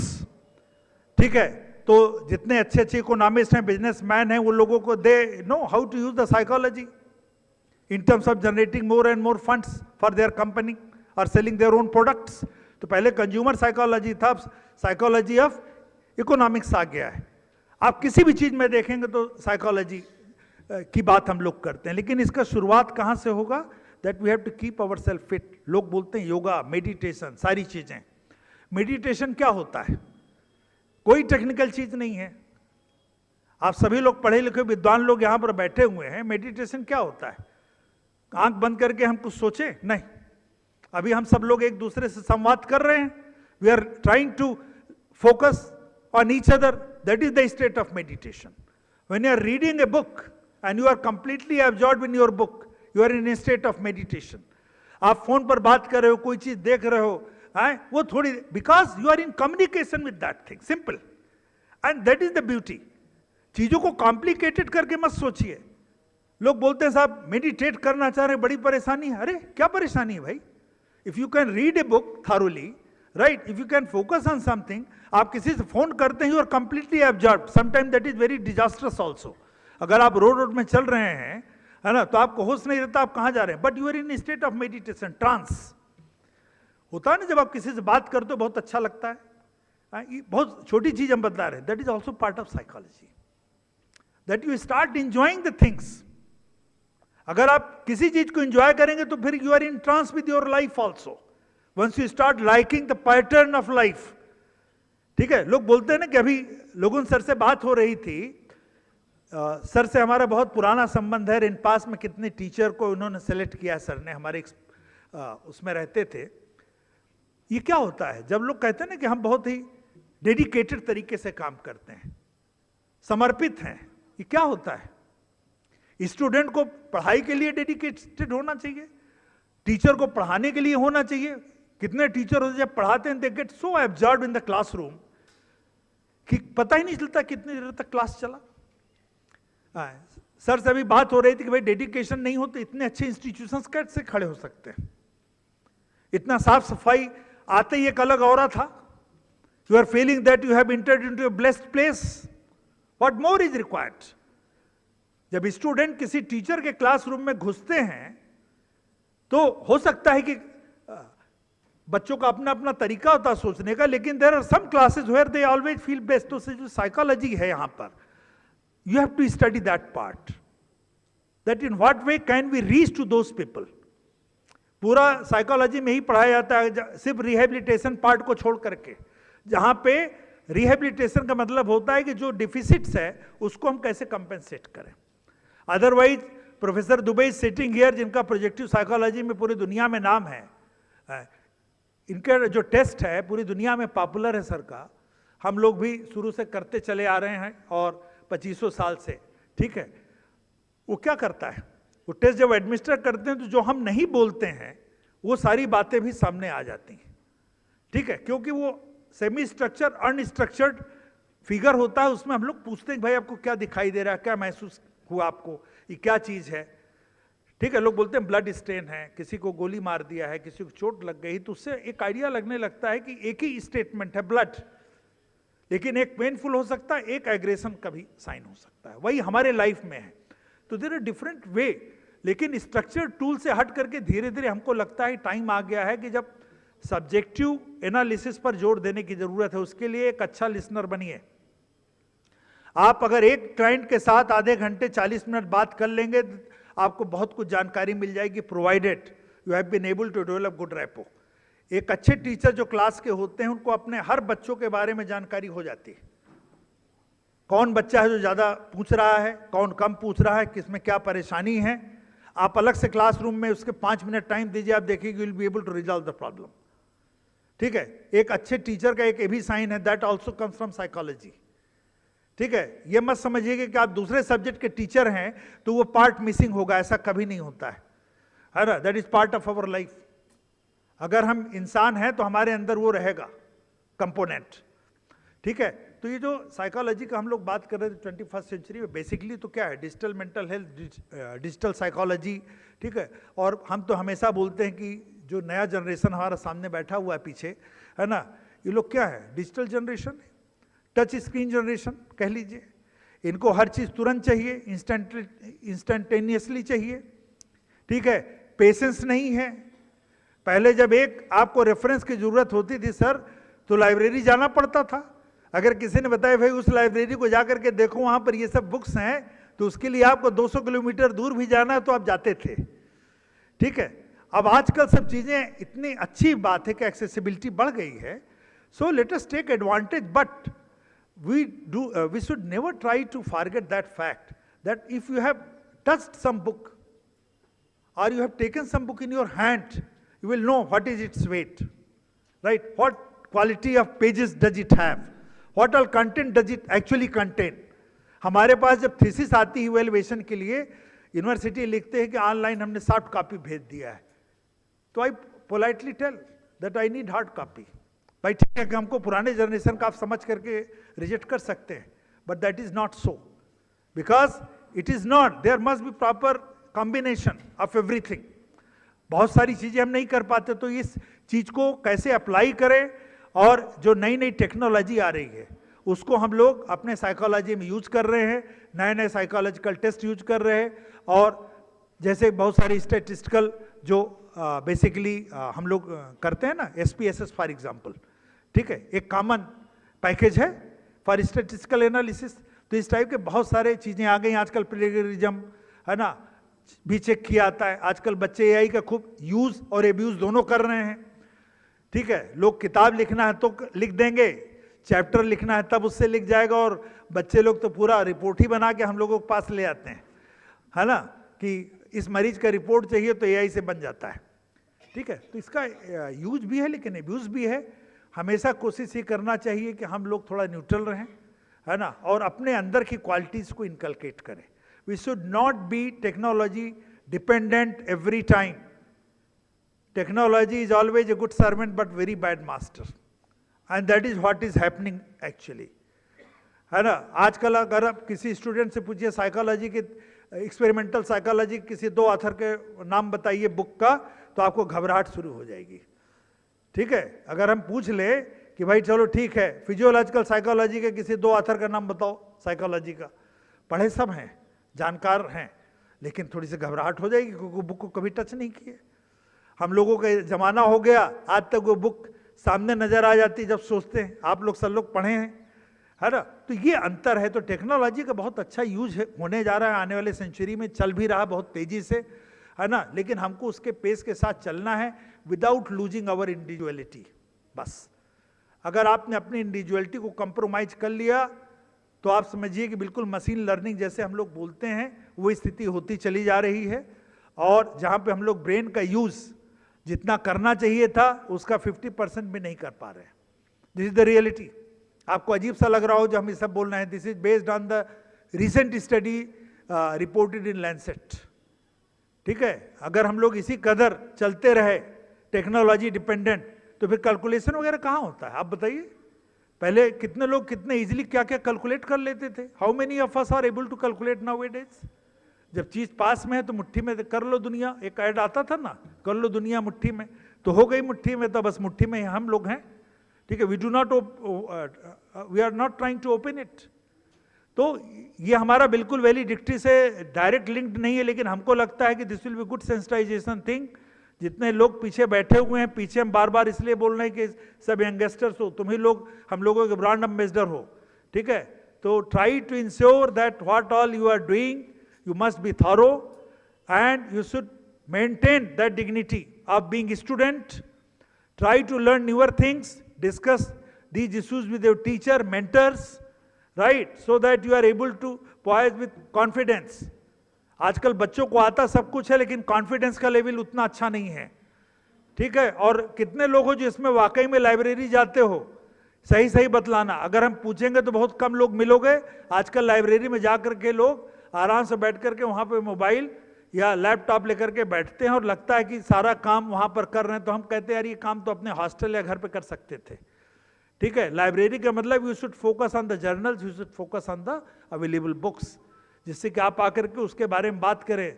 आपका innovation तभी आएगा. जितने लोग ये सब चीज़ें डेवलप किए हैं, that is out of their innovative thought, and that transfer of learning has to take place within us also. But that will happen only when we do the things ourselves. और यहीं पर आपका application है psychology का. Physiological psychology, ये सब जितनी सब चीज़ें सब इसी से लिंक्ड हैं. जब इमोशन की हम बात करते हैं, आजकल क्या है? Emotion regulation. एक लाइन में हम बोल रहे हैं. लोग परेशान क्यों हैं? Because you are not able to regulate our emotion. Simple. अगर इमोशन रेगुलेशन आ जाए तो आपने अपना सेल्फ मैनेजमेंट कर लिया. अगर आपको अपने क्रोध पर कंट्रोल आ जाए, ठीक है? एक एग्जाम्पल हम दे रहे हैं. बहुत गुस्सा है, उसको आपने कंट्रोल किया. ठीक है? कोई बात दिमाग में आ रही, इंपल्सिविटी को थोड़ा कंट्रोल कर लिया, तो आपको लगेगा कि यस, तो इसके पीछे कितनी बड़ी साइंस है. This is not that simple. तो ये जितना भी कॉन्फ्रेंस ये हुआ 2 दिन का, इंटरनेशनल स्पीकर्स आए थे, बहुत सारे टॉपिक में बात हुआ, अच्छी अच्छी बात होता है. लेकिन psychology has become much more important now it is, because ये जो एक होता है ना कि हाँ, जो साइकोलॉजी में आजकल एक नया पैरामीटर जो हम लोग यूज करते हैं, ठीक है, कि हर समाज का एक लेवल देखा जाता है. इकोनॉमिक कंडीशन क्या है, एजुकेशन लेवल क्या है, ठीक है, लोग कैसे परेशानियों से कोप करते हैं, है ना? That is also indicator. एक कंट्री अगर बहुत रिच है तो माना जाता है कि यहाँ के लोग sense of wellbeing is present. People are generally happy. That is why they are able to give the best production. What all duty we are assigned to.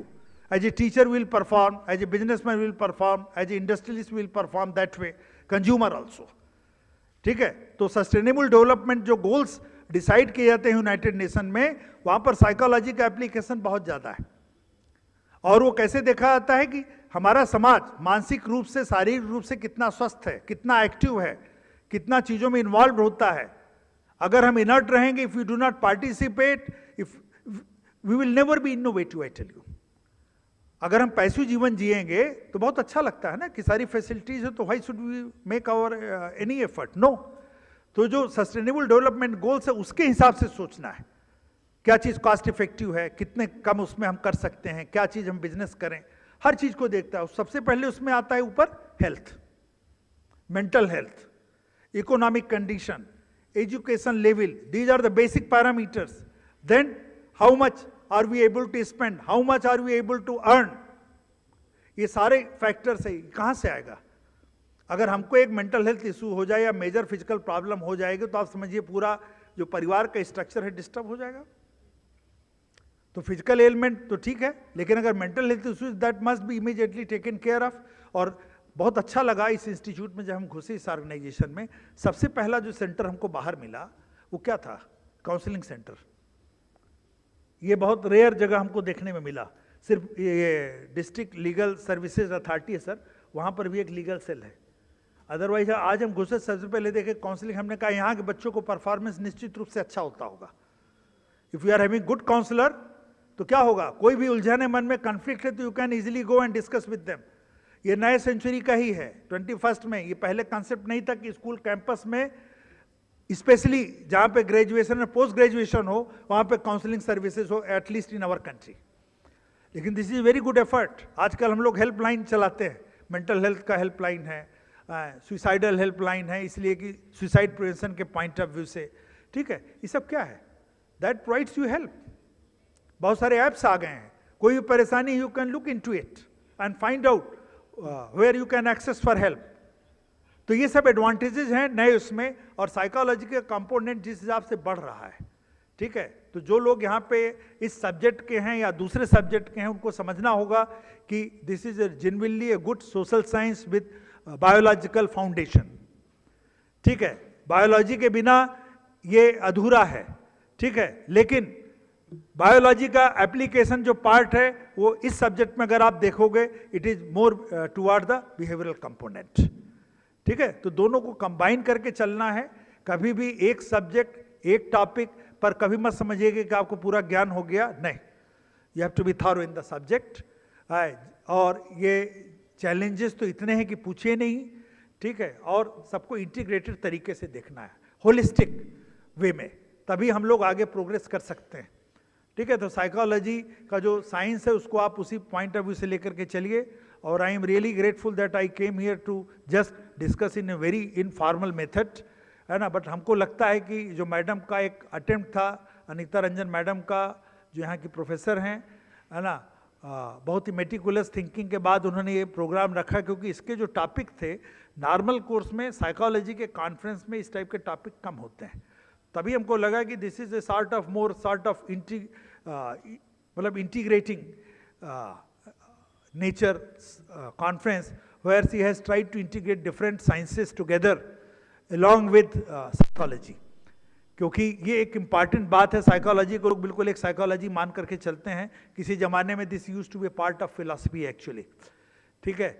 लेकिन अभी this is completely science, empirical science type का है ये। बहुत कुछ हम लोग कोशिश करते हैं, लेकिन क्वालिटेटिव या सब्जेक्टिव और phenomenological background of the individual can never be compromised. हम जो कुछ भी हैं, हम कितने भी बायोलॉजिकली हमको कुछ आप प्रूव कर दीजिए, लेकिन जो हमारा एक इंडिविजुअलिटी है उसमें phenomenological concept is very important to be understood, and that is where we are different from other subjects. Thank you very much, and once again I am grateful that all the students and senior dignitaries, especially the faculty members and learned speakers and administrators of this college are present here in today's program. Thank you very much, and especially Dr. Anita Ranjan ma'am. Thank you very much, ma'am.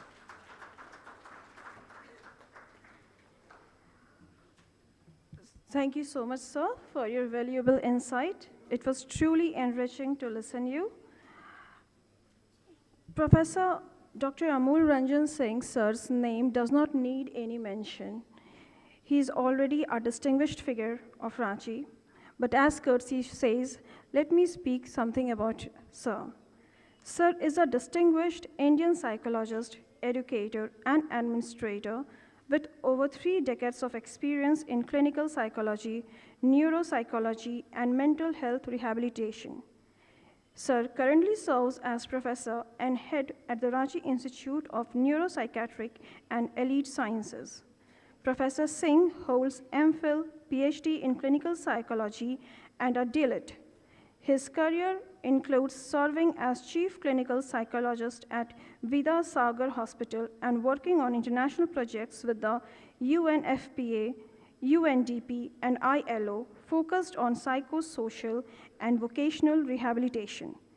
Recognized for his pioneering work in projective testing and rehabilitation psychology, he continues to significantly advance mental health, education, cross-disciplinary research, and clinical innovation in India. I once again thank you, sir, for sparing few moments from your busy schedule for all of us. I now request our professor in charge to kindly present certificate to sir. May we have the certificate, please?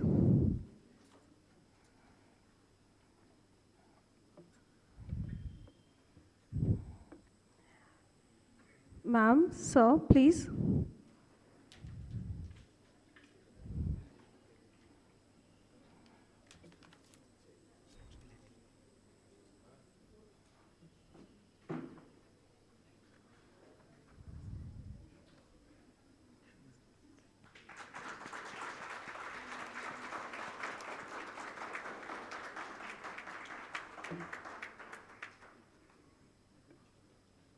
Thank you. I now invite Dr. C.S.P. Lugan, Secretary, Governing Body, Gosnell College, Ranchi, for the message. Sir, please.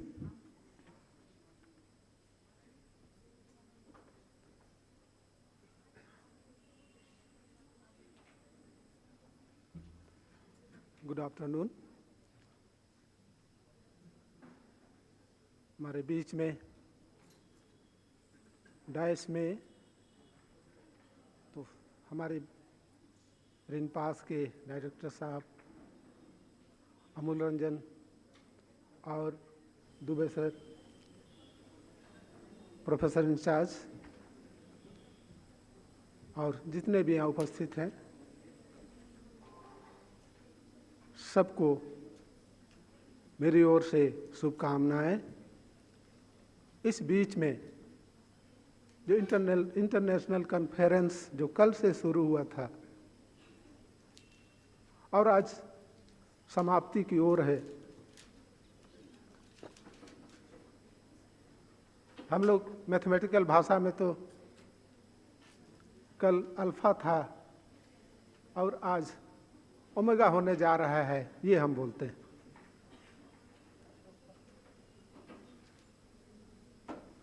ये conference तभी हम लोग कहेंगे ये fruitful हुआ, चाहे fruitful रहा, यदि हम लोग जो भी इसको अटेंड किए, जो भी हम लोगों ने कल से सुना सीखा, उसको अपने भावी जीवन में उसके उपयोग में लाएंगे। और जब तक हम उसको उपयोग नहीं करते हैं, ये फ्रूटफुल रहा ये नहीं कहा जा सकता है। और कल भी हमने एक शब्द कहा था कि हम लोग के यहाँ ऋण पास है, लेकिन CIP भी है, लेकिन साइकोलॉजी के स्टूडेंट्स वहाँ बहुत कम अपने क्षेत्र से नज़र आते हैं। जैसे अभी थोड़ी देर पहले डॉक्टर अमूल रंजन साहब बोल रहे थे कि एक मैथमेटिक्स वाला आदमी वहाँ टीचर का इंटरव्यू, स्टूडेंट का इंटरव्यू वगैरह में जाते थे हम, तो वहाँ पर हमने देखा साइकोलॉजी के स्टूडेंट्स हम लोग इस क्षेत्र से बहुत कम रहते थे। साउथ से, नॉर्थ ईस्ट से, बाहर से लोग यहाँ पढ़ने के लिए आते हैं, लेकिन चिराग तले अंधेरा। हम लोग के बगल में है ऋण पास, लेकिन शायद ही अभी हम लोग में से भी बहुत कोई नहीं देखे होंगे। यहाँ के स्टूडेंट्स, टीचर्स, मेरी तो रिक्वेस्ट है जो गोस्नर कॉलेज के गोस्नर कॉलेज यूनिट हो करके वहाँ का किस टाइप का इन्वायरमेंट है, कैसे लोग वहाँ आते हैं, उन लोग का बिहेवियर कैसा होता है, अभी तो हम लोग खाली किताब में सीखें। प्रैक्टिकल लाइफ में वहाँ जा करके अगर हम लोग सीख लें तो शायद ज़्यादा अच्छा रहेगा। और हम रिक्वेस्ट करेंगे प्रोफेसर अमूल साहब से कि हम लोग को उसमें सहयोग भी करेंगे। तो जितने भी चीज़ को हम लोगों ने सीखा सबको उपयोग में लाने की कोशिश करेंगे। यहाँ सिर्फ नहीं, यहाँ से जाने के बाद अपने अगल बगल अपने क्षेत्र में जो भी ज़रूरतमंद लोग हैं, जो मेंटल हेल्थ से ग्रसित हैं, ऐसे लोगों को हेल्प करने में सहयोग मिलेगी।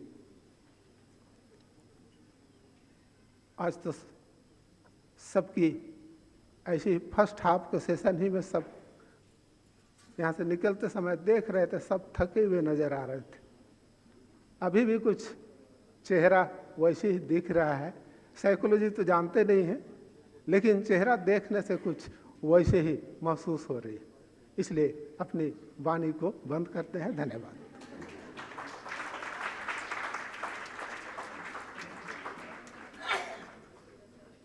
Thank you so much, sir.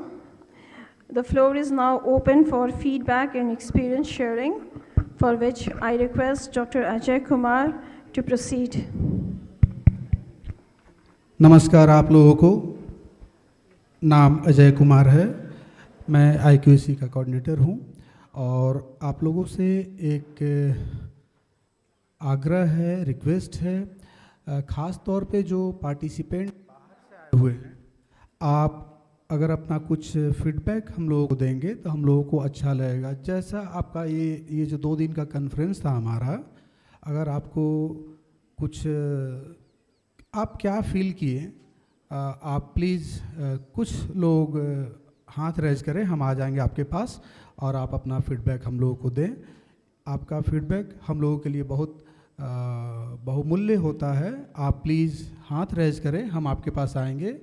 ख़ास तौर पे बाहर के पार्टिसिपेंट्स जिन्होंने पेपर प्रेजेंट किया है, एनीवन?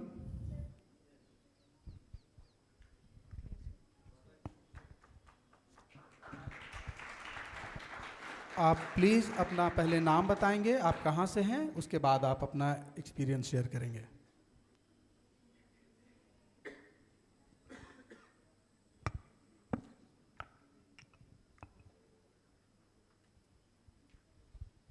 मेरा नाम खुशबू है एंड मैं PhD स्कॉलर हूँ वीर कुंवर सिंह यूनिवर्सिटी से, आरा से। इस दो दिनों के इंटरनेशनल कॉन्फ्रेंस में हमें बहुत कुछ सीखने को मिला, बहुत अच्छा इंसाइट मिला। ऐसे एज प्रोफेशन में एक काउंसलिंग साइकोलॉजिस्ट हूँ, जिसमें मुझे काफ़ी हेल्प मिला, काफ़ी इंसाइट मिला कि अपने काउंसलिंग को मैं कैसे इन्हांस कर सकती हूँ और उसमें और कौन कौन से टूल्स, कौन से थेरेपीज़ को मैं यूज़ कर सकती हूँ, उसका इंसाइट काफ़ी अच्छा मिला मुझे। और यहाँ की व्यवस्था भी काफ़ी अच्छी थी और काफ़ी कुछ सीखने को और बहुत ऐसे लोगों से मिलने का मौका मिला जो काफ़ी गर्व की बात है कि आप लोगों के साथ मंच साझा करने का मौका मिला है। इसके साथ ही अगर व्यवस्था की अगर मैं बात करूं तो काफ़ी कुछ, सब कुछ बहुत अच्छा था। बस जो लोग बाहर से आए हैं उनके लिए अगर रुकने की व्यवस्था होती तो शायद ज़्यादा बेहतर होता, हमारे लिए आसान होता। मैम नेक्स्ट बार से कमिट करते हैं हम लोग कि वो भी हम लोग पूरा कर देंगे मैम। धन्यवाद ma'am. Thank you so much. और कोई आप में से कोई सहभागी आइए, प्लीज़ अपना एक्सपीरियंस शेयर करें।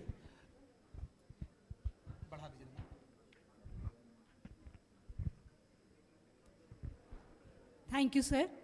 मंच पर बैठे हुए जितने हमारे मुख्य अतिथि हैं, हमारे अभिभावक हैं, सबसे पहले उन सबों को मैं प्रणाम बोलती हूँ और आप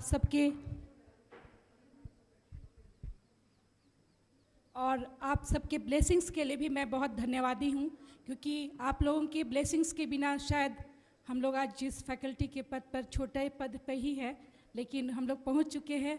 इसलिए मैं बहुत बहुत धन्यवादी हूँ, सभी के प्रति बहुत धन्यवाद देती हूँ और इस गोस्सनर कॉलेज के प्रति भी मैं बहुत धन्यवादी हूँ। ये मेरा जड़ भी है ये कॉलेज, मैं पहले यहीं कार्यरत भी थी, इसलिए जैसे ही मुझे ये पता चला कि यहाँ पर इंटरनेशनल कॉन्फ्रेंस हो रहा है, मैंने तुरंत अपने प्रिंसिपल को जानकारी दे दी कि सर इस डेट को मुझे डीएल चाहिए। सर ने कहा ज़रूर मिलेगा। तो थैंक यू सबसे पहले सभी अभिभावकों को, मंच पर जितने बैठे हुए हैं। सर ये व्यवस्था बहुत ही अच्छी रही और मैं आज पहुंची हूं दुमका से। मैं सिद्धू कानू मुर्मू यूनिवर्सिटी संथाल परगना कॉलेज में कार्यरत हूं। चूँकि हमारी वीसी मैम के हस्बैंड भी तुरंत गुजरे हैं तो उनके यहाँ कुछ प्रोग्राम था, इसलिए मैं आने में थोड़ी लेट हो गई हूँ। लेकिन मुझे जैसे ही मैं आई, यहाँ पे हॉल में प्रोग्राम चल रहा था, प्रियंका मैडम से मेरी मुलाकात भी हो गई। तो उन्होंने कहा आइए मैडम। फिर पेपर प्रेजेंटेशन का के लिए मुझे ज़्यादा इंतज़ार नहीं करना पड़ा और पेपर प्रेजेंटेशन करने का जो सिलसिला चला, बहुत मुझे लगता है पहले से सब कुछ तैयारी रही है, तो ये बहुत अच्छा लगा। और डेट बहुत चुन के रखा गया है madam, principal madam, thank you so much. क्योंकि मैं बाहर से भी आई हूँ तो एक दिन यहाँ मेरा घर भी है और सभी के लिए, मैं सिर्फ मेरा घर है इसलिए नहीं, जो बाहर के लिए शायद उनके लिए भी कल संडे है तो एक रेस्ट करने का या आने जाने से जो थकान महसूस होती है, ये उनके लिए रेस्ट का टाइम मिलेगा। सर ये मेरा घर है, इसलिए अगर कमी बताऊंगी तो शायद मैं अपने घर से प्यार करती हूँ। तो मैडम यहाँ तो मेरे रहने के लिए इंतज़ाम की ज़रूरत नहीं है, लेकिन वाकई जो बाहर से आते हैं उनके लिए अगर ये होगा अरेंजमेंट तो सचमुच में संख्या बढ़ जाएगी, जरूर करेंगे, संख्या बढ़ जाएगी। जी, और प्रिंसिपल मैम और एचओडी मैम, साइकोलॉजी डिपार्टमेंट, मेरा नम्र आग्रह है इस तरह का प्रोग्राम होता रहे तो मैं शुक्रगुजार रहूँगी। और एक रिक्वेस्ट है एचओडी मैम से कि हम लोग आज झारखंड से सभी साइकोलॉजी के, चाहे स्टूडेंट्स बोले या फैकल्टी बोले, मिलने का मौका मिला है, तो हम लोगों का एक व्हाट्सएप ग्रुप भी बना दिया जाए। Thank you, thanks to all अभिभावक and HOD ma'am, all departments of psychology department, Gossner college and सभी टीचर्स को धन्यवाद। धन्यवाद मैम, धन्यवाद। आप लीजिए।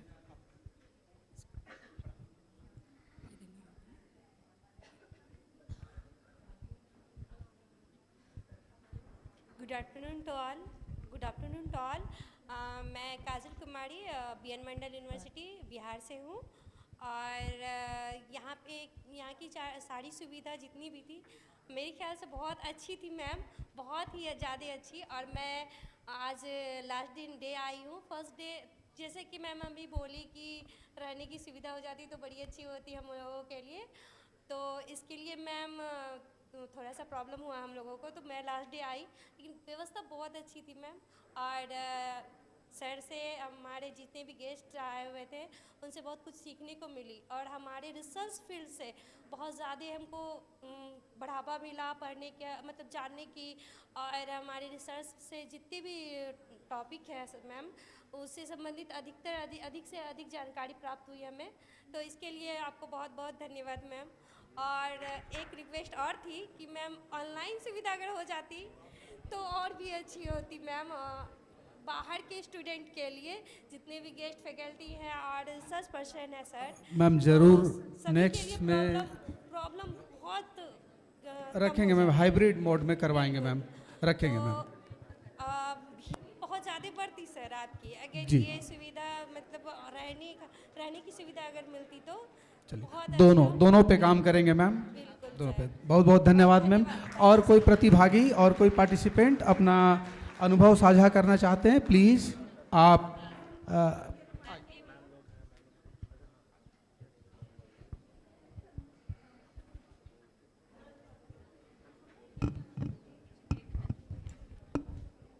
Hello, good afternoon to all of you. मेरा नाम रितु कुमारी है।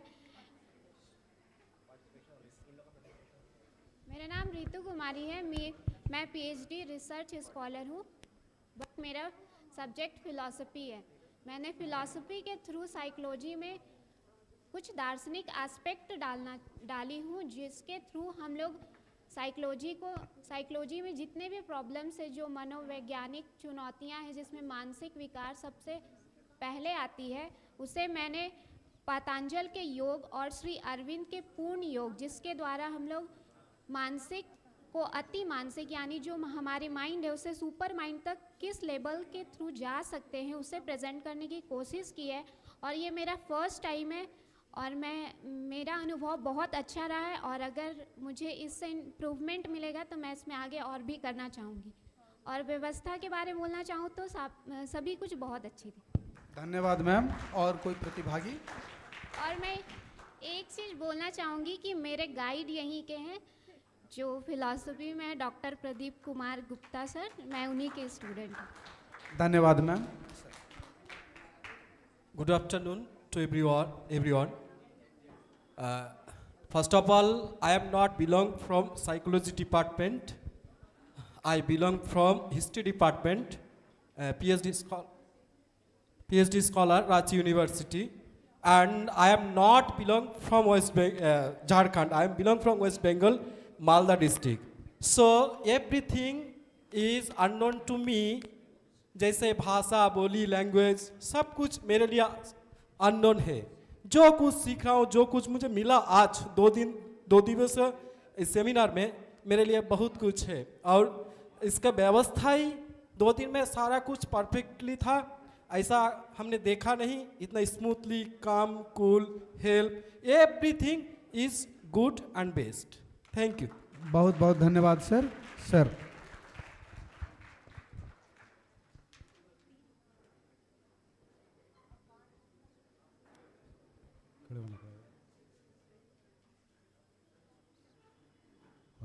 हेलो,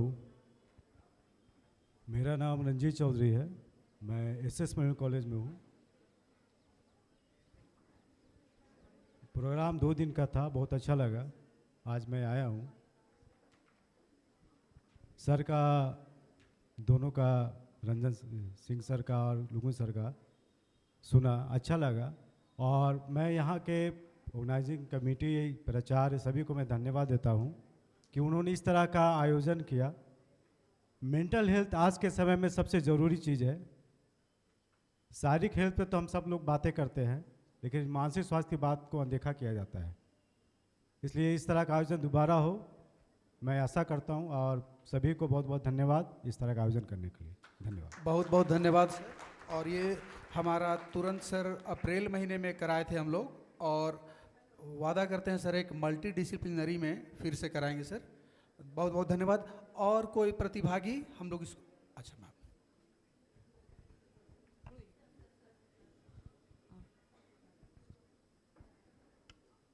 मंच में पधारे हमारे सीनियर्स हेलो और हमारे सहपाठी फैकल्टी मेंबर और दूर दराज से जितने फैकल्टी मेंबर हैं सभी को मेरा धन्यवाद और आभार।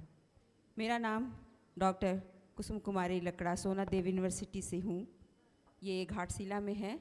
23 का ये प्राइवेट ये यूनिवर्सिटी है, लेकिन बहुत जल्दी रन कर रही है। मुझे वहाँ से भेजा गया कि इंटरनेशनल सेमिनार कॉन्फ्रेंस में आप शामिल हो। और यहाँ ये एक चीज़ अच्छा लगा, जो हम लोग दूर दराज के हैं, बहुत दूर जा नहीं पाते हैं, उनके लिए इंटरनेशनल ये कॉन्फ्रेंस जो यहाँ रांची झारखंड में हुए हैं, तो वो काफ़ी सराहनीय है कि ये मेरा फर्स्ट टाइम था यहाँ गौसना कॉलेज में इस कॉन्फ्रेंस में अटेंड होने का। क्योंकि मैं जाती थी तो बाहर जाती थी तो काफ़ी खर्च होते थे, तो खर्च होने की वजह से मैंने कभी बाहर इंटरनेशनल कॉन्फ्रेंस में जाने के लिए बहुत सोचना पड़ता था कैसे जाऊँ, किस तरह से जाऊँ। ये यहाँ झारखंड में जो पहली बार यहाँ मैं अटेंड की, मुझे बहुत अच्छा लगा और यहाँ का व्यवस्था काबिल तारीफ़ है और यहाँ सब कुछ अच्छा है। क्योंकि मैं गौसना कॉलेज की ही स्टूडेंट रही हूँ और ये हमारा ये नया बिल्डिंग है। इस नए बिल्डिंग में मेरा ये पहला प्रोग्राम है। मैं पुराने 1988 में मैं यहाँ पास आउट हुई हूँ, तो काफ़ी पुराना है ये। इसके लिए मुझे बहुत खुशी महसूस हो रही है और यहाँ सब कुछ बहुत अच्छा रहा। Thank you. बहुत बहुत धन्यवाद मैम। आप लोगों के ये 2 शब्द हम लोगों को काफ़ी हिम्मत देता है मैम। और फिर से हम लोग इसको जल्दी ही कंडक्ट कराएंगे। और इसको और कोई सहभागी प्रतिभागी बोलना चाह रही मैम? बोलना चाह रही हैं मैम? मैम थोड़ा शॉर्ट में मैम। मेरा नाम निशात परवीन है। मैं वीर केवर सिंह यूनिवर्सिटी से आई हूँ। एक्स स्टूडेंट हूँ रांची यूनिवर्सिटी की। या यूँ कहें कि ये रांची मेरा मायका है और रांची यूनिवर्सिटी में लाकर लगता है कि मैं मायका आ गई हूँ। और मुझे एक ऐसी फीलिंग आई जैसे घर में आकर आपको ज़िंदगी जीने की नई चीज़ें सिखाई जाती हैं कि आप अपनी ज़िंदगी में कैसे अच्छी चीज़ों को अडॉप्ट करें। पढ़ाई लिखाई की तो बातें बहुत तरह की हुई, लेकिन कुछ चीज़ें ऐसी हुई हम हर किसी को, जैसे मोबाइल तो हम सब यूज़ कर रहे हैं, लेकिन उसका सही इस्तेमाल, अपने परिवार को संभालने का सही इस्तेमाल, ऐसी बहुत सारी छोटी छोटी चीज़ें बताई गई। मेंटल स्ट्रेस को कम करने के लिए क्या क्या किया जाए, वो सारी चीज़ों को यहाँ से सभी लोगों को सीख कर जाना, अपनी लाइफ में एटलीस्ट फॉलो करना है। अगर हम खुद की ज़िंदगी बेहतर बनाएंगे तो आसपास चीज़ें अच्छी हो पाएंगी। अगर हम खुद मेंटल स्ट्रेस में आसपास के अपने फैमिली को सही से नहीं गाइड कर पा रहे हैं तो आप समाज के लिए नहीं कुछ कर पाएंगे। तो आज हम ये प्रण लें गॉस्नर कॉलेज के कैंपस से कि अपनी ज़िंदगी में सारे इम्प्लीमेंट्स करें ताकि समाज को कुछ अच्छा दे पाएँ। Thank you. और यहाँ और रांची की मैं कभी बुराई कर ही नहीं सकती हूँ बिकॉज रांची मेरा मायका है और रांची यूनिवर्सिटी से मुझे बहुत लगाव है। Thank you. धन्यवाद मैम। और कोई पार्टिसिपेंट कुछ अनुभव साझा करना चाहते हैं तो ठीक है, आगे मैम, आगे प्रोसीड करें ma'am. Thank you, Dr. Ajay. Dear participants, thank you for your feedbacks. We at Gosnell College, who have hosted this international conference, are really thrilled by these feedbacks. It is really encouraging, and I promise on behalf of my institution that very soon we are going to organize a similar conference, and we will be looking forward for your valuable participation. It's now time for the distribution of certificate.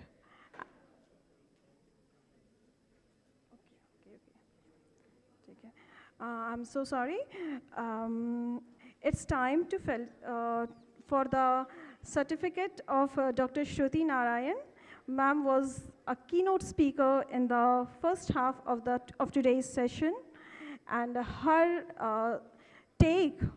her topic was extremely delightful and very relatable, for which I saw a lot of people congratulating ma'am. I wish we could hear her again, but I would like to invite ma'am on stage for the certificate distribution. And for this, I request our professor in charge to kindly provide certificate to ma'am. Ma'am, please. Can we have the certificate, please?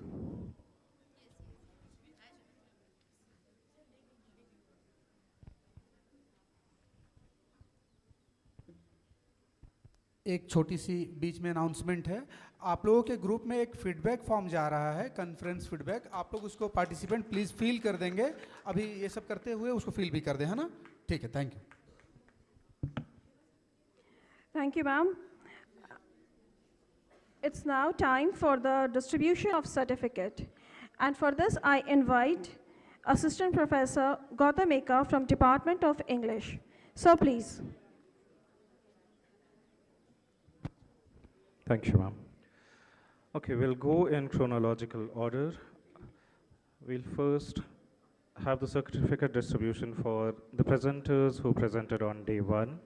For this, I would like to invite Dr. C.S. Pilogon, Secretary, Gosnell College, to please hand over the certificates. So please, if you can. Okay, we'll start announcing the name. Anamika Kumari.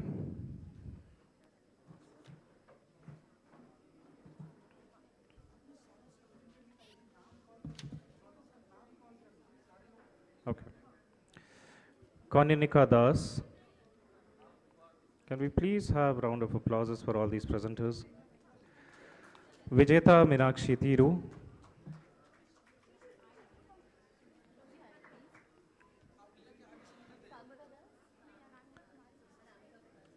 Switcha Singh.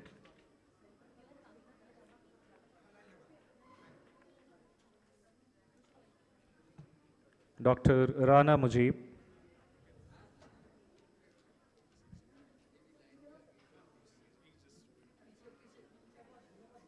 Vidya Nandini Jaiswal.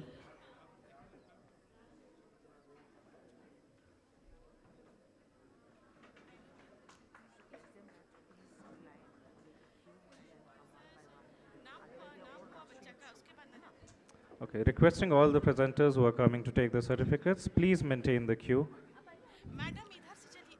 Pragati Bakshi. Please come one by one, all right?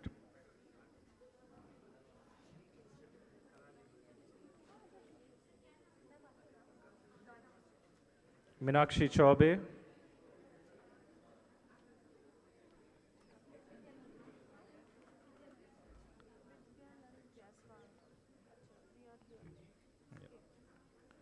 Rishu Angel Kishore.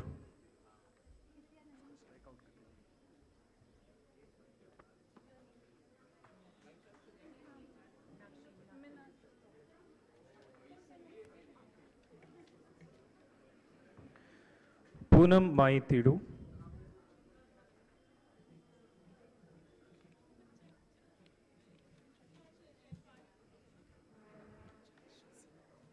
Dr. Kusum Kumari Lakda.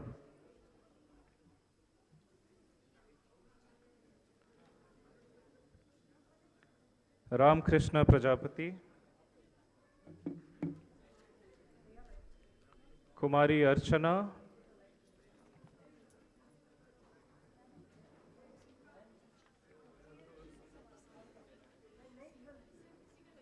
Okay. These were the presenters for day 1. Moving on to the presenters from day 2. Nishant Parveen. Sanjay Kumar.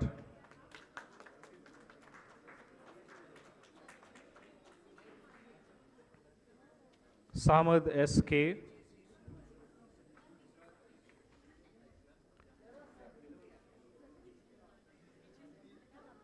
Dr. Anjum Ara.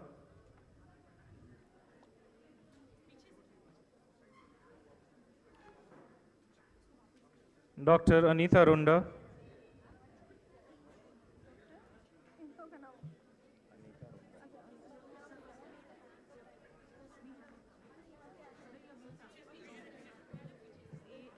Oh, sorry, Dr. Amita Runda.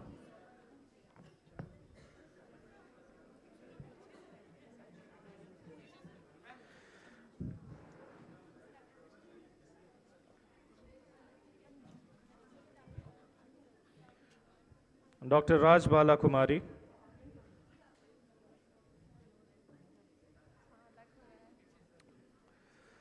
Manisha Kumar Jaiswal.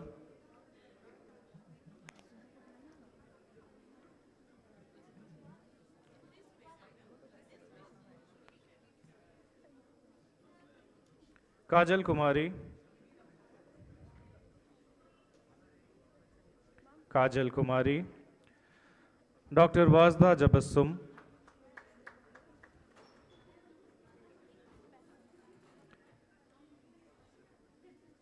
Dr. Sangeeta Kumari.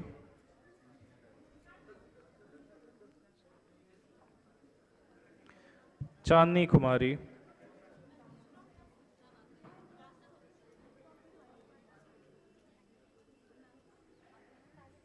Neeraj Kamal Karkatta.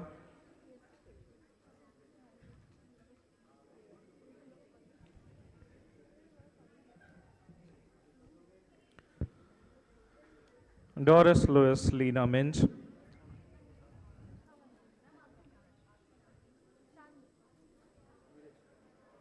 Archana Kumari.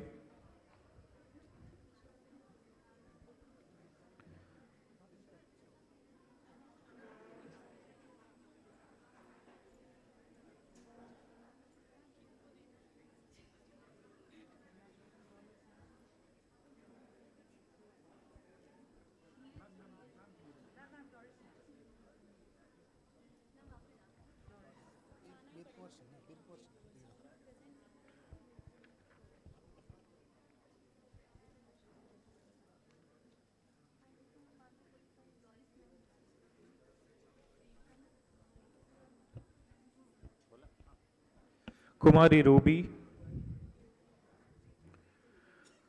Ritu Kumari, rather.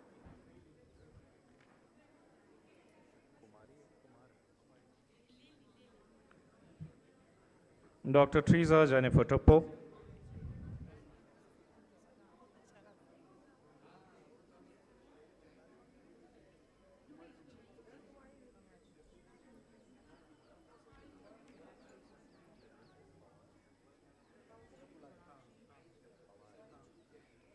Sonakshi Pawar,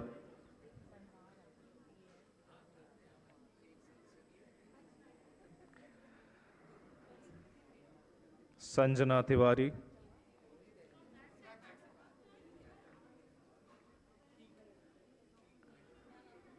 Lily Topo,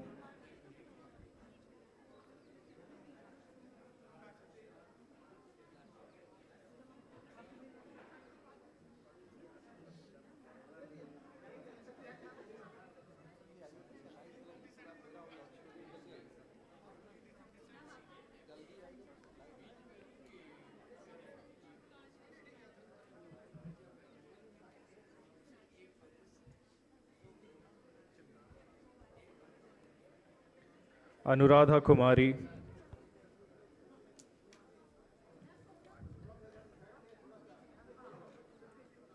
Kumari Srishti,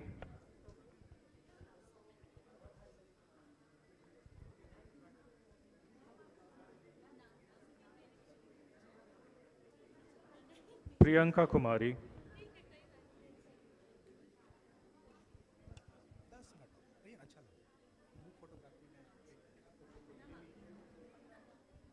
Khushbu, Gautam sir, एक announcement है। बहुत सारे participant certificate लेके आप जा रहे हैं, आपको नुकसान होगा। एक ग्रुप फोटोग्राफी लेते जाइए, ये आपको काम करेगा। आप ऑडिटोरियम छोड़ने की कोशिश ना करें, आपको नुकसान हो जाएगा। ग्रुप फोटो नहीं मिलेगा आपको। Gautam sir please continue.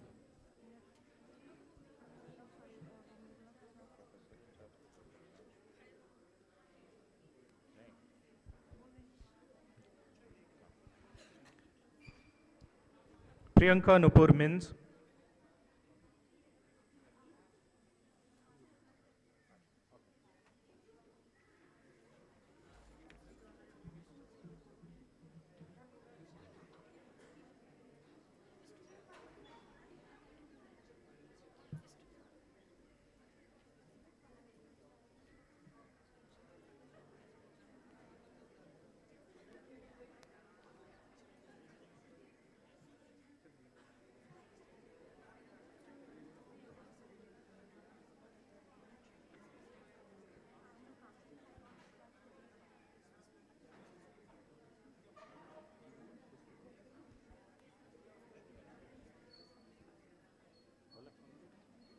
Subhadra Kumari,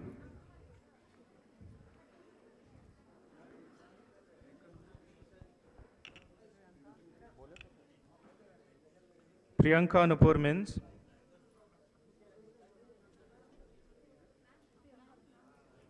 Dr. Alka Rani Bara,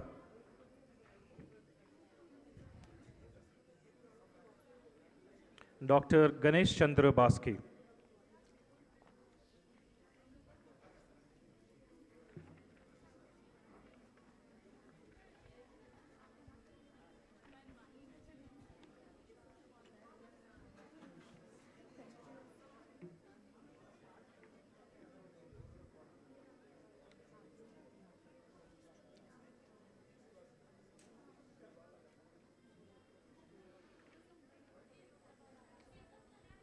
आप गूगल फॉर्म भरते रहेंगे प्लीज़, उसको छोड़ेंगे नहीं। Thank you, Secretary Sir. I would request you to take your seat.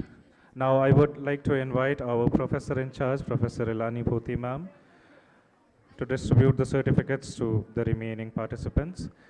Now the next list of certificates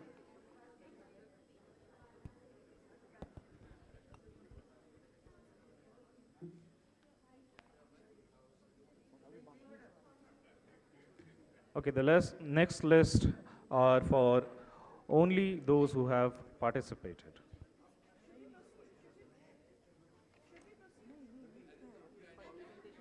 Okay, it's mixed, it's mixed. Okay. Not going with what has been written. Okay.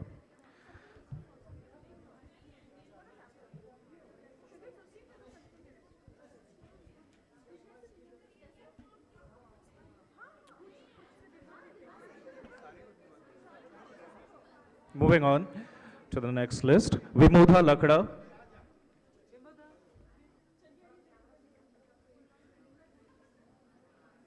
Kumari Ashwarya. V. Balaji.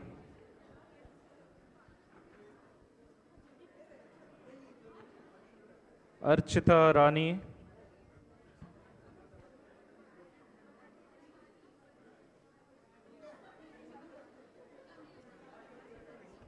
Vishal Gurung.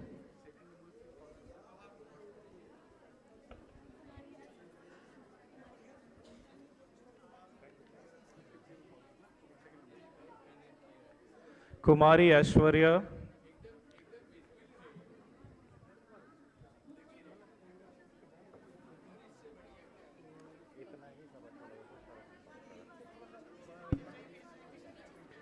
V. Balaji. Archita Rani.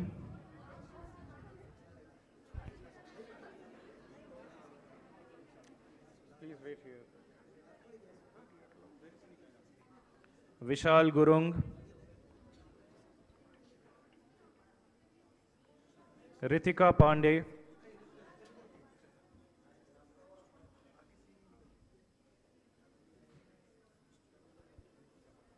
Rahul Prasad.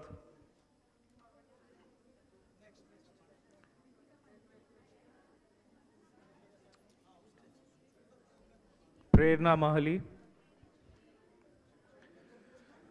Preeti Tudu.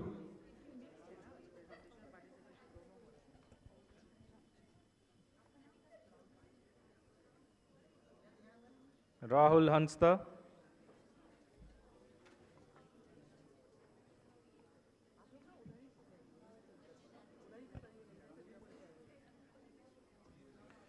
Kritika Kumari.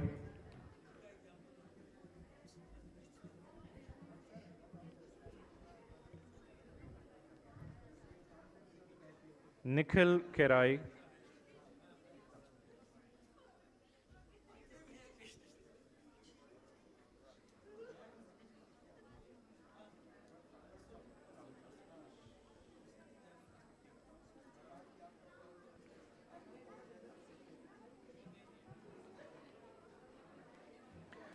Purvi Kumari.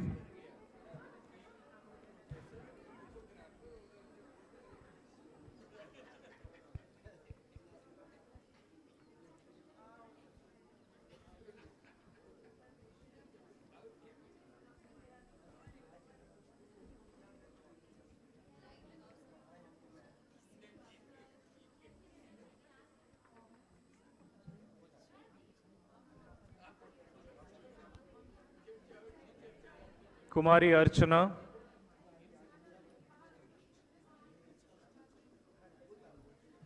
Gauri Chit Rupa Singh.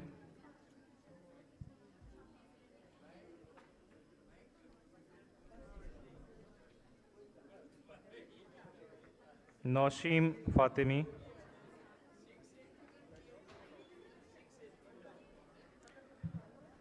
Yash Balhotra. Anugrah Kujur.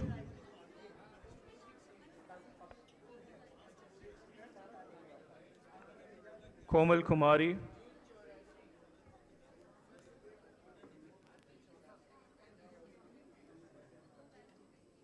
Amandeep Kaur.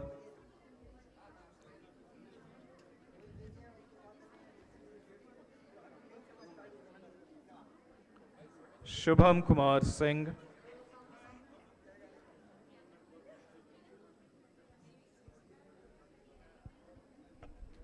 Diya Kumari.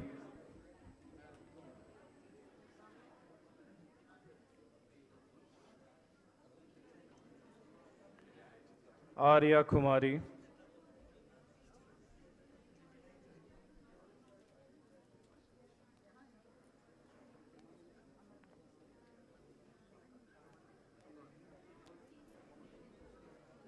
Nidhi Kashyap,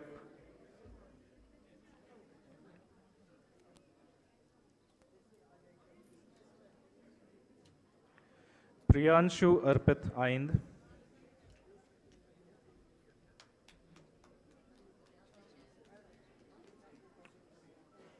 Bhumika Kachap,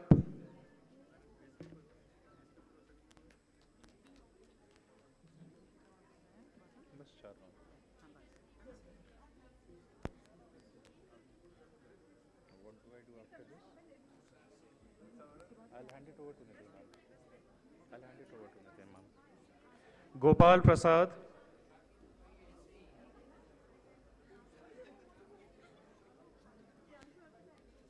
Isha Kumari,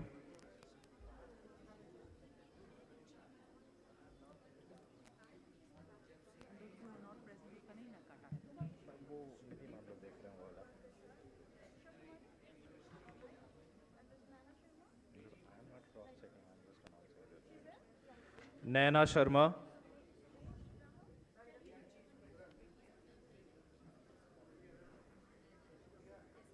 Sunesh Pahan.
Thank you, Professor in charge Alani ma'am.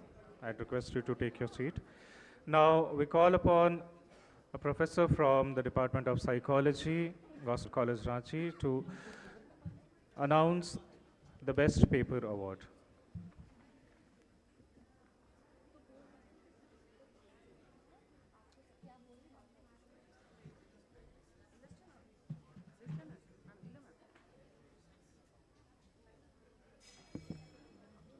एक महत्वपूर्ण सूचना है। Best paper का जो selection का जो process था थोड़ा टफ था, और चूंकि हमारा आज का जो टेक्निकल सेशन है वो थोड़ा लंबा चला गया, हम लोग उसको टाइम कम होने के कारण फाइनल नहीं कर पाए हैं। ये ग्रुप में हम लोग इस इंफॉर्मेशन को शेयर कर देंगे और certificate we will dispatch. Thank you.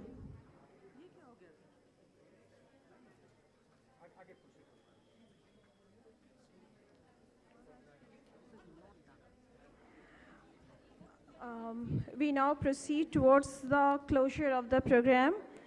It's time for vote of thanks, for which I invite Dr. Ajay Kumar to present vote of thanks. Dr. Ajay Kumar, please. Sir, may I have you on the stage for the vote of thanks?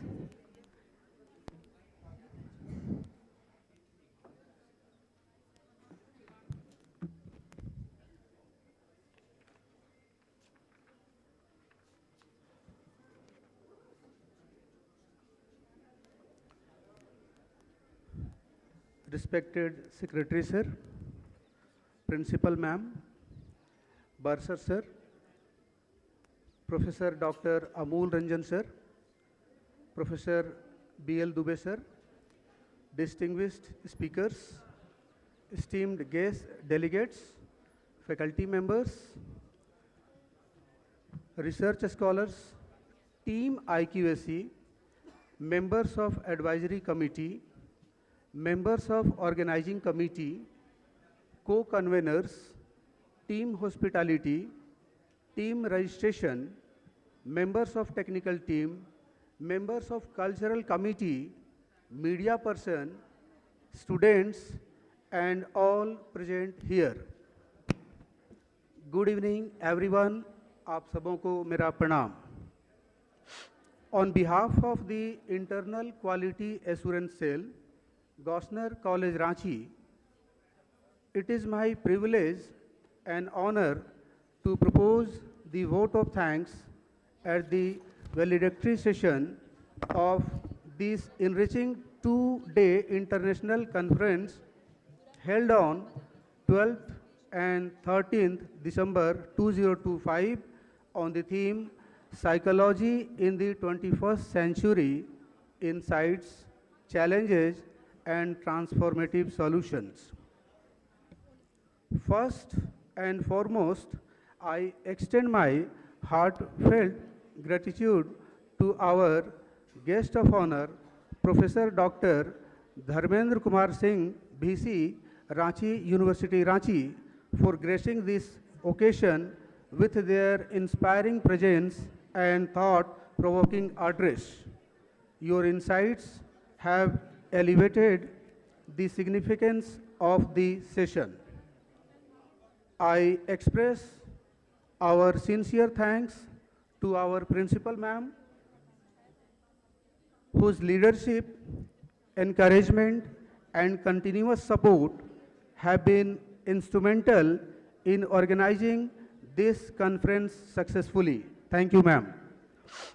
A special word of appreciation goes to all our keynote speakers, resource persons, chairpersons, and co-chairs who shared their profound knowledge, research experience, and global perspectives. Their contributions have enriched our understanding of contemporary psychological issues and future pathways of transformation.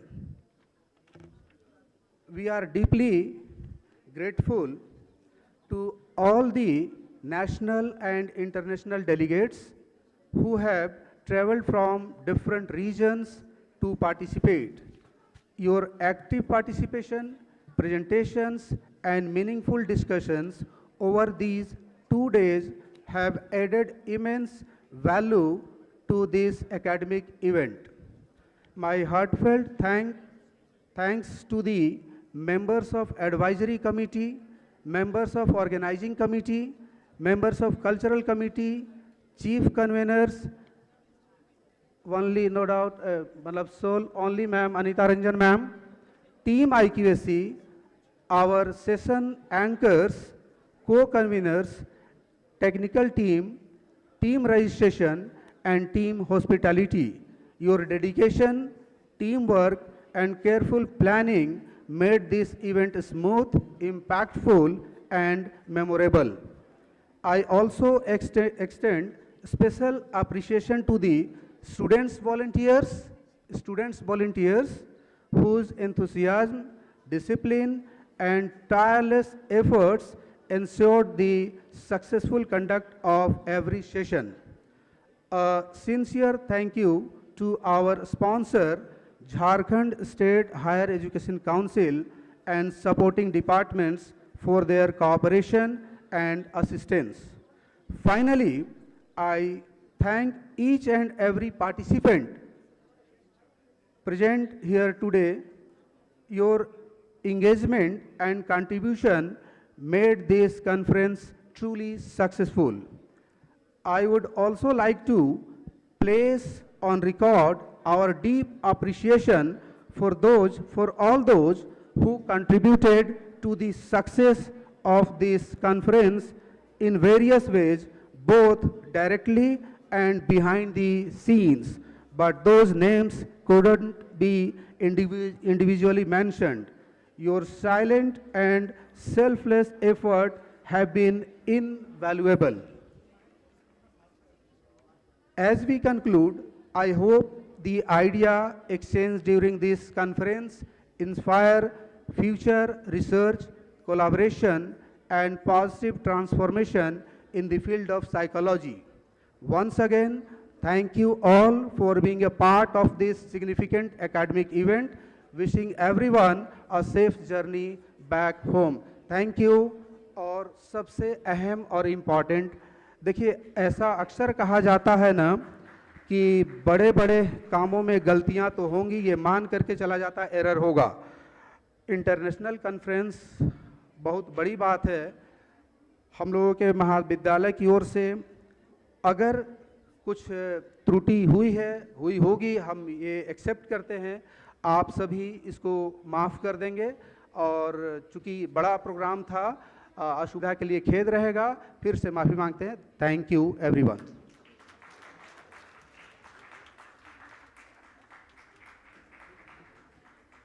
Thank you, Dr. Ajay.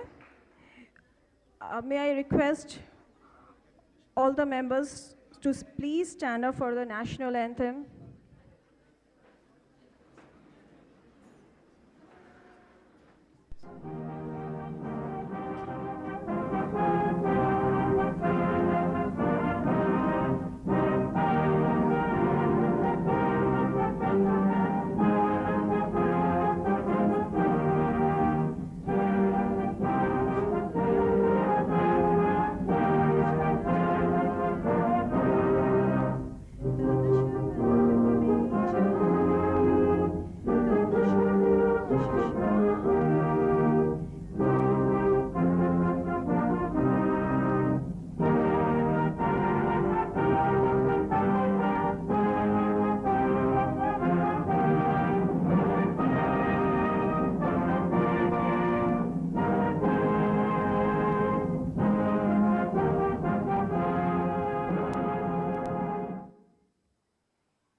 Please take your seat.